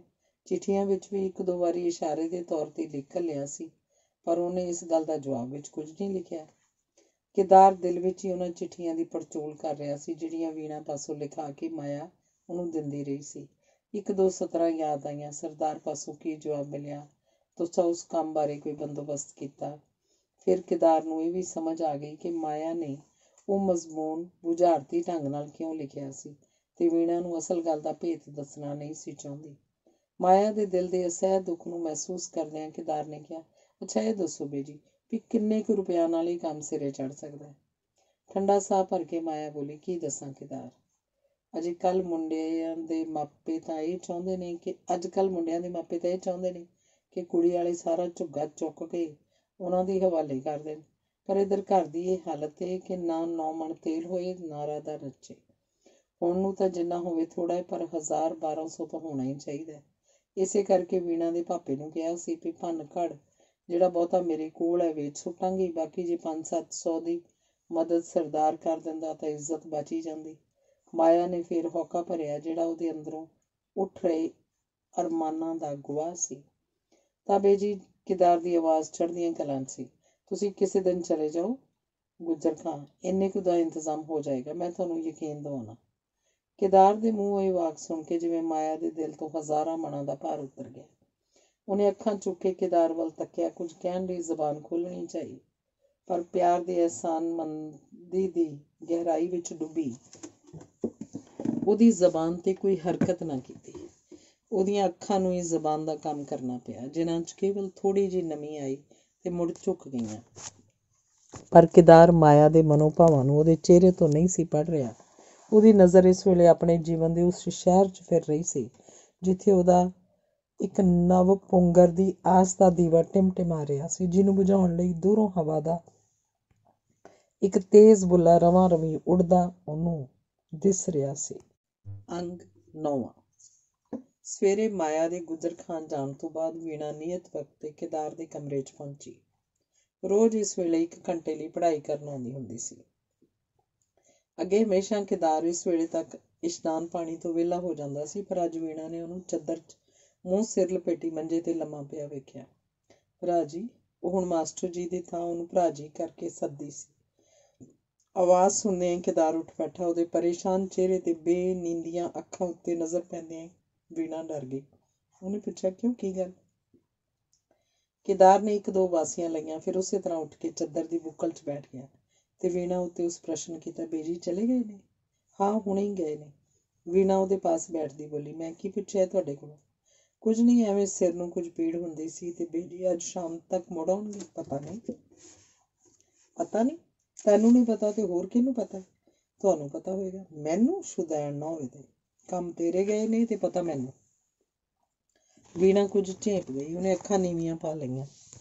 ਇੱਧਰ ਕੇਦਾਰ ਨੇ ਮਹਿਸੂਸ ਕੀਤਾ ਜਿਵੇਂ ਉਹਦੇ ਮੱਥੇ ਦੀਆਂ ਕੁਝ ਨਾੜਾਂ ਇੱਕ ਦੂਜੀ 'ਚ ਉਲਝ ਰਹੀਆਂ ਹਨ। ਅੱਛਾ, ਪੜ੍ਹਾਓ ਮੈਨੂੰ, ਬਸਤਾ ਖੋਲ੍ਹਦੀ ਵੀਣਾ ਬੋਲੀ। ਅੱਗੇ ਚਿਰ ਹੋ ਗਿਆ ਸਕੂਲ ਨੂੰ। ਵਿੱਦੋ ਸੜਿੱਦੋ ਤੇ ਦੁਪਹਿਰਾਂ ਤੋੜੀ ਉੱਠਣ ਦਾ ਨਾਂ ਨਹੀਂ ਲੈਂਦੀ। ਪ੍ਰਭਾਤ ਵੇਲੇ ਦੀ ਉੱਠੀ ਆਂ, ਪਹਿਲੀ ਪਹਿਲੇ ਬਹਾਰੀ ਬੌਕਰ ਕੀਤੀ, ਕੋਠੇ ਤੋਂ ਵਿਛਾਈਆਂ ਲਾਈਆਂ, ਫਿਰ ਬੇਜੀ ਜੋਗੀ ਰੋਟੀ ਪਕਾਈ, ਉਹਨਾਂ ਨੂੰ ਖਵਾ ਪਿਆ ਕੇ ਤੋਰਿਆ ਤੇ ਬਾਲਾਂ ਨੂੰ ਨੁਹਾ ਧੁਆ ਕੇ ਹੁਣ ਕਿਧਰੇ ਮਸੇ ਮਸੇ ਵਿਹਲੀ ਹੋਈਆਂ। ਜੀ ਆਪਣੀ ਕੰਘੀ ਕੁੰਗੀ ਕਰਨੀ ਰਹਿੰਦੀ ਹੈ। ਮੈਂ ਆਖਿਆ ਪਹਿਲਾਂ ਜਮੈਟਰੀ ਤੇ ਕੱਲ੍ਹ ਵਾਲੇ ਸਵਾਲ ਸਮਝ ਆਵਾਂ, ਨਾਲੇ ਟਰਾਂਸਲੇਸ਼ਨ ਵੀ ਤੁਹਾਨੂੰ ਵਿਖਾ ਲਵਾਂ। ਕਹਿੰਦਿਆਂ ਵੀਣਾ ਨੇ ਆਪਣੇ ਸਿਰ ਦੇ ਅਣਵਾਏ ਵਾਲਾਂ ਨੂੰ ਹੱਥ ਦੀ ਤਹਿ ਨਾਲ ਠੀਕ ਕਰਨਾ ਸ਼ੁਰੂ ਕੀਤਾ। ਕੇਦਾਰ ਨੇ ਸਵਾਲ ਸਮਝਾਉਣੇ ਸ਼ੁਰੂ ਕੀਤੇ, ਪਰ ਗਲਤ ਮਲਤ। ਕਿਉਂ ਭਰਾ ਜੀ? ਕੰਮ ਕਰਦਿਆਂ ਜਦ ਵੀਣਾ ਨੇ ਦੇ ਕੰਨੀ ਠੰਡਾ ਸਾਹ ਭਰਨ ਦੀ ਆਵਾਜ਼ ਪਈ ਤਾਂ ਉਹਨੇ ਇੱਕ ਵਾਰੀ ਕੇਦਾਰ ਫੇਰ ਦੇ ਉਤਰੇ ਹੋਏ ਚਿਹਰੇ ਤੇ ਉਸਦੀ ਨਿਰਾਸ਼ ਤੱਕਣੀ ਨੂੰ ਜਾਂਚਦਿਆਂ ਪੁੱਛਿਆ, ਦੱਸਦੇ ਕਿਉਂ ਨਹੀਂ? ਕੀ ਗੱਲ ਹੈ ਅੱਜ? ਕੁਝ ਨਹੀਂ, ਕੇਦਾਰ ਨੇ ਆਪਣੇ ਆਪ ਨੂੰ ਸੰਭਾਲਦਿਆਂ ਕਿਹਾ। ਨਾ ਦੱਸੋ, ਮੈਂ ਕੀ ਲੈਣਾ ਪੁੱਛ ਕੇ? ਵੀਣਾ ਦੀ ਆਵਾਜ਼ 'ਚ ਦਾਈਏ ਭਰਿਆ ਨਹੋਰਾ ਸੀ। ਕੇਦਾਰ ਦੀ ਚੁੱਪ ਨੇ ਉਹਨੂੰ ਹਰ ਤੌਖਲੇ 'ਚ ਪਾ ਦਿੱਤਾ। ਉਹਨੇ ਮੁੜ ਆਪਣੇ ਪ੍ਰਸ਼ਨ ਨੂੰ ਦੁਹਰਾਇਆ। ਜਦ ਫਿਰ ਵੀ ਕੇਦਾਰ ਦੇ ਹੋਠ ਨਾ ਖੁੱਲੇ ਤਾਂ ਉਹਨੇ ਕਾਪੀ ਭੁੰਜੇ ਪਟਕ ਦਿੱਤੀ ਤੇ ਉਹਦਾ ਹੱਥ ਫੜ ਕੇ ਹਿਲਾਉਂਦੀ ਹੋਈ ਬੋਲੀ, ਨਹੀਂ ਦੱਸੋਗੇ? ਤਾਂ ਕੀ? ਕੇਦਾਰ ਨੇ ਜਿਓਮੈਟਰੀ ਦੀ ਕਿਤਾਬ ਰੱਖਤੀ। ਤੂੰ ਮੈਨੂੰ ਅਜੇ ਤੱਕ ਓਪਰਾ ਹੀ ਸਮਝ ਰਹੀ ਹੈ? ਮੈਂ? ਵੀਣਾ ਨੇ ਉਹਦੇ ਮੋਢੇ ਨਾਲ ਸਿਰ ਜੋੜ ਕੇ ਕਿਹਾ। ਤੁਸੀਂ ਦਿਲੋਂ ਪੇ ਕਹਿੰਦੇ ਹੋ ਤੇ ਹੋਰ ਕੀ। ਜਾਓ, ਮੈਂ ਨਹੀਂ ਬੋਲਣਾ ਤੁਹਾਡੇ ਨਾਲ। ਕਹਿੰਦੀ ਹੋਈ ਵੀਣਾ ਉੱਠ ਖਲੋਤੀ ਤੇ ਜਿਉਂ ਹੀ ਨਿਉ ਕੇ ਕਿਤਾਬਾਂ ਸਮੇਟਣ ਲੱਗੀ, ਕੇਦਾਰ ਨੇ ਉਹਨੂੰ ਬਾਹੋਂ ਖਿੱਚ ਕੇ ਫੇਰ ਬਿਠਾ ਲਿਆ ਤੇ ਕਹਿਣ ਲੱਗਾ, ਜੇ ਤੂੰ ਵੀਣੀ ਮੈਨੂੰ ਓਪਰਾ ਨਾ ਸਮਝਦੀ ਹੋ ਤਾਂ ਇੰਨੀ ਕੁ ਗੱਲ ਦਾ ਜਵਾਬ ਨਾ ਦਿੰਦੀ ਹੋ। ਕਿਹੜੀ ਗੱਲ ਦਾ? ਵੀਣਾ ਨੇ ਮੁੜ ਆਪਣੀ ਥਾਂ ਤੇ ਬੈਠ ਕੇ ਪੁੱਛਿਆ। ਉਹਨੂੰ ਗੱਲ ਭੁੱਲ ਹੀ ਗਈ ਸੀ। ਇਹੋ ਜਿਹੜਾ ਮੈਂ ਪੁੱਛਿਆ ਵੀ ਬੇਜੀ ਕਦੋਂ ਮੁੜਨਗੇ। ਲਓ, ਭਲਾ ਇਹ ਵੀ ਕੋਈ ਪੁੱਛਣ ਵਾਲੀ ਗੱਲ ਸੀ? ਗੱਲ ਹੈ ਸੀ, ਤਾਈਆਂ ਤੇ ਮੈਂ ਪੁੱਛਿਆ ਸੀ ਤੇ ਤਾਈਆਂ ਤੂੰ ਦੱਸਿਆ ਹੀ। ਜੇ ਦੱਸਦੇ ਹਾਂ ਤਾਂ ਖੁਸ਼ ਹੋ ਜਾਓਗੇ। ਹਾਂ, ਉਹ ਕੱਲ ਸਵੇਰੇ 10:30 ਦੀ ਗੱਡੀ ਆਉਣਗੇ। ਕਹਿੰਦੇ ਸਨ ਰਾਤ ਵਾਲੀ ਗੱਡੀ ਕਿਤੇ 10 ਵਜੇ ਪਹੁੰਚਦੀ ਏ। ਇੱਥੇ ਔਖੀ ਹੁੰਦੀ ਫਿਰਾਂਗੀ। ਬਸ ਹੁਣ ਤੇ ਗੁੱਸੇ ਹੋ ਨਾ। ਇੰਨੀ ਕੁ ਗੱਲ ਦਾ ਤੇ ਮੈਨੂੰ ਵੀ ਪਤਾ ਸੀ ਕਿ ਰਾਤ ਦੀ ਗੱਡੀ ਉਹਨਾਂ ਨਹੀਂ ਮੁੜਨਾ, ਕਿਉਂਕਿ ਗੱਡੀ ਕੁਵੇਲੇ ਪਹੁੰਚਦੀ ਏ। ਮੈਂ ਤੇ ਇਹ ਪੁੱਛਣਾ ਸੀ ਵੀ ਗੁੱਜਰ ਖਾਨ ਕਿਸ ਕੰਮ ਗਏ ਨੇ। ਐਤਕੀ ਫਿਰ ਕੇਦਾਰ ਨੂੰ ਆਪਣੇ ਮੱਥੇ ਦੀਆਂ ਨਾੜਾਂ ਵਿੱਚ ਉਸੇ ਤਰ੍ਹਾਂ ਦਾ ਅਨੁਭਵ ਹੋਇਆ। ਇੱਧਰ ਵੀਣਾ ਦਾ ਸਿਰ ਅੱਗੇ ਵਾਂਗ ਫਿਰ ਝੁਕ ਗਿਆ, ਜਿਹਨੂੰ ਵੇਖ ਕੇ ਕੇਦਾਰ ਨੇ ਫਿਰ ਤਾਨੇ ਦਾ ਤੀਰ ਛੱਡਿਆ। ਤਾਈਏ ਤਾਂ ਮੈਂ ਕਹਿਣਾ ਵਾਂ ਕਿ ਤੂੰ ਮੈਨੂੰ ਅੱਜ ਤੱਕ ਓਪਰਾ ਸਮਝਦੀ ਹੈ, ਪਤਾ ਜੇ? ਕੇਦਾਰ ਦੀ ਬਾਂਹ ਨੂੰ ਡੋਲੇ ਤੋਂ ਫੜ ਕੇ ਆਪਣੇ ਨਾਲ ਘੁੱਟਦਿਆਂ ਵੀਣਾ ਬੋਲੀ। ਤਾਈਏ ਤਾਂ ਮੈਂ ਕਹਿਣਾ ਵਾਂ ਕਿ ਤੂੰ ਮੈਨੂੰ ਅੱਜ ਤੱਕ ਓਪਰਾ ਸਮਝਦੀ ਹੈ। ਕੌਣ? ਮੈਂ? ਕਹਿੰਦਿਆਂ ਕੇਦਾਰ ਨੇ ਅੱਖਾਂ ਬੰਦ ਕਰ ਲਈਆਂ ਤੇ ਸਹਿਜ ਨਾਲ ਬਾਂਹ ਉਸ ਪਾਸੋਂ ਛੁਡਾ ਲਈ। 2-3 ਮਿੰਟ ਕਮਰੇ 'ਚ ਚੁੱਪ ਛਾਈ ਰਹੀ। ਦੋਵਾਂ ਦੀਆਂ ਅੱਖਾਂ ਇੱਕ ਦੂਜੇ ਤੇ ਗੱਡੀਆਂ ਰਹੀਆਂ। ਹੈਂ? ਕੁਝ ਡਰ ਕੇ, ਕੁਝ ਘਬਰਾ ਕੇ ਵੀਣਾ ਮੁੜ ਉਹਦਾ ਹੱਥ ਫੜਦੀ ਬੋਲੀ, ਅੱਜ ਤੁਸੀਂ ਭਰਾ ਜੀ ਕਿਸ ਤਰ੍ਹਾਂ ਦੀਆਂ ਬੇਥਵੀਆਂ ਗੱਲਾਂ ਕਰ ਰਹੇ ਹੋ? ਤੁਹਾਡੀਆਂ ਅੱਖਾਂ ਅੱਜ ਕੀਕਣ ਦੀਆਂ ਹੁੰਦੀਆਂ ਜਾਂਦੀਆਂ ਨੇ। ਕੀਕਣ ਦੀਆਂ? ਪਤਾ ਨਹੀਂ, ਡਰਾਉਣੀਆਂ ਜਿਹੀਆਂ। ਕੇਦਾਰ ਜਿਵੇਂ ਆਪਣੇ ਆਪ ਪਾਸੋਂ ਪੁੱਛ ਰਿਹਾ ਸੀ ਕਿ ਸੱਚਮੁੱਚ ਮੇਰੀਆਂ ਅੱਖਾਂ 'ਚੋਂ ਵੀਣਾ ਨੂੰ ਇਹੋ ਜਿਹਾ ਭਰਮ ਪਿਆ। ਇਹੋ ਸੋਚਦਾ ਉਹ ਉੱਠ ਖੜੋਤਾ ਤੇ ਕਮਰੇ 'ਚ ਟਹਿਲਦਾ ਹੋਇਆ ਵੀਣਾ ਨੂੰ ਕਹਿਣ ਲੱਗਾ, ਅੱਜ ਤਬੀਅਤ ਠੀਕ ਨਹੀਂ ਵੀਣਾ, ਸਿਰ ਨੂੰ ਸਖਤ ਪੀੜ ਹੋ ਰਹੀ ਹੈ। ਪੜ੍ਹਾਈ ਸ਼ਾਮ ਨੂੰ ਸਹੀ। ਪਰ ਅਜੇ ਤੱਕ ਉਹਦਾ ਦਿਲ ਜਿਵੇਂ ਵੀਣਾ ਉੱਤੇ ਕਈ ਤਰ੍ਹਾਂ ਦੇ ਪ੍ਰਸ਼ਨ ਕਰ ਰਿਹਾ ਸੀ। ਕੀ ਤੈਨੂੰ ਵਿਆਹ ਦਾ ਚਾਅ ਹੈ? ਪਰ ਜੇ ਤੇਰੇ ਸਹੁਰਿਆਂ ਨੇ ਤੈਨੂੰ ਪ੍ਰਵਾਨ ਨਾ ਕੀਤਾ, ਜੇ ਤੇਰੀ ਮਾਂ ਨਿਰਾਸ਼ ਮੁੜੀ, ਜੇ ਪਰ ਉਹ ਵੀਣਾ ਪਾਸੋਂ ਕੁਝ ਵੀ ਨਾ ਪੁੱਛ ਸਕਿਆ। ਜਾਣ ਲੱਗਿਆ ਵੀਣਾ ਬੋਲੀ, ਚੰਗਾ ਤੁਸੀਂ ਨਹਾ ਧੋ ਕੇ ਤਿਆਰ ਹੋਵੋ ਤੇ ਮੈਂ ਚਾਹ ਬਣਾ ਕੇ ਵਿਦੋ ਹੱਥ ਭੇਜਦੀ ਹਾਂ। ਚਾਹ ਪੀਣ ਨਾਲ ਤਬੀਅਤ ਠੀਕ ਹੋ ਜਾਏਗੀ। ਬਹੁਤੀ ਤਬੀਅਤ ਖਰਾਬ ਜੇ ਤਾਂ ਅੱਜ ਕੰਮ ਤੇ ਨਾ ਜਾਓ। ਕਹੋ ਤਾਂ ਬਸੰਤ ਹੱਥ ਸੁਨੇਹਾ ਭੇਜ ਦਿੰਦੀ ਹਾਂ ਹੱਟੀ ਤੇ। ਨਹੀਂ, ਇੰਨੀ ਬਹੁਤੀ ਖਰਾਬ ਨਹੀਂ। ਹਾਂ, ਚਾਹ ਦਾ ਇੱਕ ਪਿਆਲਾ ਭੇਜ ਦੇਈਂ। ਕਹਿ ਕੇਦਾਰ ਗੁਸਲਖਾਨੇ ਚਲਾ ਗਿਆ ਤੇ ਵੀਣਾ ਕਿਤਾਬਾਂ ਸਮੇਟ ਕੇ ਨਿਕਲ ਗਈ। ਨਹਾਉਣ ਤੋਂ ਬਾਅਦ ਜਦ ਉਹਨੇ ਬਾਹਰ ਨਿਕਲ ਕੇ ਸ਼ੀਸ਼ੇ 'ਚ ਆਪਣਾ ਚਿਹਰਾ ਵੇਖਿਆ ਤਾਂ ਉਹਨੂੰ ਡਰ ਆਉਣ ਲੱਗ ਪਿਆ। ਉਹਨੂੰ ਮਾਲੂਮ ਹੋਇਆ ਜਿਵੇਂ ਉਹ ਕਿਸੇ ਮੁਰਦੇ ਦੀ ਸ਼ਕਲ ਵੇਖ ਰਿਹਾ। ਉਹਨੇ ਝਟਪਟ ਸ਼ੀਸ਼ੇ ਵੱਲੋਂ ਮੂੰਹ ਮੋੜ ਲਿਆ ਤੇ ਜਲਦੀ ਕੱਪੜੇ ਪਾ ਕੇ ਬਾਹਰ ਨਿਕਲ ਗਿਆ। ਬੂਹਾ ਉਸੇ ਤਰ੍ਹਾਂ ਚੌੜ ਚਪੱਟ ਖੁੱਲ੍ਹਾ ਰਹਿ ਗਿਆ। ਬੰਦ ਕਰਨ ਦਾ ਉਹਨੂੰ ਚੇਤਾ ਨਹੀਂ ਰਿਹਾ। ਦੁਕਾਨ ਤੇ ਪਹੁੰਚ ਕੇ ਉਹਨੇ ਖਿਆਲ ਕੀਤਾ ਕਿ ਕੰਮ-ਕਾਰ 'ਚ ਰੁੱਝ ਕੇ ਉਹਦਾ ਮਨ ਕੁਝ ਸ਼ਾਂਤ ਤੇ ਸਥਿਰ ਹੋ ਜਾਏਗਾ, ਪਰ ਜਿਉਂ-ਜਿਉਂ ਵਕਤ ਬੀਤਦਾ ਗਿਆ ਉਸੇ ਦੀ ਬੇਆਰਾਮੀ ਵੱਧਦੀ ਗਈ। ਉਹ ਮੁਰੰਮਤ ਵਾਲੇ ਕੇਸ ਅੱਗੇ ਬੈਠਾ ਸੀ। ਇੱਕ ਘੜੀ ਖੋਲ੍ਹ ਕੇ ਉਹਨੇ ਉਹਦੇ ਪੁਰਜ਼ੇ ਸਾਫ਼ ਕੀਤੇ, ਪਰ ਫਿੱਟ ਕਰਨ ਤੋਂ ਪਹਿਲਾਂ ਹੀ ਉਹਦੇ ਮਨ ਦੇ ਪੁਰਜ਼ੇ ਖਿੱਲਰਨੇ ਸ਼ੁਰੂ ਹੋ ਗਏ। ਉਹ ਆਪਣੇ ਆਪ ਦੀ ਇਸ ਤਰ੍ਹਾਂ ਪੜਚੋਲ ਕਰ ਰਿਹਾ ਸੀ ਕਿ ਮੈਂ ਪਾਪੀ ਨਹੀਂ? ਪਾਪੀ ਤੋਂ ਛੁੱਟ ਵਿਸ਼ਵਾਸਘਾਤੀ, ਖੁਦਗਰਜ਼ ਵੀ ਤੇ ਗੱਦਾਰ ਵੀ। ਕਿ ਜਿਹਨੂੰ ਮੈਂ ਆਪਣੀ ਧਰਮ ਦੀ ਮਾਂ ਕਹਿ ਚੁੱਕਾ, ਉਹਦੀ ਲੜਕੀ ਮੇਰੇ ਲਈ ਭੈਣ ਤੋਂ ਬਿਨਾਂ ਕੁਝ ਹੋਰ ਵੀ ਹੋ ਸਕਦੀ ਹੈ। ਕਿ ਮੈਂ ਇਸ ਘਰ 'ਚ ਚੋਰ ਬਣ ਕੇ ਵੜਿਆ ਸੀ, ਡਾਕਾ ਜਣੀ ਕਰਨ ਲਈ, ਕਿਸੇ ਦੀ ਜ਼ਿੰਦਗੀ ਬਰਬਾਦ ਕਰਨ ਲਈ? ਵੀਣਾ ਕਿਉਂ ਹੀ ਇੰਨੀ ਛੇਤੀ ਛੇਤੀ ਮੇਰੇ ਖਿਆਲਾਂ 'ਚ ਫੈਲਦੀ ਜਾ ਰਹੀ ਹੈ?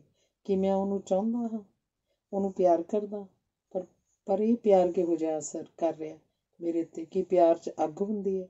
ਜੇ ਨਹੀਂ ਤਾਂ ਵੀਣਾ ਦਾ ਖਿਆਲ ਆਉਂਦੇ ਮੇਰੇ ਨਾੜ 'ਚ ਕੋਈ ਤਲਖ ਜਿਹਾ ਸਵਾਦ, ਮਿੱਠਾ ਪਰ ਹਲਕਾਇਆ ਜਿਹਾ ਜਨੂੰਨ, ਲੂਣ ਵਾਲੀ ਜਲਨ। ਇਹ ਕਿਉਂ?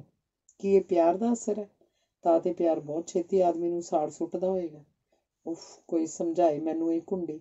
ਜੇ ਪਿਆਰ ਹੈ ਤੇ ਬੜੀ ਜਲਦੀ ਮੈਨੂੰ ਖਤਮ ਕਰ ਦੇਵੇਗਾ। ਕਹਿੰਦੇ ਨੇ ਪਿਆਰ ਰੱਬ ਹੈ। ਕੀ ਰੱਬ ਸਾੜਦਾ? ਕੀ ਰੱਬ ਤਪਾਉਂਦਾ? ਜਿੱਥੇ ਰੱਬ ਹੋਵੇ ਕੀ ਉਸ ਥਾਂ ਤੇ ਕਾਲੇ ਧੱਬੇ ਪੈ ਜਾਂਦੇ ਹਨ, ਸੜੀ ਹੋਈ ਥਾਂ ਵਰਗੇ? ਨਹੀਂ, ਇਹ ਨਹੀਂ ਹੋ ਸਕਦਾ। ਜਾਂ ਤੇ ਪਿਆਰ ਰੱਬ ਨਹੀਂ ਹੋਣਾ, ਤੇ ਜੇ ਪਿਆਰ ਸੱਚਮੁੱਚ ਰੱਬ ਹੈ ਤੇ ਇਹ ਜਿਹਨੂੰ ਮੈਂ ਪਿਆਰ ਸਮਝ ਰਿਹਾ ਅਸਲ 'ਚ ਪਿਆਰ ਨਹੀਂ, ਕੋਈ ਹੋਰ ਚੀਜ਼ ਹੋਏਗੀ। ਇਹਨਾਂ ਗੱਲਾਂ ਨੂੰ ਸੋਚਦਿਆਂ ਚਿੰਤੇ ਹੀ ਉਹਦੇ ਅੰਦਰ ਹਵਾ ਦੇ ਛੋਟੇ ਛੋਟੇ ਬੁੱਲਿਆਂ ਵਾਂਗ ਕਈ ਹੋਰ ਤਰ੍ਹਾਂ ਦੇ ਭਾਵ ਰੁਮਕਣ ਲੱਗ ਪਏ, ਜਿਹੜੇ ਅੱਖ ਦੇ ਫੋਰ ਵਿੱਚ ਹੀ ਵੱਧਦੇ ਖਤਰਨਾਕ ਹਨੇਰੀ ਦੇ ਰੂਪ 'ਚ ਵੱਟ ਜਾਂਦੇ, ਜਿਨ੍ਹਾਂ ਦੇ ਅਸਰ ਨਾਲ ਕੇਦਾਰ ਦੇ ਮਨ 'ਚ ਉਪਰੋਕਤ ਖਿਆਲ ਛਿੰਨ ਭਿੰਨ ਹੋ ਕੇ ਉੱਡਦੇ ਵਿਖਾਈ ਦਿੰਦੇ। ਕਿਸੇ ਅਚੰਭਤ ਜਿਹੀ ਤਾਕਤ ਦਾ ਖਿੱਚਿਆ ਹੋਇਆ ਕੇਦਾਰ ਕਿਤੋਂ ਤੋਂ ਕਿਤੇ ਜਾ ਪਹੁੰਚਦਾ। ਉਹ ਦੂਰ ਨਿਕਲ ਗਿਆ, ਬਿਨਾਂ ਸਮਝਿਆ ਹੀ, ਇੰਨੀ ਦੂਰ ਕਿ ਆਪਣੇ ਕਾਬੂ ਤੋਂ ਵੀ ਪਰੇ, ਜਿੱਥੇ ਉਹ ਆਪਣੇ ਆਪ ਨੂੰ ਨਾ ਕੇਵਲ ਫੜ ਹੀ ਸਕਦਾ ਸੀ, ਸਗੋਂ ਫੜਨ ਲੱਗਿਆ ਉਹਨੂੰ ਡਰ ਲੱਗਦਾ। ਜਿਸ ਤਰ੍ਹਾਂ ਹਲਕਾਏ ਕੁੱਤੇ ਤੋਂ ਉਹਨੇ ਕਈ ਵਾਰ ਆਪਣੇ ਆਪ ਨੂੰ ਫੜਨ ਦੀ ਕੋਸ਼ਿਸ਼ ਕੀਤੀ, ਪਰ ਨਹੀਂ ਫੜ ਸਕਿਆ। ਸੱਚਮੁੱਚ ਉਹ ਉੱਥੇ ਪਹੁੰਚ ਚੁੱਕਾ ਸੀ ਜਿੱਥੇ ਮੁੜਨਾ ਜਾਂ ਮੋੜਨਾ ਅਣਹੋਣੀ ਦੇ ਲਗਭਗ ਸੀ। ਕਈ ਘੰਟੇ ਉਹਨੇ ਇਸੇ ਹਾਲਤ ਵਿੱਚ ਬਿਤਾ ਦਿੱਤੇ। ਇਸ ਤੋਂ ਬਾਅਦ ਕੇਦਾਰ ਦਾ ਕੰਮ 'ਚ ਦਿਲ ਨਾ ਲੱਗ ਸਕਿਆ। ਉਹ ਘੜੀਆਂ ਦਾ ਖਲੇਰਾ ਸਮੇਟ ਕੇ ਉੱਠ ਖੜੋਤਾ ਤੇ ਮਾਲਕ ਪਾਸ ਤਬੀਅਤ ਠੀਕ ਨਹੀਂ ਦਾ ਬਹਾਨਾ ਕਰਕੇ ਘਰ ਵੱਲ ਤੁਰ ਪਿਆ। ਮਾਲਕ ਨੂੰ ਉਹਦੀ ਤਬੀਅਤ ਦੀ ਖਰਾਬੀ ਬਾਰੇ ਪੜਚੋਲ ਕਰਨ ਦੀ ਲੋੜ ਹੀ ਨਹੀਂ ਜਾਪੀ। ਕੇਦਾਰ ਦਾ ਚਿਹਰਾ ਤੇ ਉਹਦਾ ਰੰਗ ਢੰਗ ਜਿਉਂਦੀ ਜਾਗਦੀ ਗਵਾਹੀ ਸੀ। ਗਲੀ 'ਚ ਪਹੁੰਚ ਕੇ ਜਦੋਂ ਆਪਣੇ ਘਰ ਵੱਲ ਦਾ ਮੋੜ ਮੁੜਿਆ ਤਾਂ ਉਹਨੇ ਇੱਕ ਵਾਰੀ ਫੇਰ ਆਪਣੀ ਹਾਲਤ ਨੂੰ ਘੋਖਿਆ। ਉਹਨੂੰ ਜਾਪਦਾ ਸੀ ਜਿਵੇਂ ਉਹ ਸਿਰ ਤੋਂ ਪੈਰਾਂ ਤੀਕ ਬਲ ਰਿਹਾ ਸੀ। ਜ਼ਮੀਨ ਦੇ ਜਿਸ ਹਿੱਸੇ ਉੱਤੇ ਪੈਰ ਧਰਦਾ, ਉਹ ਹਿੱਸਾ ਉਹਦੇ ਪੈਰਾਂ ਦੇ ਸੇਕ ਨਾਲ ਖਿੰਗਰ ਬਣਦਾ ਜਾ ਰਿਹਾ। ਕੋਈ ਸੋਚ ਵਿਚਾਰ, ਕੋਈ ਤਰਕ ਵਿਤਰਕ ਜਾਂ ਕੋਈ ਫੁਰਨਾ ਤੱਕ ਇਸ ਵੇਲੇ ਛੁੱਟੋ ਤੋਂ ਉਹਦੇ ਦਿਲ ਦਿਮਾਗ 'ਚ ਨਹੀਂ ਸੀ ਕਿ ਵੀਣਾ ਅੱਜ ਘਰ 'ਚ ਇਕੱਲੀ ਹੈ। ਹੁਣ ਉਹ ਆਪਣੇ ਘਰ ਦੇ ਬੂਹੇ ਅੱਗੇ ਸੀ, ਜਿਸ ਕਮਰੇ ਨੂੰ ਉਹ ਸਵੇਰੇ ਖੁੱਲ੍ਹਾ ਛੱਡ ਗਿਆ ਸੀ। ਇਸ ਵੇਲੇ ਉਹਦਾ ਬੂਹਾ ਵੱਜਾ ਹੋਇਆ ਸੀ। ਪਲ ਦੀ ਪਲ ਉਹਦੇ ਕਦਮ ਮੁੜ ਅਗਾਂਹ ਵਧੇ ਤੇ ਅਗਲੇ ਘਰ ਜਾ ਕੇ ਰੁਕੇ, ਵੀਣਾ ਦੇ ਘਰ ਅੱਗੇ। ਸਿਖਰ ਦੁਪਹਿਰਾਂ ਦਾ ਵੇਲਾ ਸੀ, ਪਰ ਕੇਦਾਰ ਦਾ ਅੰਦਰ ਇਸ ਤਰ੍ਹਾਂ ਕੰਬ ਰਿਹਾ ਸੀ ਜਿਵੇਂ ਕਿਸੇ ਨੇ ਉਹਨੂੰ ਬਰਫ਼ 'ਚੋਂ ਕੱਢਿਆ ਹੋਵੇ। ਬੂਹੇ ਅੱਗੇ ਟਾਹਲੀ ਦੀ ਛਾਵੇਂ ਬੈਠੀ ਵਿਦਿਆ ਆਪਣੇ ਹਾਣ ਦੀਆਂ 2-3 ਕੁੜੀਆਂ ਨਾਲ ਖੇਡ ਰਹੀ ਸੀ। ਕੇਦਾਰ ਨੂੰ ਵੇਖਦੇ ਉਹ ਖੇਡ ਨੂੰ ਛੱਡ ਕੇ ਉਸ ਵੱਲ ਭੱਜੀ ਆਈ ਤੇ ਆਉਂਦੀ ਬੋਲੀ, ਭਰਾ ਜੀ, ਤੁਸੀਂ ਵੱਡੇ ਵੇਲੇ ਚਾਹ ਪੀਤੇ ਬਗੈਰ ਹੀ ਚਲੇ ਗਏ, ਨਾਲੇ ਬੂਹਾ ਖੁੱਲ੍ਹਾ ਛੱਡ ਗਏ। ਪਰ ਕੇਦਾਰ ਨੇ ਸ਼ਾਇਦ ਉਹਦੀ ਗੱਲ ਨਹੀਂ ਸੁਣੀ। ਉਹ ਥਿੜਕਦੀ ਆਵਾਜ਼ 'ਚ ਬੋਲਿਆ, ਵੀਣਾ ਕਿੱਥੇ ਹੈ? ਰਸੋਈ 'ਚ ਕੀ ਕਰਦੀ ਹੈ? ਭਾਂਡੇ ਮਾਂਜਦੀ ਹੋਏਗੀ। ਚਲੋ ਰੋਟੀ ਖਾ ਲਓ ਚੱਲ ਕੇ। ਨਹੀਂ, ਭੁੱਖ ਨਹੀਂ। ਵਿਦਿਆ ਫੇਰ ਜਾ ਕੇ ਖੇਡ 'ਚ ਰੁੱਝ ਗਈ ਤੇ ਕੇਦਾਰ ਸੋਚਣ ਲੱਗਾ, ਮੈਂ ਕਿੱਧਰ ਜਾ ਰਿਹਾ? ਜੇ ਰੋਟੀ ਨਹੀਂ ਖਾਣੀ, ਤਬੀਅਤ ਠੀਕ ਨਹੀਂ, ਤਾਂ ਫਿਰ ਮੈਂ ਕਿਸ ਕੰਮ ਲਈ ਵੀਣਾ ਦੇ ਘਰ ਵੱਲ ਆਇਆ? ਇਸ ਖਿਆਲ ਦੇ ਆਉਂਦਿਆਂ ਹੀ ਉਹਦੀ ਤਰਕ ਦੀ ਵਿਚਾਰੋ ਕਦੇ ਦੀ ਦਬ ਚੁੱਕੀ ਆਵਾਜ਼ ਚਿੰਤਨ ਹੋ ਉੱਠੀ ਤੇ ਉਹਦੇ ਸਾਰੇ ਅੰਦਰ ਗੂੰਜਣ ਲੱਗੀ। ਮੈਂ ਕਿੱਧਰ ਜਾ ਰਿਹਾ? ਕਿਉਂ ਜਾ ਰਿਹਾ? ਕਿਸ ਕੰਮ? ਇਹਦੇ ਨਾਲ ਹੀ ਉਹਦੇ ਕਦਮਾਂ ਨੇ ਮੋੜਾ ਖਾਧਾ। ਉਹ ਫੇਰ ਆਪਣੇ ਬੂਹੇ ਅੱਗੇ ਸੀ। ਉਹਨੇ ਬੂਹਾ ਖੋਲ੍ਹਿਆ, ਬੜੀ ਕਾਹਲੀ, ਸ਼ਾਇਦ ਇਸ ਡਰੋਂ ਕਿ ਮਤੇ ਉਹ ਅੰਦਰ ਪਹੁੰਚਣ ਤੋਂ ਪਹਿਲਾਂ ਹੀ ਡਿੱਗ ਪਵੇ। ਇਸ ਵੇਲੇ ਉਹਦੇ ਸਿਰ ਨੂੰ ਚੱਕਰ ਆ ਰਹੇ ਸਨ ਤੇ ਅੱਖਾਂ ਅੱਗੇ ਧੁੰਦ ਛਾਈ ਸੀ। ਮੇਜ਼ ਉੱਤੇ ਚਾਹਦਾਨੀ ਤੇ ਉਹਦੇ ਲਾਗੇ ਪਿਰਚ ਪਿਆਲੀ ਰੱਖੀ ਸੀ। ਉਹਨੇ ਝਟਪਟ ਠੰਡੀ ਚਾਹ ਦਾ ਪਿਆਲਾ ਭਰਿਆ ਤੇ ਗਟ ਪੀ ਗਿਆ ਤੇ ਬੂਹੇ ਦਾ ਕੁੰਡਾ ਅੜਾ ਕੇ ਬੂਟਾਂ ਸਮੇਤ ਹੀ ਮੰਜੇ ਤੇ ਲੇਟ ਗਿਆ ਤੇ ਲੰਮਾ ਪੈਂਦਾ ਹੀ ਜਿਵੇਂ ਕੁਝ ਚਿਰ ਲਈ ਉਹ ਅਚੇਤ ਹੋ ਗਿਆ। ਬੇਹੋਸ਼ੀ ਜਾਂ ਕੋਈ ਇਹੋ ਜਿਹੀ ਚੀਜ਼ ਉਹਦੀ ਸੁਰਤ ਦੁਆਲੇ ਲਿਪਟ ਗਈ। ਉਹ ਕੁਝ ਚਿਰ ਲਈ ਆਪਣੇ ਆਪ ਨੂੰ ਤੇ ਆਪਣੀ ਹਾਲਤ ਨੂੰ ਭੁੱਲ ਗਿਆ, ਪਰ ਉਹਦੀ ਇਹ ਆਪਾ ਭੁਲਾਊ ਹਾਲਤ ਬਹੁਤਾ ਚਿਰ ਨਾ ਰਹੀ। ਕੁਝ ਚਿਰ ਬਾਅਦ ਉਹ ਮਹਿਸੂਸ ਕਰਨ ਲੱਗਾ ਜਿਵੇਂ ਉਹਦੇ ਦਿਲ ਤੇ ਦਿਮਾਗ ਨੇ ਆਪਣੀ ਥਾਂ ਬਦਲ ਲਈ। ਇਸ ਵੇਲੇ ਉਹਦੀ ਅਜੀਬ ਜਿਹੀ ਹਾਲਤ ਸੀ। ਪਾਪ ਤੇ ਪੁੰਨ, ਧਰਮ ਤੇ ਅਧਰਮ, ਅਥਵਾ ਸ਼ਾਂਤੀ ਤੇ ਅਸ਼ਾਂਤੀ ਦੀਆਂ ਹੱਦਾਂ ਜਿੱਥੇ ਮਿਲਦੀਆਂ ਹਨ, ਕੇਦਾਰ ਇਸ ਵੇਲੇ ਉੱਥੇ ਪਹੁੰਚ ਚੁੱਕਾ ਸੀ। ਨੇਕੀ ਤੇ ਬਦੀ ਦੀਆਂ ਦੋਵੇਂ ਸੜਕਾਂ 'ਚ ਦੂਜੀ ਤੋਂ ਵਿਰੁੱਧ ਜਾਂਦੀਆਂ ਹਨ। ਦੋਹਾਂ ਉੱਤੇ ਬੇਓੜਕ ਰਾਹੀ ਆਪੋ ਆਪਣੀ ਸਿੱਧੇ ਤੁਰੇ ਜਾਂਦੇ ਹਨ, ਨੇਕ ਵੀ ਬਦ ਵੀ। ਪਰ ਉਸ ਮਨੁੱਖ ਦੀ ਹਾਲਤ ਕਿਹੋ ਜਿਹੀ ਹੁੰਦੀ ਹੋਏਗੀ ਜਿਹਦਾ ਇੱਕ ਪੈਰ ਨੇਕੀ ਵੱਲ ਤੇ ਦੂਜਾ ਬਦੀ ਵੱਲ ਵਧਣ ਲਈ ਜ਼ੋਰ ਲਾ ਰਿਹਾ ਹੋਵੇ। ਕੇਦਾਰ ਇਸ ਵੇਲੇ ਇਸੇ ਹਾਲਤ ਵਿੱਚ ਸੀ। ਵੀਣਾ ਦੀ ਸ਼ਕਲ ਜਿੰਨੀ ਵੇਰ ਉਹਦੇ ਸਾਹਮਣੇ ਆਉਂਦੀ, ਜਿੰਨੀ ਵੇਰ ਵੀਣਾ ਦਾ ਖਿਆਲ ਉਹਦੇ ਦਿਮਾਗ 'ਚ ਘੁੰਮਦਾ, ਜਿੰਨੀ ਵੇਰ ਉਹਦੇ ਕੰਨਾਂ ਤੇ ਦੇ ਪਰਦਿਆਂ ਉੱਤੇ ਵੀਣਾ ਦੀ ਆਵਾਜ਼ ਗੂੰਜਦੀ, ਕੇਦਾਰ ਉਨੀ ਵੇਰਿਆਂ ਹੀ ਗੁਆਚ ਜਿਹਾ ਜਾਂਦਾ, ਕਦੀ ਅੰਮ੍ਰਿਤ ਦੇ ਸੋਮੇ 'ਚ ਤੇ ਕਦੀ ਜ਼ਹਿਰ ਦੇ ਜਲੇ ਵਿੱਚ। ਹੌਲੀ ਹੌਲੀ ਉਹਦੇ ਅੰਦਰ ਕੁਝ ਇਸ ਤਰ੍ਹਾਂ ਦੇ ਖਿਆਲ ਉੱਠਣ ਲੱਗੇ ਜਿਨ੍ਹਾਂ ਨੂੰ ਅਸੀਂ ਪਾਗਲਪਨ ਦਾ ਨਾਂ ਦੇ ਸਕਦੇ ਹਾਂ।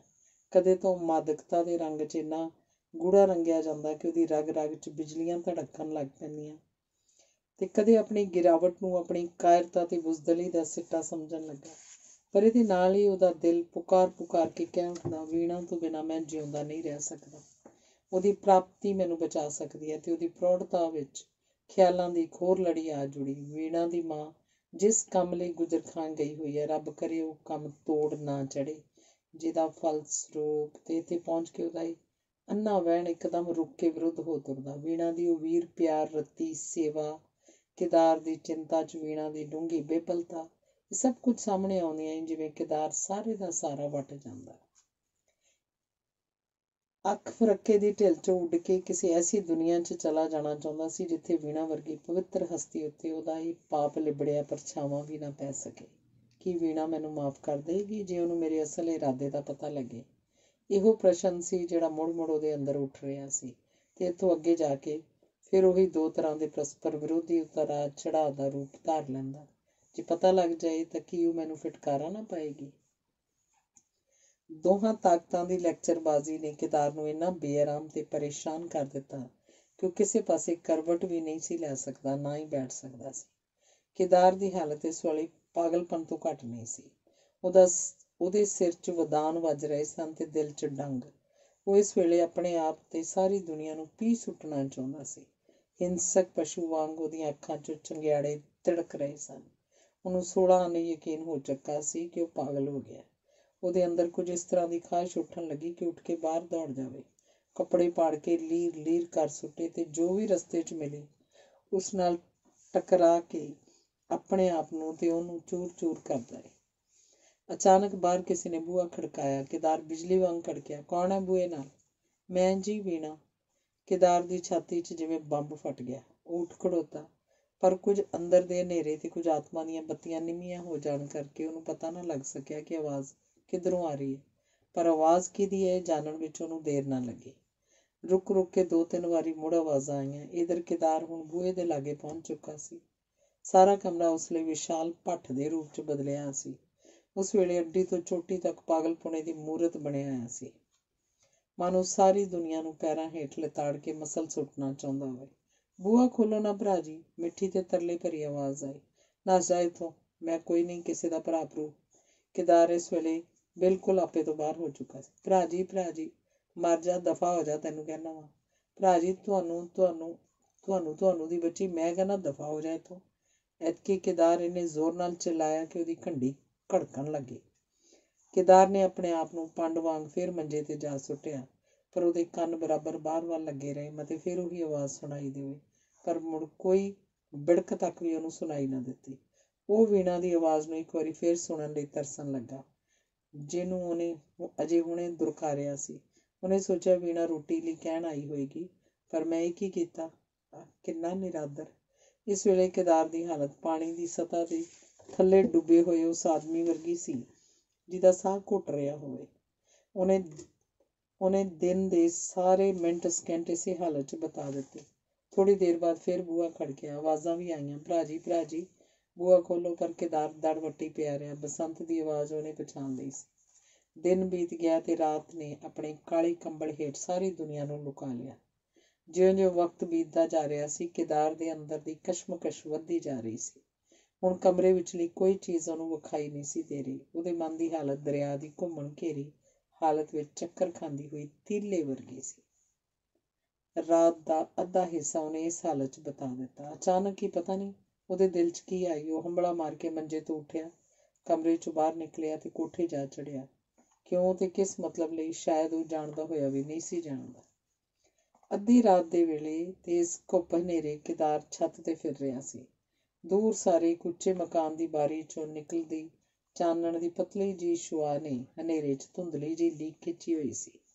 ਕੇਦਾਰ ਦੀ ਨਜ਼ਰ ਫਿਰਦੀ ਫਿਰਦੀ ਪੰਨਾ ਲਾਲ ਦੇ ਮਕਾਨ ਤੇ ਜਾ ਕੇ ਰੁਕ ਗਈ ਤੇ ਕਲਪਨਾ ਦੁਆਰਾ ਹੀ ਵੇਖ ਰਿਹਾ ਸੀ ਛੱਤ ਉੱਤੇ ਸੁੱਤੀ ਹੋਈ ਵੀਣਾ ਦੇ ਅਚੇਤ ਸਰੀਰ ਨੂੰ। ਉਹਦਾ ਦਿਲ ਕੰਬਿਆ, ਉਹਦੇ ਸੀਨੇ ਵਿਚਲੀ ਧੜਕਣ ਬਦਾਮ ਦੀਆਂ ਚੋਟਾਂ 'ਚ ਬਦਲੀ।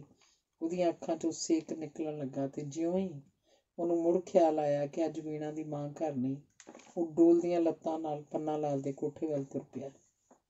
ਪੰਨਾ ਲਾਲ ਦਾ ਮਕਾਨ ਇਸ ਘਰ ਦੇ ਬਿਲਕੁਲ ਨਾਲ ਲੱਗਦਾ ਸੀ। ਕੇਵਲ ਇੱਕ ਉੱਚੇ ਬਨੇਰੇ ਦਾ ਰੋਕਾ ਸੀ ਜਿਹਨੂੰ ਕੇਦਾਰ ਪੋਲੀ ਜੀ ਛਲਾਂਗ ਨਾਲ ਟੱਪ ਗਿਆ। ਹੁਣ ਉਹ ਪੰਨਾ ਲਾਲ ਦੀ ਛੱਤ ਉੱਤੇ ਸੀ। ਉਹਦੇ ਸਾਰੇ ਅੰਗ ਇਸ ਵੇਲੇ ਥਰਥਰਾ ਰਹੇ ਸਨ। ਸਾਹਮਣੇ ਉਹਨੇ 2 ਮੰਜੇ ਵੇਖੇ ਜਿਨ੍ਹਾਂ 'ਚੋਂ ਇੱਕ ਉੱਤੇ ਵੀਣਾ ਸੁੱਤੀ ਹੋਈ ਸੀ ਤੇ ਦੂਜੇ ਉੱਤੇ ਵੀਣਾ ਦੇ ਦੋਵੇਂ ਛੋਟੇ ਭੈਣ ਭਰਾ। ਕੁਝ ਚਿਰ ਉਹਨਾਂ ਦੀ ਕਦਮਾਂ ਤੇ ਗੱਡਿਆ ਰਿਹਾ। ਕੋਸ਼ਿਸ਼ ਕਰਕੇ ਵੀ ਉਹ ਲੱਤਾਂ ਨੂੰ ਹਿਲਾ ਨਹੀਂ ਸੀ ਸਕਦਾ। ਉਹਦੇ ਅੰਦਰੋਂ ਕਿਸੇ ਨੇ ਪੁਕਾਰ ਕੇ ਕਿਹਾ, ਕੇਦਾਰ, ਇਹ ਤੂੰ ਕੀ ਕਰ ਰਿਹਾ? ਕਿਹੜੇ ਪਾਸੇ ਜਾ ਰਿਹਾ? ਤੇ ਝਟਪਟ ਪਿਛਾਂਹ ਪਰਤਿਆ, ਫਿਰ ਰੁਕ ਗਿਆ। ਕਿਸੇ ਵਿਰੋਧੀ ਤਾਕਤ ਨੇ ਉਹਨੂੰ ਖਿੱਚਦਿਆਂ ਹੋਇਆਂ ਪੁਕਾਰਿਆ, ਮੂਰਖਾ, ਇੰਨਾ ਨੇੜੇ ਪਹੁੰਚ ਕੇ ਹੁਣ ਪਿੱਛੇ ਹਟਣ ਦਾ ਕੀ ਕੰਮ? ਹਸਤੀ ਨੂੰ ਕਿਉਂ ਤਰਸਾ ਕੇ ਮਾਰਦਾ? ਵੱਧ ਅਗਾਂਹ। ਉਹਦੇ ਕਦਮ ਫੇਰ ਅਗਾਂਹ ਵੱਲ ਵਧੇ। ਇਸ ਵੇਲੇ ਗਲੀ 'ਚ ਕਿਸੇ ਕੁੱਤੇ ਦੇ ਭੌਂਕਣ ਦੀ ਆਵਾਜ਼ ਸੁਣਾਈ ਦਿੱਤੀ। ਉਹਨੂੰ ਜਾਪਿਆ ਜਿਵੇਂ ਕੋਈ ਪਿੱਛੇ ਖੜੋਤਾ ਉਹਦੀਆਂ ਹਰਕਤਾਂ ਨੂੰ ਵੇਖ ਰਿਹਾ, ਪੋਲੇ ਕਦਮਾਂ ਨਾਲ, ਜਿਵੇਂ ਕੋਈ ਉਹਦੇ ਮਗਰ ਮਗਰ ਤੁਰਿਆ ਆ ਰਿਹਾ, ਜਿਹਦੇ ਸਵਾਸਾਂ ਤੱਕ ਦੀ ਆਵਾਜ਼ ਉਹਨੂੰ ਸੁਣਾਈ ਦੇ ਰਹੀ ਸੀ। ਡਰ ਨਾਲ ਕੇਦਾਰ ਨੂੰ ਉੱਤਰਸ਼ਾਹੀ ਲੱਗ ਗਈ। ਉਹਨੇ ਭੌਂ ਕੇ ਪਿਛਾਂਹ ਤੱਕਿਆ, ਕੋਈ ਨਹੀਂ ਸੀ, ਕੇਵਲ ਉਹਦਾ ਭਰਮ। ਅਸਲ 'ਚ ਇਹ ਉਹਦੇ ਆਪਣੇ ਹੀ ਪੈਰਾਂ ਦੀ ਬਿੜਕ ਸੀ, ਆਪਣੇ ਹੀ ਸਵਾਸਾਂ ਦੀ ਸਾਂ। ਉਹਨੂੰ ਇਸ ਵੇਲੇ ਕੁਝ ਇੰਝ ਮਹਿਸੂਸ ਹੋ ਰਿਹਾ ਸੀ ਜਿਵੇਂ ਆਕਾਸ਼ ਵਿੱਚੋਂ ਭੁਆਟਣੀਆਂ ਖਾਂਦਾ ਹੋਇਆ ਉਹ ਕਿਸੇ ਅੱਤ ਡੂੰਘੀ ਖੱਡ ਵੱਲ ਨੂੰ ਜਾ ਰਿਹਾ। ਉਹਨੇ ਡਰ ਕੇ ਅੱਖਾਂ ਬੰਦ ਕਰ ਲਈਆਂ, ਪਰ ਝੱਟ ਹੀ ਉਹਦੇ ਅੰਦਰੋਂ ਕੋਈ ਉਭਾਰੂ ਪ੍ਰੇਰਨਾ ਉੱਠੀ ਤੇ ਉਹ ਫਿਰ ਵੀਣਾ ਦੇ ਮੰਜੇ ਵੱਲ ਤੁਰਿਆ। ਗੰਡੋਏ ਦੀ ਤੋਰੇ ਹੌਲੀ ਹੌਲੀ ਤੁਰਦਾ ਹੋਇਆ ਵੀਣਾ ਦੀ ਸਰਹੰਦੀ ਵੱਲ ਜਾ ਖਲੋਤਾ। ਕੇਦਾਰ ਇਸ ਵੇਲੇ ਸਾਰੇ ਦਾ ਸਾਰਾ ਅੱਗ ਦੀ ਲਾਟ ਬਣਿਆ ਹੋਇਆ ਸੀ। ਇਸ ਵੇਲੇ ਉਹਦੀ ਨਜ਼ਰ ਵੀਣਾ ਦੇ ਨਿੱਸਲ ਸਰੀਰ ਉੱਤੇ ਗੱਡੀ ਹੋਈ ਸੀ, ਜਿਹੜੀ ਮੂੰਹ ਤਾਣੇ ਸੁੱਤੀ ਪਈ ਸੀ, ਜਿਹਦਾ ਇੱਕ ਹੱਥ ਛਾਤੀ ਉੱਤੇ ਤੇ ਦੂਜਾ ਸਿਰ ਲਾਗੇ ਸੀ। ਮੰਜੇ ਤੋਂ ਹੇਠਾਂ ਲਮਕਦੀ ਹੋਈ ਉਹਦੀ ਗੁੱਤ ਫਰਸ਼ ਨੂੰ ਛੂਹ ਰਹੀ ਸੀ। ਉਹਦੇ ਅੱਧੇ ਸਰੀਰ ਉੱਤੇ ਲਈ ਹੋਈ ਮੂੰਗੀ ਰੰਗ ਦੀ ਪਤਲੀ ਚੁੰਨੀ ਹਨੇਰੇ ਕਰਕੇ ਕਾਲੀ ਜਾਪਦੀ ਸੀ ਤੇ ਇਸ ਕਾਲੀ ਕੱਜਣ ਹੇਠ ਉਹਦੇ ਗੋਰੇ ਅੰਗ ਇਉਂ ਲਿਸ਼ਕ ਰਹੇ ਸਨ ਜਿਵੇਂ ਸੱਚਮੁੱਚ ਕੋਈ ਧਰਤੀ ਦਾ ਚੰਨ ਹੋਵੇ। ਜਾਣ ਕੇ ਜਾਣ ਜਾਣੇ ਹੀ ਕੇਦਾਰ ਉਹਦੀ ਸਿਰਹਾਂਦੀ ਵੱਲ, ਜਿੱਥੇ ਉਹ ਖੜੋਤਾ ਸੀ, ਬੈਠ ਗਿਆ। ਹੁਣ ਉਹਦਾ ਹੱਥ ਵੀਣਾ ਦੇ ਗੁੱਟ ਉੱਤੇ ਬੜੀ ਮੁਲਾਇਮੀ ਨਾਲ ਫਿਰ ਰਿਹਾ ਸੀ। ਇਸ ਵੇਲੇ ਇੱਕ ਵਾਰੀ ਉਹਦੇ ਅੰਦਰੋਂ ਕੁਝ ਬੋਲਿਆ, ਕੇਦਾਰ, ਕੇਦਾਰ, ਇਹ ਤੂੰ ਕੀ ਕਰ ਰਿਹਾ? ਪਰ ਸੁਣ ਕੇ ਵੀ ਸ਼ਾਇਦ ਕੇਦਾਰ ਇਸ ਆਵਾਜ਼ ਨੂੰ ਨਹੀਂ ਸੁਣ ਰਿਹਾ ਸੀ। ਉੱਠ ਖੜੋਤਾ ਤੇ ਹੌਲੀ ਹੌਲੀ ਸਰਕਦਾ ਚੁੱਪਲੇ ਮੰਜੀ ਦੀ ਬਾਹੀ ਤੇ ਜਾ ਬੈਠਾ। ਇਸ ਵੇਲੇ ਉਹਦੀ ਨਜ਼ਰ ਵੀਣਾ ਦੇ ਚਿਹਰੇ ਉੱਤੇ ਗੱਡੀ ਹੋਈ ਸੀ, ਜਿਹਦੇ ਹਰ ਇੱਕ ਨਕਸ਼ ਨੂੰ ਉਹਦੀਆਂ ਅੱਖਾਂ ਜਿਵੇਂ ਡੀਕ ਲਾ ਕੇ ਪੀ ਜਾਣ ਲਈ ਉਤਾਵਲੀਆਂ ਸਨ। ਝੱਟ ਕੋਈ ਇਸੇ ਤਰ੍ਹਾਂ ਬੇਹਰਕਤ ਤੇ ਸਾਹ ਰੋਕੀ ਬੈਠੇ ਰਹਿਣ ਤੋਂ ਬਾਅਦ ਕੇਦਾਰ ਨੇ ਵੀਣਾ ਦੇ ਸਰੀਰ ਨੂੰ ਹਰਕਤ 'ਚ ਆਉਂਦਿਆਂ ਤੱਕਿਆ। ਇੱਕ ਹੌਲੀ ਜਿਹੀ ਅੰਗੜਾਈ ਲੈ ਕੇ ਵੀਣਾ ਦੂਜੇ ਰੁੱਖ ਹੋ ਗਈ। ਕੇਦਾਰ ਵੱਲ ਹੁਣ ਉਹਦੀ ਪਿੱਠ ਸੀ। ਥੋੜ੍ਹੀ ਦੇਰ ਬਾਅਦ ਕੇਦਾਰ ਉੱਠਿਆ ਤੇ ਉਸੇ ਤਰ੍ਹਾਂ ਦੱਬਵੇਂ ਪੈਰੀਂ ਦੂਜੀ ਬਾਹੀ ਵੱਲ ਵਧਿਆ। ਐਤਕੀਂ ਉਹਦੀ ਦਲੇਰੀ ਕਾਫੀ ਵੱਧ ਚੁੱਕੀ ਸੀ। ਉਹ ਵੀਣਾ ਦੇ ਬਿਲਕੁਲ ਨਾਲ ਲੱਗ ਕੇ ਬੈਠ ਗਿਆ, ਪਰ ਇੰਨੇ ਨਾਲ ਵੀ ਜਦ ਉਸ ਦੀ ਤਸੱਲੀ ਨਾ ਹੋਈ ਤਾਂ ਉਹਨੇ ਆਪਣਾ ਕੰਬਦਾ ਹੱਥ ਵੀਣਾ ਦੇ ਮੋਢੇ ਤੇ ਰੱਖ ਦਿੱਤਾ। ਝੱਟ ਹੀ ਮੁੜ ਚੁੱਕ ਲਿਆ। ਉਹਨੂੰ ਸ਼ੱਕ ਪਿਆ ਮਤੇ ਉਹਦੀਆਂ ਹਰਕਤਾਂ ਨੂੰ ਭਾਂਪ ਗਈ ਹੋਵੇ, ਕਿਉਂਕਿ ਹੱਥ ਦੇ ਸਪਰਸ਼ ਨਾਲ ਉਹਨੂੰ ਮੋਢੇ ਵਿੱਚ ਕੁਝ ਕਾਂਬਾ ਜਿਹਾ ਮਹਿਸੂਸ ਹੋਇਆ ਸੀ। ਪਰ ਉਹਨੂੰ ਪਤਾ ਲੱਗਾ ਕਿ ਇਹ ਉਹਦਾ ਵਹਿਮ ਸੀ। ਹੱਥ ਉਹਦਾ ਆਪਣਾ ਕੰਬ ਰਿਹਾ ਸੀ। ਵੀਣਾ ਇੱਕ ਵਾਰੀ ਫੇਰ ਹਿੱਲੀ। ਐਤਕੀ ਉਹਦੀ ਬਾਂਹ, ਜਿਹੜੀ ਉਹਦੀ ਵੱਖੀ ਨਾਲ ਟਿਕੀ ਸੀ, ਉੱਠ ਕੇ ਕੇਦਾਰ ਦੇ ਗੋਡੇ ਤੇ ਪਈ। ਕੇਦਾਰ ਸਾਰੇ ਦਾ ਸਾਰਾ ਧੜਕ ਗਿਆ। ਉਹਦੇ ਖੂਨ 'ਚੋਂ ਅੱਗ ਦੀਆਂ ਲਾਟਾਂ ਉੱਠ ਕੇ ਸਿਰ ਵੱਲ ਨੂੰ ਜਾ ਰਹੀਆਂ ਸਨ। ਹੌਲੀ ਹੌਲੀ ਉਹਨੇ ਆਪਣਾ ਹੱਥ ਵੀਣਾ ਦੇ ਹੱਥ ਤੇ ਰੱਖ ਦਿੱਤਾ ਤੇ ਹੋਰ ਇੱਕ ਅੱਧ ਮਿੰਟ ਬਾਅਦ ਵੀਣਾ ਦਾ ਹੱਥ ਉਹਦੇ ਹੱਥ 'ਚ ਸੀ, ਜਿਹਨੂੰ ਉਹ ਸਹਿੰਦਾ ਪਲੋਸ ਰਿਹਾ ਸੀ, ਜਿਹਨੂੰ ਵੀਣਾ ਨੇ ਇੱਕ ਝਟਕੇ ਨਾਲ ਉਹਦੇ ਹੱਥੋਂ ਛੁਡਾ ਲਿਆ। ਵੀਣਾ ਦੀਆਂ ਪਲਕਾਂ 'ਚ ਹਰਕਤ ਪੈਦਾ ਹੋਈ ਤੇ ਸਹਿਜੇ ਉਹਨੇ ਅੱਖਾਂ ਖੋਲ੍ਹੀਆਂ। ਇੱਕ ਵਾਰੀ ਹੈਰਾਨੀ ਨਜ਼ਰ ਨਾਲ ਅੱਖਾਂ ਨੂੰ ਛੇਤੀ ਝਮਕਦੀ ਹੋਈ ਉਹ ਕੇਦਾਰ ਵੱਲ ਤੱਕੀ ਤੇ ਉਹਦੇ ਮੂੰਹੋਂ ਨਿਕਲਿਆ, ਭਰਾ ਜੀ, ਤੁਸੀਂ?